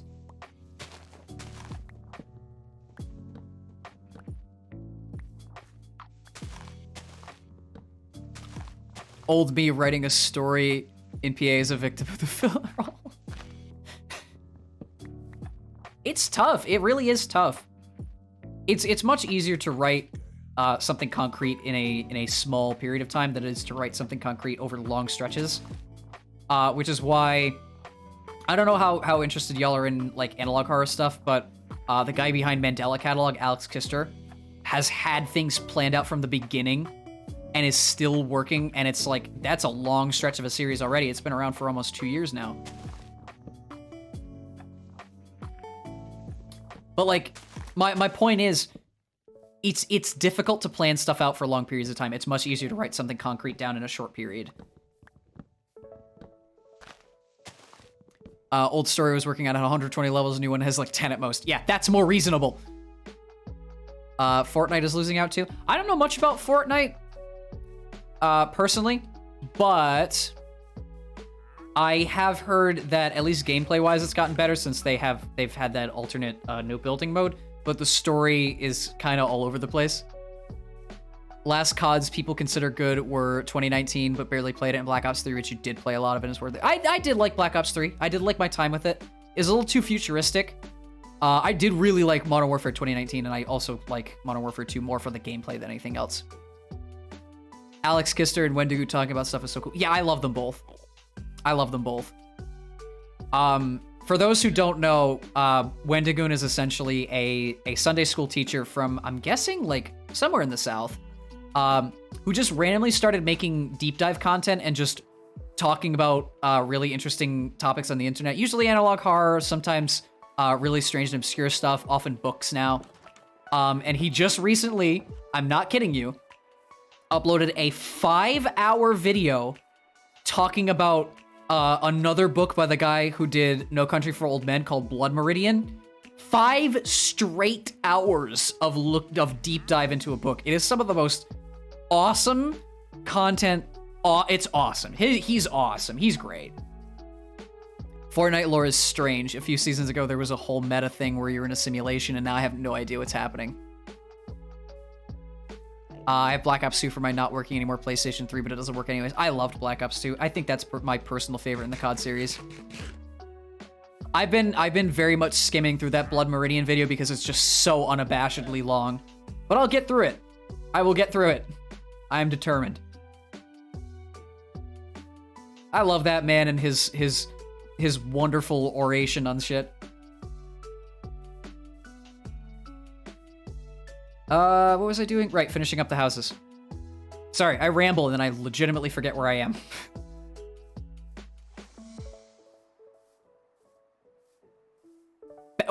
Excuse me?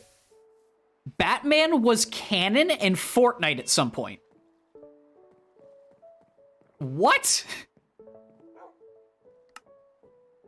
Okay, well, I know that there's Naruto characters in Fortnite too, but I think those are just skins. And also Goku. And also Thanos. I don't know anymore. BioShock Infinite and COD Zombies lore are complicated at the least. Yeah. Yeah, whenever you fuck with timelines, shit gets complicated real fast. Though BioShock Infinite is fantastic. I need to go back and play Burial at Sea. I really need to go back and play those DLCs. It sort of ties a nice, neat little bow on that game. Want to play it on PlayStation, but brother's using the cable to connect his PC to a TV. Well, I don't know your relationship with your bro, but I'm not gonna say deck him in the face and tell him to get off. It's time for my turn on the PlayStation. But hey, I'm not saying don't do that. I have to play my Black Ops. JK, JK.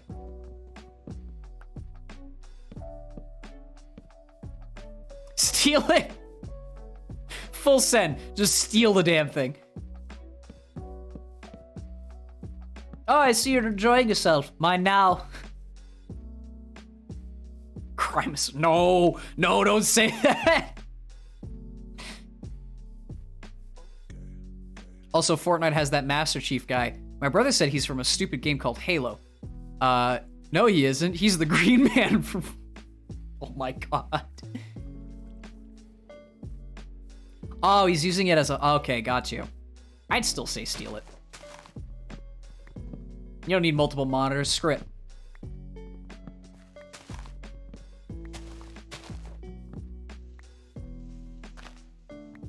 Who's the Green Man from Fortnite? Oh, it's John Halo. Who's John Halo? I don't know. I didn't need to cut that tree down. I didn't see the inventory that I had. That's chock full.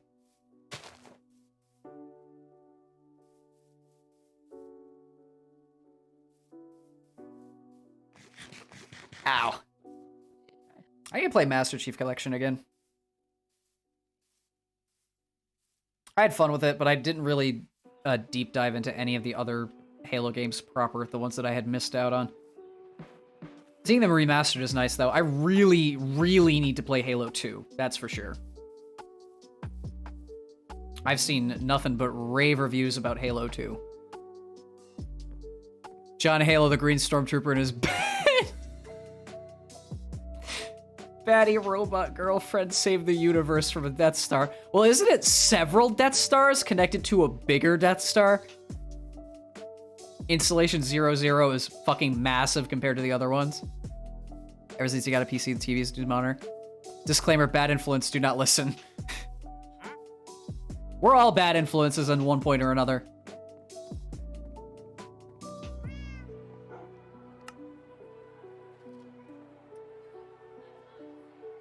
Hold on.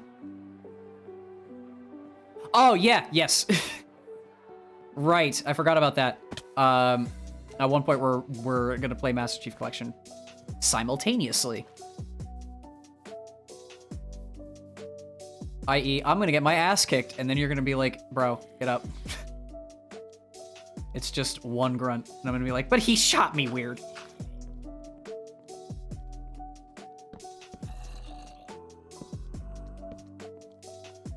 Story for another time. Sweet, juicy lore. Yeah, zombies. Yeah, I'm going for 4 hours. I usually play Minecraft for quite some time. It's chill. We chill out, we have fun. And I get to go down random tangents, which is sort of why I do this. But he shot me weird. Yeah, but he shot me weird.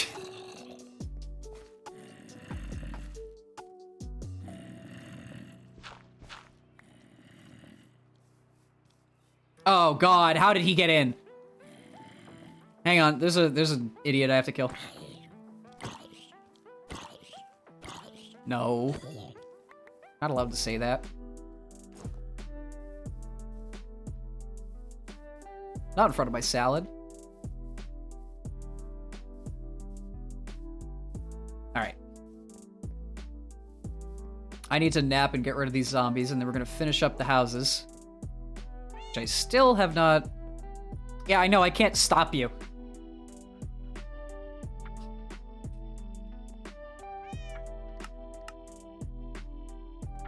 Man, these houses are taking a long time.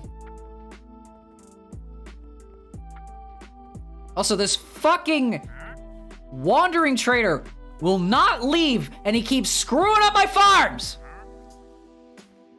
You got about 30 seconds before I bring the axe into your fucking skull, bud. You have about 30 seconds.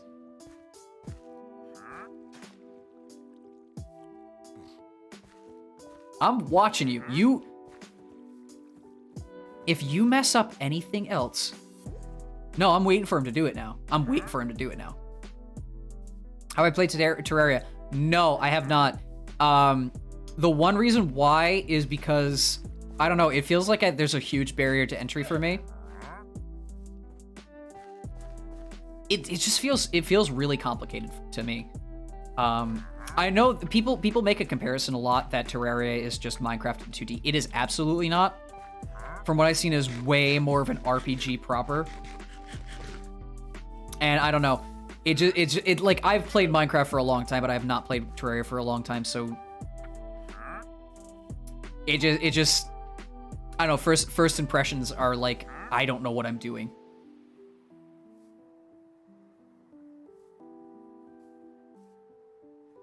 I'm paying attention, making sure that he doesn't do anything crazy.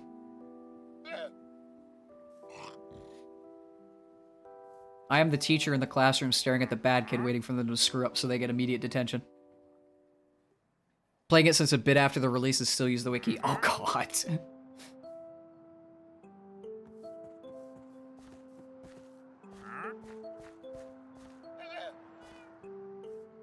I've seen challenge runs in Terraria, and it genuinely does look like a very fun game.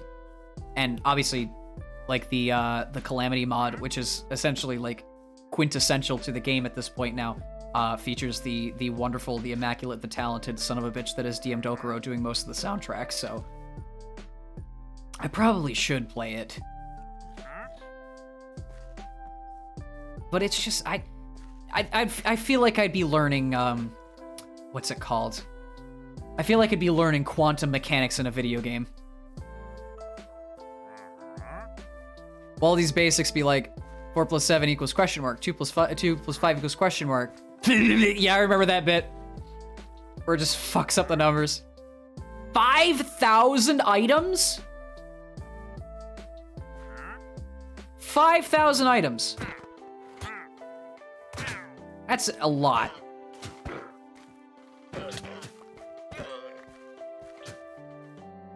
Yeah, that would make my head spin even if I knew what I was doing.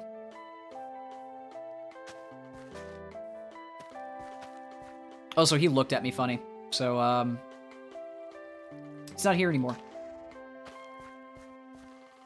I think that was justified. Anyway, what was I doing? Houses. It makes looking through the files for texture packs super fun. Oh, no.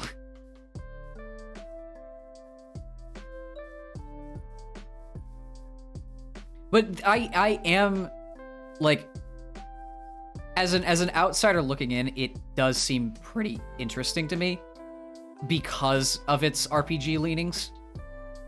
Like, it is straight up the armor progression, weapon scaling, and, like, getting loot from enemies and getting better gear of, like, something like fucking Final Fantasy. With the crafting, building, and gameplay of something like Minecraft. So it does seem like a genuinely fun time,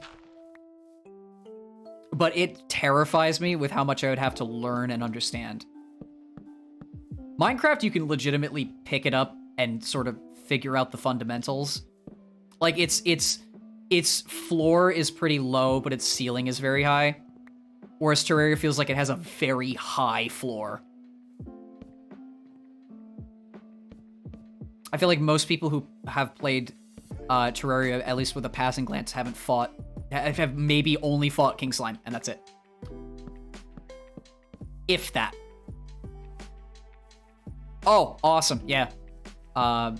Definitely. I don't know if it would come to pass because I'd have to really set myself and say, all right, I should play Terraria. But in the future, if ever it's there, help is always appreciated for sure. Baldy gets mad at you for failing something impossible. Hey, listen, in his eyes, the eldritch words of the gods are clearly interpretable. But to us feeble humans, he just goes, you got the math wrong. It's clearly not his fault.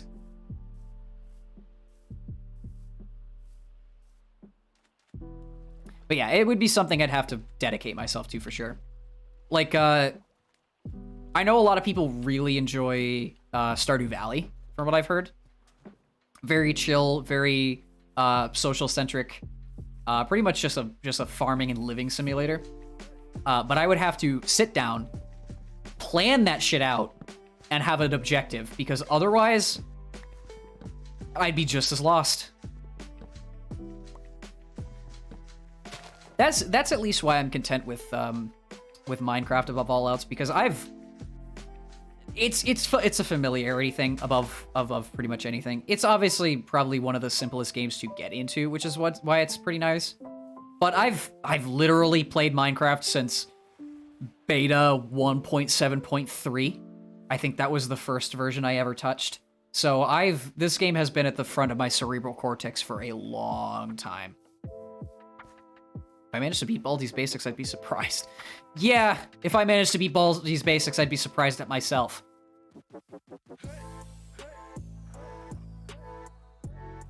I'd say Baldi's is more of a rage game now that I think about it.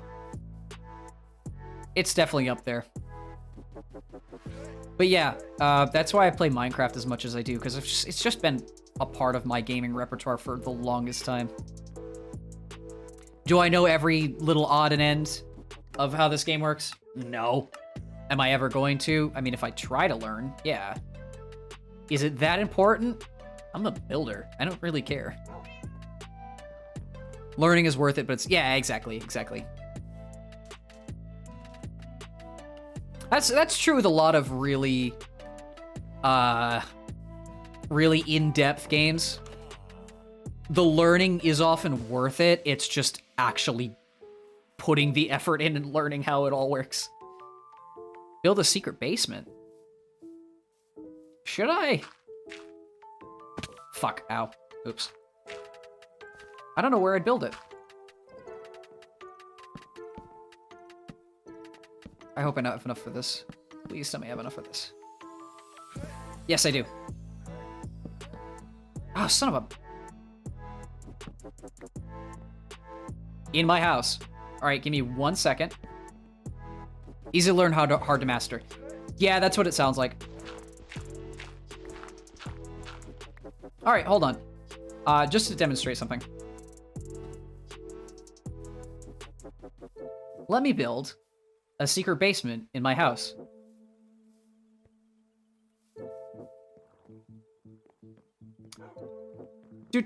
Oh, look. Water. Unless I'm an aquatic creature. Doesn't look like that's happening. Yes, I can build a tunnel down. No, I don't think I'm going to need to. I like having a nice little deck house. Wasn't this the first thing I built? Yeah, this was the first thing I started building. Twitch eats your... Oh, God. Well, it is a live streaming service. Hey, if you need to charge your phone, go ahead and do that. Thanks for sticking around.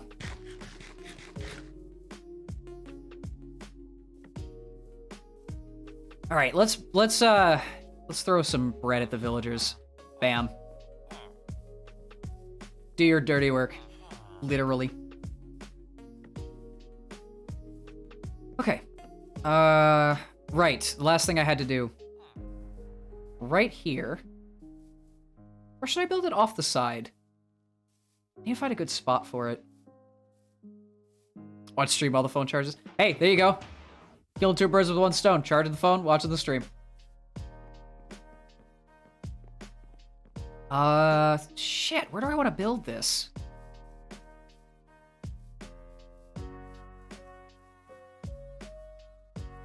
Now that I've built all these houses, I really have to determine where the hell I want to build this sugarcane farm. Oh, wait, I could do it right here. This is a good spot. Yeah, I can do it right here. I think I'll make it 5 long. I think that's good. That's at a decent spot. Yeah, it's in a decent spot. Let's have a tunnel that goes down. Oh, I actually want it 1 up from here. There you go. Find a hole to fall into the void. Do you know how long that would take me? I'd be here for hours. I barely even have hit deep slate in that mine over there. Oh, did I fuck that up?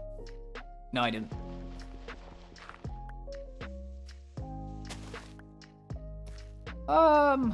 Yeah, let me dig 1 down, actually. Oh, oops. I broke my shovel. Actually, I'll make it 6 wide. Well, now I can't get out. Hang on, gonna go build another shovel. Just dig straight down. Well, I'd have to break bedrock. That's kind of impossible on survival.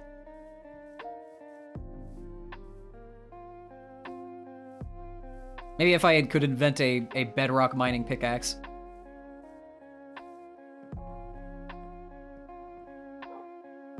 Normally, the way that world generation works that low, like they're pretty smart about it. They know that you shouldn't fall through the void accidentally, because if you did that, you'd lose all your stuff, you know? So, I think when they do world generation with bedrock, most of the time. It's very patchy, but they try to make it smooth for a flat. So it would take me a while to find a hole if I really went and dug for it. Or refining them for fun. Honestly, fair. I just have too much writing on my current existence to go and try to fall through the void right now. But hey, if I'm ever like, I want a creative way to die, there's an idea. Need to expand out the side here. Alright. So now this is even. No, it's not hardcore.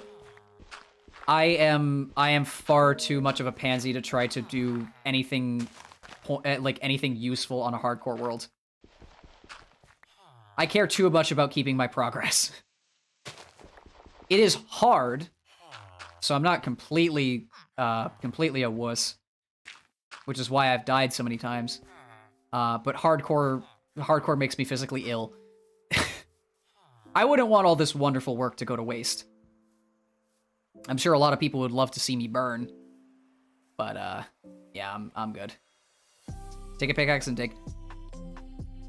I would, but like I said, I have a lot riding on this life right now. Hang on. Oh, I need hoppers. Great, I need more wood. Son of a...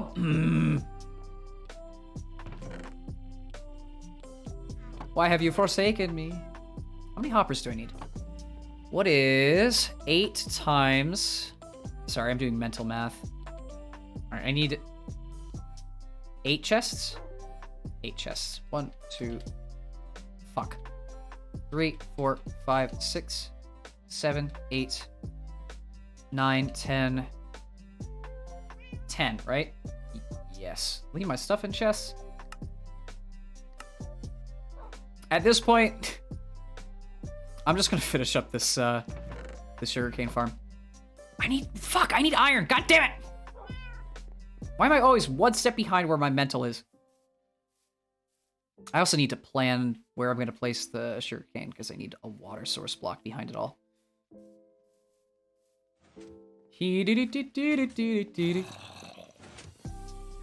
How's the iron farm been doing, actually? Holy shit! Okay.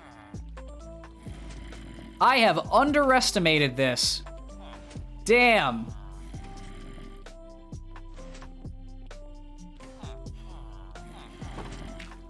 I'm actually gonna run out of space. I had a feeling that was gonna happen. Iron farms are based. Oh, hey Miyako, welcome in. It's been a while. Hope you've been well. Hope you had a good weekend, having a good day, regardless of what it is.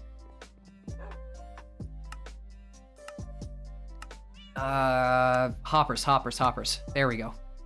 1, 2, 3, 4, 5, 6, 7, 8. Dunzo bonzo. Going to the dock in 3 hours. Well, I hope that however you're feeling, at least something can be done about it. Because I remember this is a long-standing issue. Resting past like 2 weeks. Again, point still stands. Hydrate, thank you.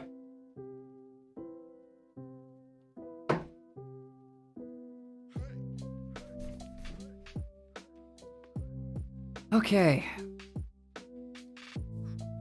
Oh, full month. Great. Sounds like an absolutely wonderful time. Oh, god damn it. I have a pickaxe on me.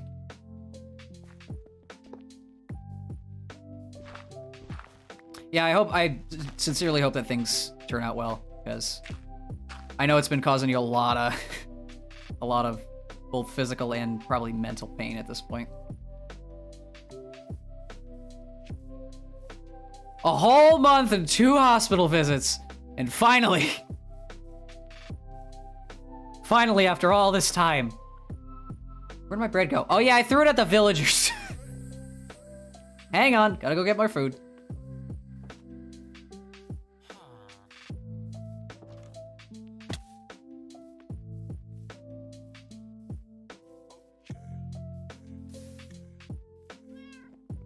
Should I just... Yeah, screw it. I'll grab potatoes because I have a lot. I'm starving. Oh, she had surge. Okay. Man, what horrible timing then.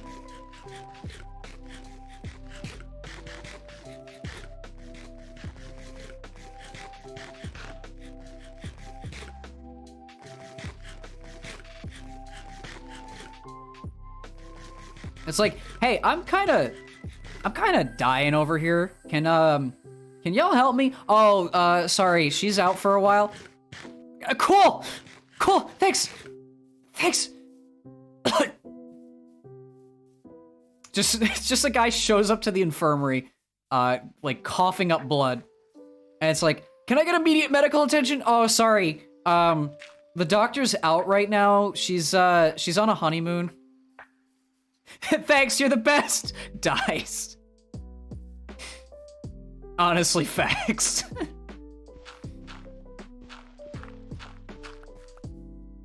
But yeah, genuinely, I hope that either whatever is causing you immense pain, at least they can handle. Because it's been a long time coming. Fuck, that's the wrong way. God damn it! I hate hoppers.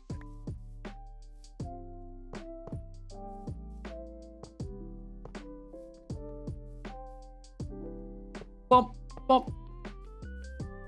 Oh, right. I mean, that's still just being uncomfortable in general, which I feel like. I mean pain in the general sense. If you catch my drift on that one. Like just generally not feeling well. Chests.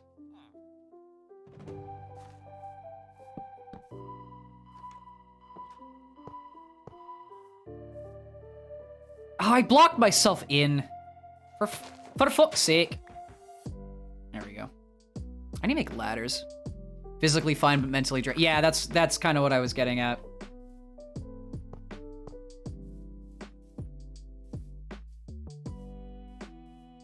Mental health is a son of a bitch, if anything else.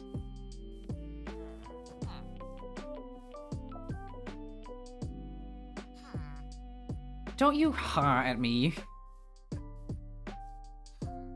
Oh, physically draining. Well, mental is also a thing.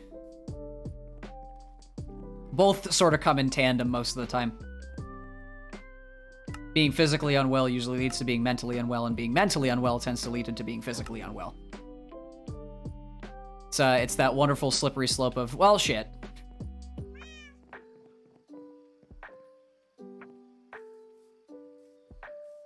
Oh, correcting the misspelling. Okay.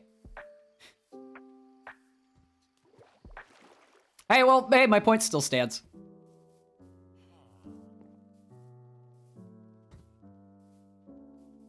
Yada-dee. I can make ladders now. I forgot to make trapdoors. Hopefully I can make some birch trapdoors. I'm putting way too much prep into the collection system.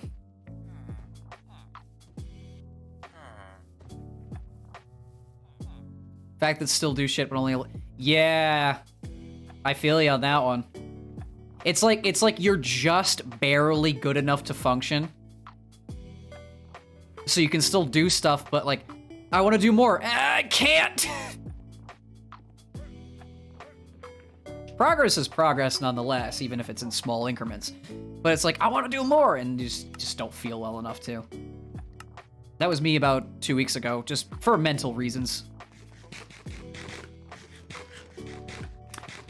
Yeah, bam, 2 days to continue. I feel that.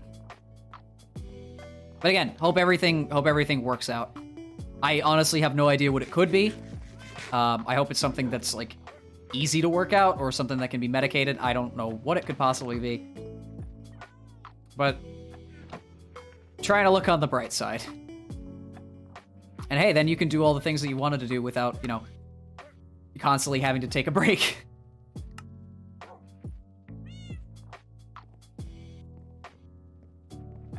Just really bad vertigo? Oh, okay. Oh, I remember you mentioning that a while back, that it was just bad vertigo.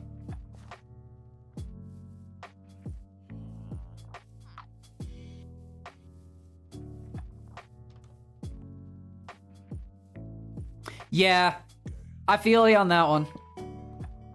I try to be more optimistic because when I am pleasantly surprised, it's often better.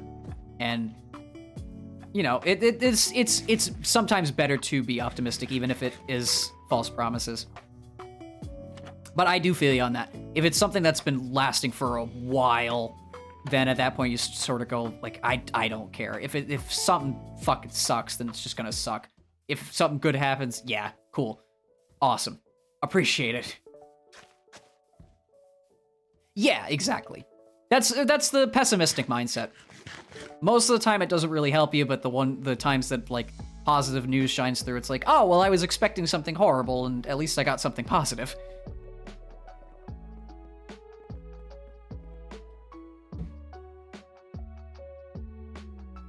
That's the thing with mindsets.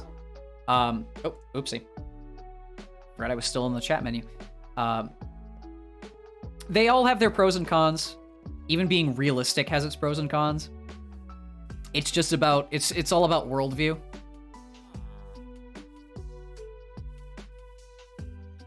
So, you know, very least hope get some better meds to manage it until it goes away, because the meds the hospital only worked half the time, and even when they did, they barely helped. Yeah. This may seem like a very very weaker and sort of non-relevant example, but I have pretty severe allergies, or at least I had pretty severe allergies, and for years and years and years and years, I would take, I think it was Claritin, but over time I built up a resistance to it where it just stopped working. Like, it just fully stopped working. And then I was prescribed a different allergy medication, and it just they were totally gone. So I don't know if it's that medication has moved on, or it's just the way that your body adapts to medication that affects like how it eventually will affect you. But maybe like switching medications or just getting a better set that's more focused on your health specifically tends to make things, you know, not shit. Tolerance is also a pain in the ass, because that happens a lot.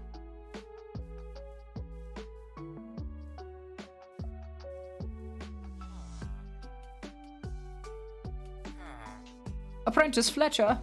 I haven't leveled him up. I probably should at one point, but too busy. Got too much to do.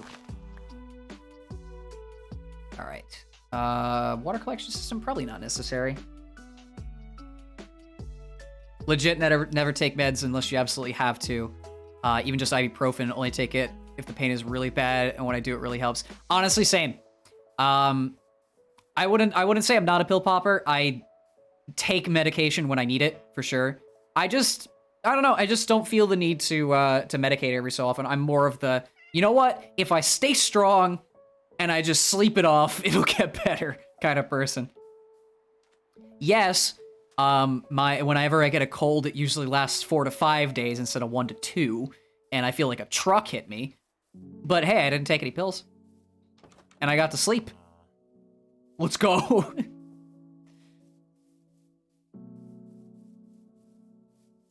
All right.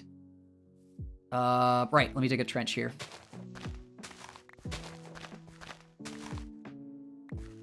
This is the most scuffed sugarcane farm I think I've ever built. I made the collection system first before I tested out its functionality. How could I do such a cursed thing? Oh, the one. What was the thing I said? I don't even remember. Was it you piece of shit or something like that? In the very condescending tone of voice. Yeah, you're a piece of shit. That's it.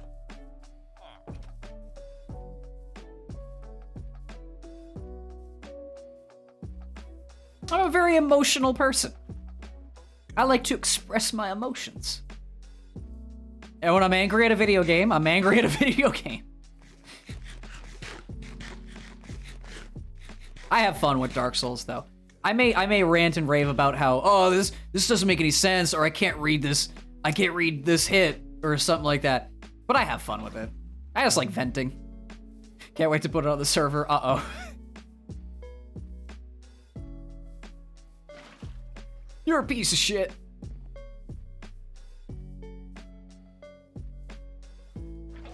Funnily enough, a lot of my humor and tone of voice, like at least when it comes to how I speak and how I talk, at least in general when I'm playing games and such, has come from internet culture. I won't say it hasn't, but a lot of it is just my natural expression,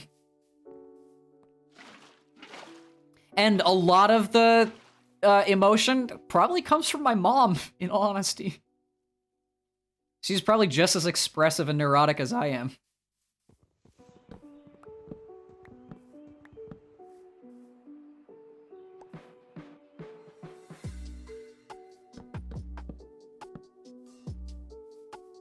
Also, you and Willow are working on a little project that's very soon. Oh, I'm excited.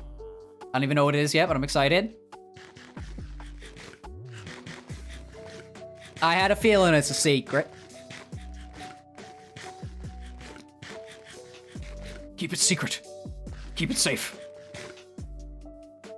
I will be happily excited for whatever it is whenever it's done and ready to be revealed, of course.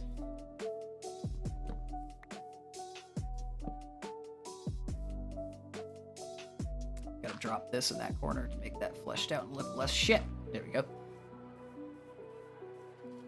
Deep Slate. Fuck! It involves a trailer being made. Oh. I hope it's not too much effort.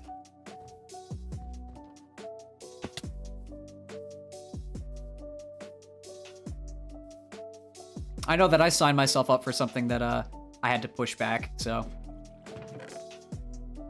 Then again, taking my time with it.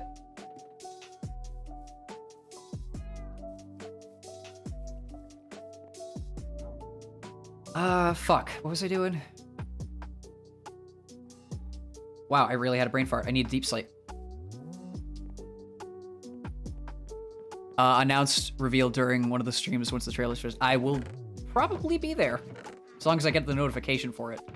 Twitch tends to be fucky with those sometimes. God, where's the Deep Slate? Where's the Deep Slate? Why don't I got any of this?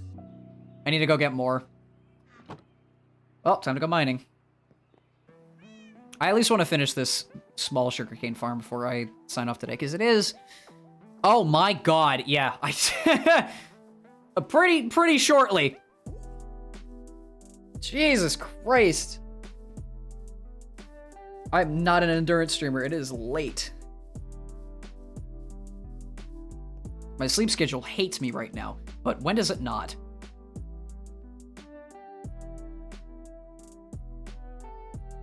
I hope I didn't bring any fucking food down. Why am I such a mess?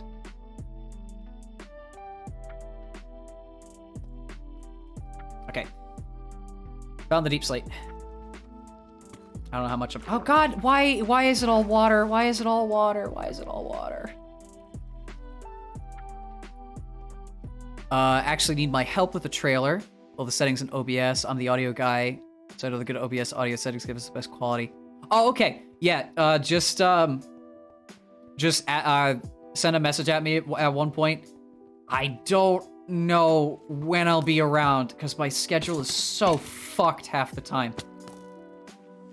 But I'll just give you a quick, if I don't have time, I'll give you a quick rundown of, like, settings and such. Whatever you need. Again, my advice is not perfect. I've had quite a few issues with audio stuff. And I tell you what, fucking mixing and mastering has been the hardest thing I've ever had to learn in quite some time. Yeah, of course. Fuck!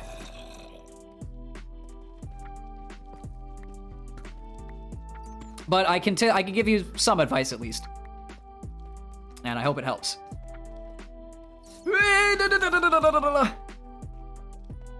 Why am I down here? All right, I'm going. I'm leaving. I am leaving. I don't have food. I am leaving. I'm out.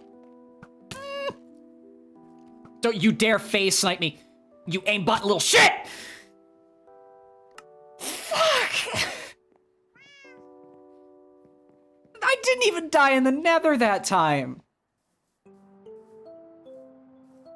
Why did I go down with... Oh, God. That was entirely on me. That death was 110% on me. I went down into a dark cave with no food, half hearts, expecting to stay alive. Just a casual romp into a cave system with mobs spawning every 5 seconds on hard. Yeah, it'll be fine.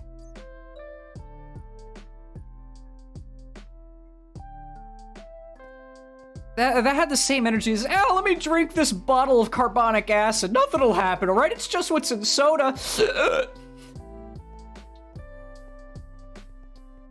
Overconfidence is a killer. Actually, not even overconfidence. Absent-mindedness. That was fully absent-mindedness. Are you fucking kidding me?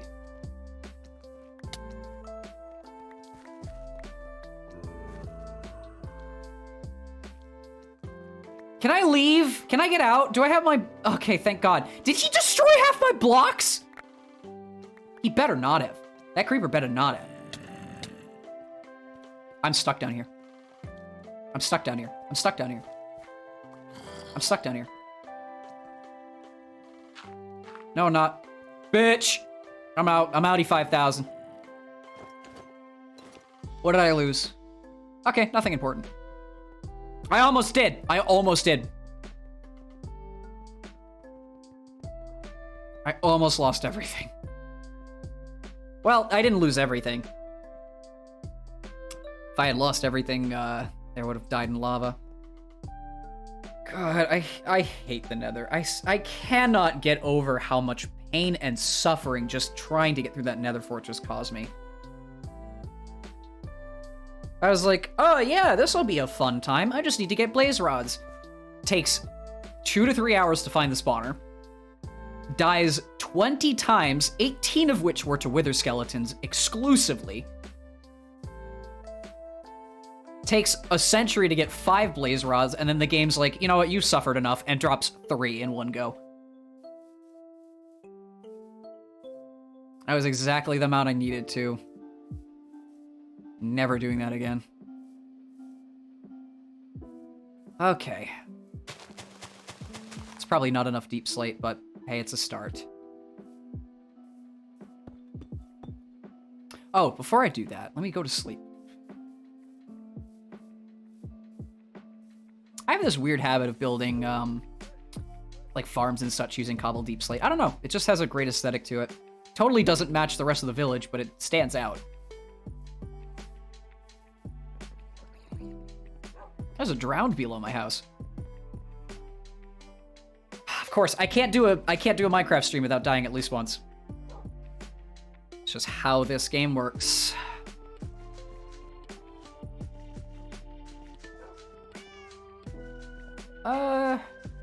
Yeah, still need food. Berries.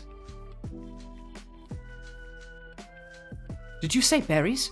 Berries? And what else? Berries and cream? Berries and cream. That's so old now. I don't know why I thought of that. I'm a little lad who loves berries and cream. Hell yeah, I'm a scatterbrain. Did I just get another... Ya-da-da. Another armor piece broke. I'm gonna sit here and regain my health.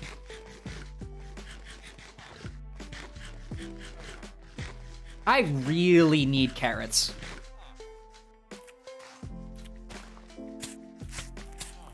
I'd love to... Oh, god damn it. Why am I at 2 hearts, man? If I die to the bushes, I should be ashamed of myself.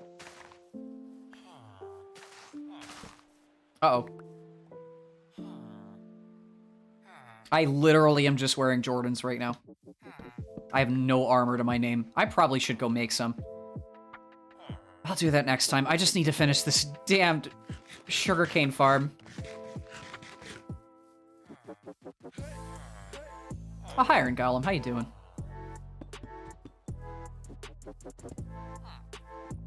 Get out of here.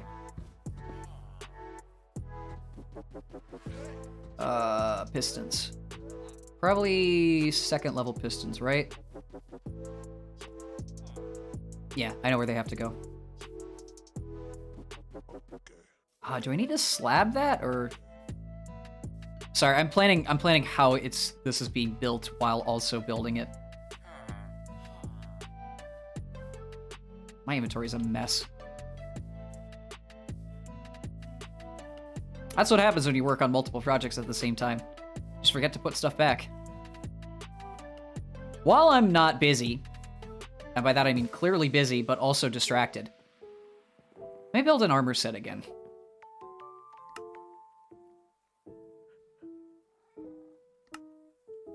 Two. Okay, peace and tranquility. Nice. What do I need for pistons? I need cobblestone, iron, which I already have, some wood, which I can make, and redstone. Okay. Make some more, hold on. Make some more wood. Probably don't need that much. Bloop. Can you make pistons with... I think I need standard cobble. Damn, I was hoping the deep slate would work like standard cobblestone, but I guess for redstone stuff it doesn't. Okay, I need 6. Glad I still have some backup redstone.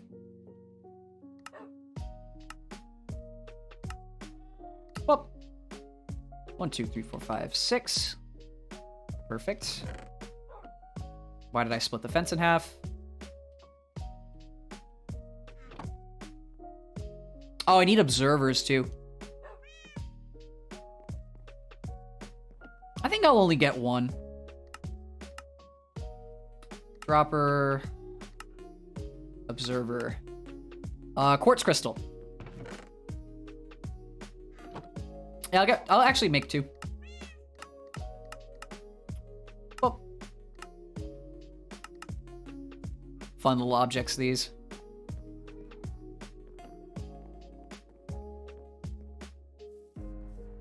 All this is just so I can have an easy way to talk to the librarian and just instead of constantly breaking this, I can just go to the chest, grab as much sugarcane as I need, and trade.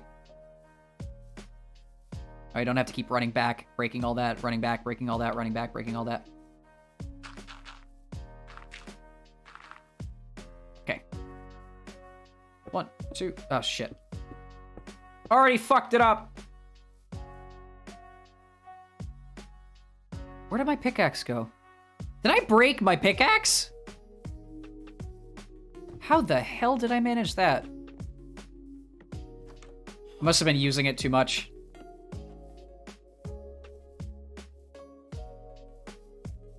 Hang on, gotta make another one.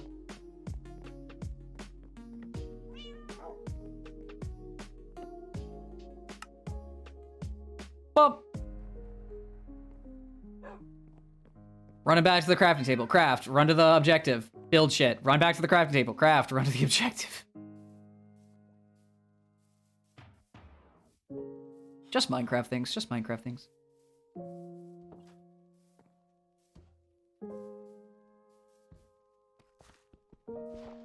Okay. I can probably, in all honesty, replace the wood with... What's it? Why did I say wood? I'm gonna replace the dirt with the deep slate.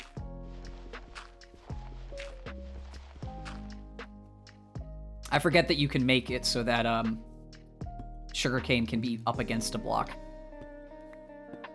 There we go. And I just need to place some observers on the tops here. Ah, wrong way. Every time. Oh. And one more on this side. Here we go. Perfect. And now the redstone... Did my Spotify actually stop? Pardon me. Yeah, it did. Wow.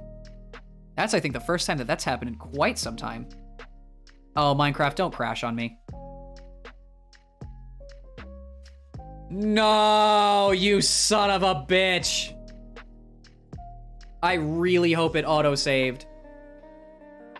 I tabbed out for 1 second, Minecraft.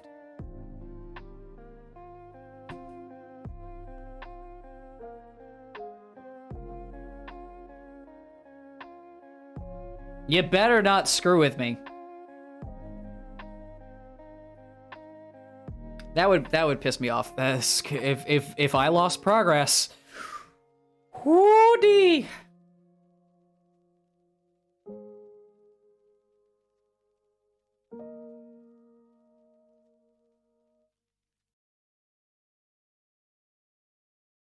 Let's see what happens.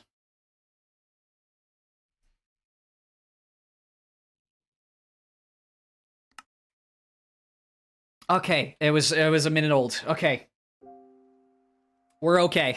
We're okay. I don't know what, okay. I know that there's a fundamental problem. When you tab out of a full screen game, it loves to just go, nah, you're gonna crash. But Minecraft has a vendetta with me. Almost lost a monitor there. No, I'm not playing Destiny. It's not that bad. Okay, there we go. Yeah, it's right here. I don't know what it is with Minecraft. It just hates tabbing out.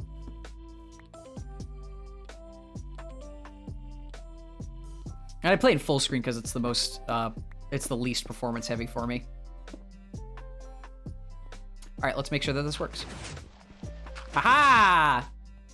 It do. Yeah, apparently. Might as well be on high priority. Gotta love simple redstone. Okay, now I just have to seal this all off. Should be simple,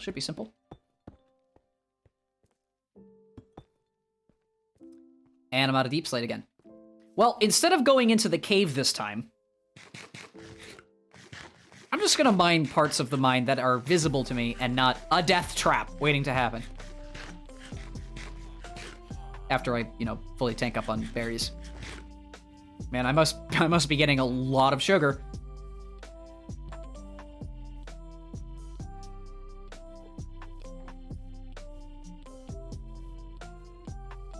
We're almost done.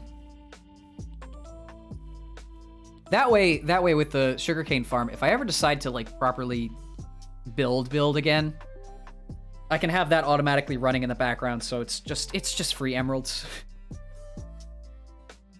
Sugarcane loves to grow impressively slow as well. Oh shit.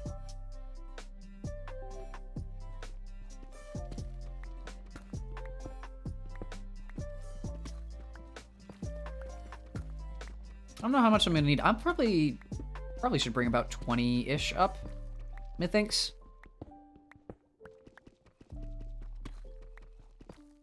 Last thing I want to do is come up short and then have to go all the way back down here.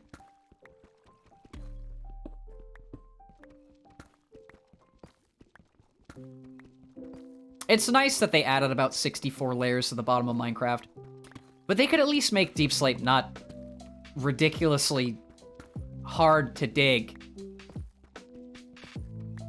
It's like end game and it prevents you from using really overpowered gear, but Minecraft's not balanced, Mojang. We don't need balance. Let me have my infinite netherite. Oh, hi. Oh, there's 2. Oh, great. Come to greet me in my time of need. There we go. There's a 3rd one?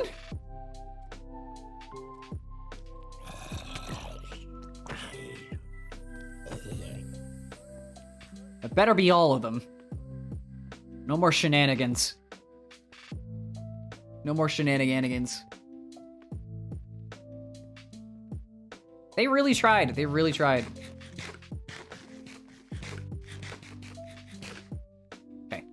How many do I have? 32. 32 should be more than enough. Just got to build the walls, then I put glass in front of it. And then we're done. Then we're done. Forgot how long these building projects really took me. Then again, wandering aimlessly while rambling probably has something to do with it. That's just how I roll.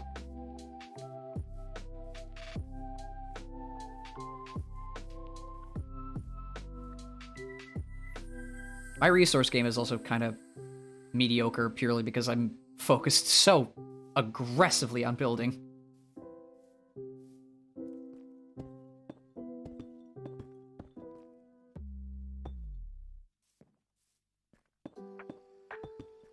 Oh, good. I had more than enough. Perfect. How do I want to... Oops. Misplace.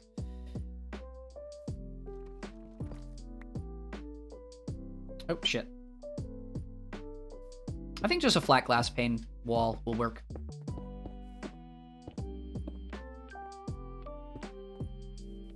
Crafting table.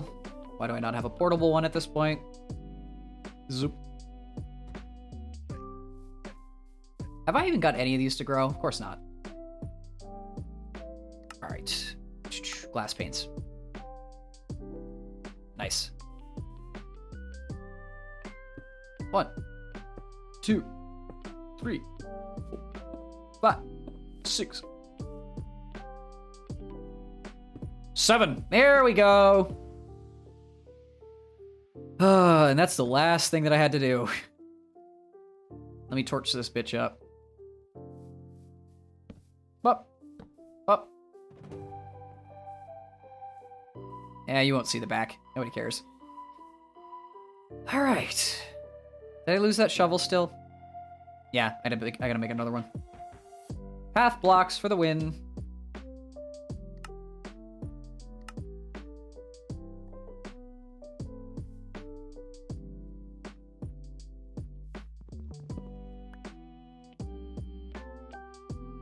There we go. And just to test, to make sure everything's in working order, I'm gonna go up top and go 1, 2. And yeah, there we go. And they should all collect down here. Nice. Okay. It's very small, but over time it will build and build and build. It's definitely not nearly as efficient as the iron farm, but hey, it's a start. Okay, after a long, surprisingly long time, I built fucking, what, 5 houses? Just 5? And a sugarcane farm. I mean, but the plan today was to, oh no, I built these light poles too. It's that too. The plan today was to renovate the village and make it look a little bit nicer. So, hey, small victories. I'm also still low on health because I need to get a better way to farm that isn't that. That's for another time. But yeah, other than the fact that I somehow managed to die still. Unbelievable. I did a lot today. I got a lot done. I'm glad to be building again and not dragging my face through the mud trying to fight wither skeletons. And the village is coming along nice. Definitely some stuff to rearrange for sure, but it's far, far greater than it once was. Anyway, that is it for me today. I've definitely gone on for longer than I was expecting. Don't usually do 5 hours, but hey, here we are. This was fun. This was fun. I always love these Minecraft streams. Anyway, I definitely need to get some rest because it is the wonderful time of 2 a.m. So, for anyone who came during the stream, thanks so much. Always happy to chat, and actually we had some really fun chats today. For anyone watching the VOD, good to see you as well. Hope you enjoy the gameplay and the random ramblings, which is the norm at this point. I will be back on Wednesday for more ramblings, but this time with a subject, and the subject is Pokemon. And also I have a favorites list that I thought would be interesting to make. Hope y'all enjoy Pokemon, because I definitely do. But anyway, that is it for me today. I'm gonna get some shut-eye, and I will see y'all later. Bye-bye!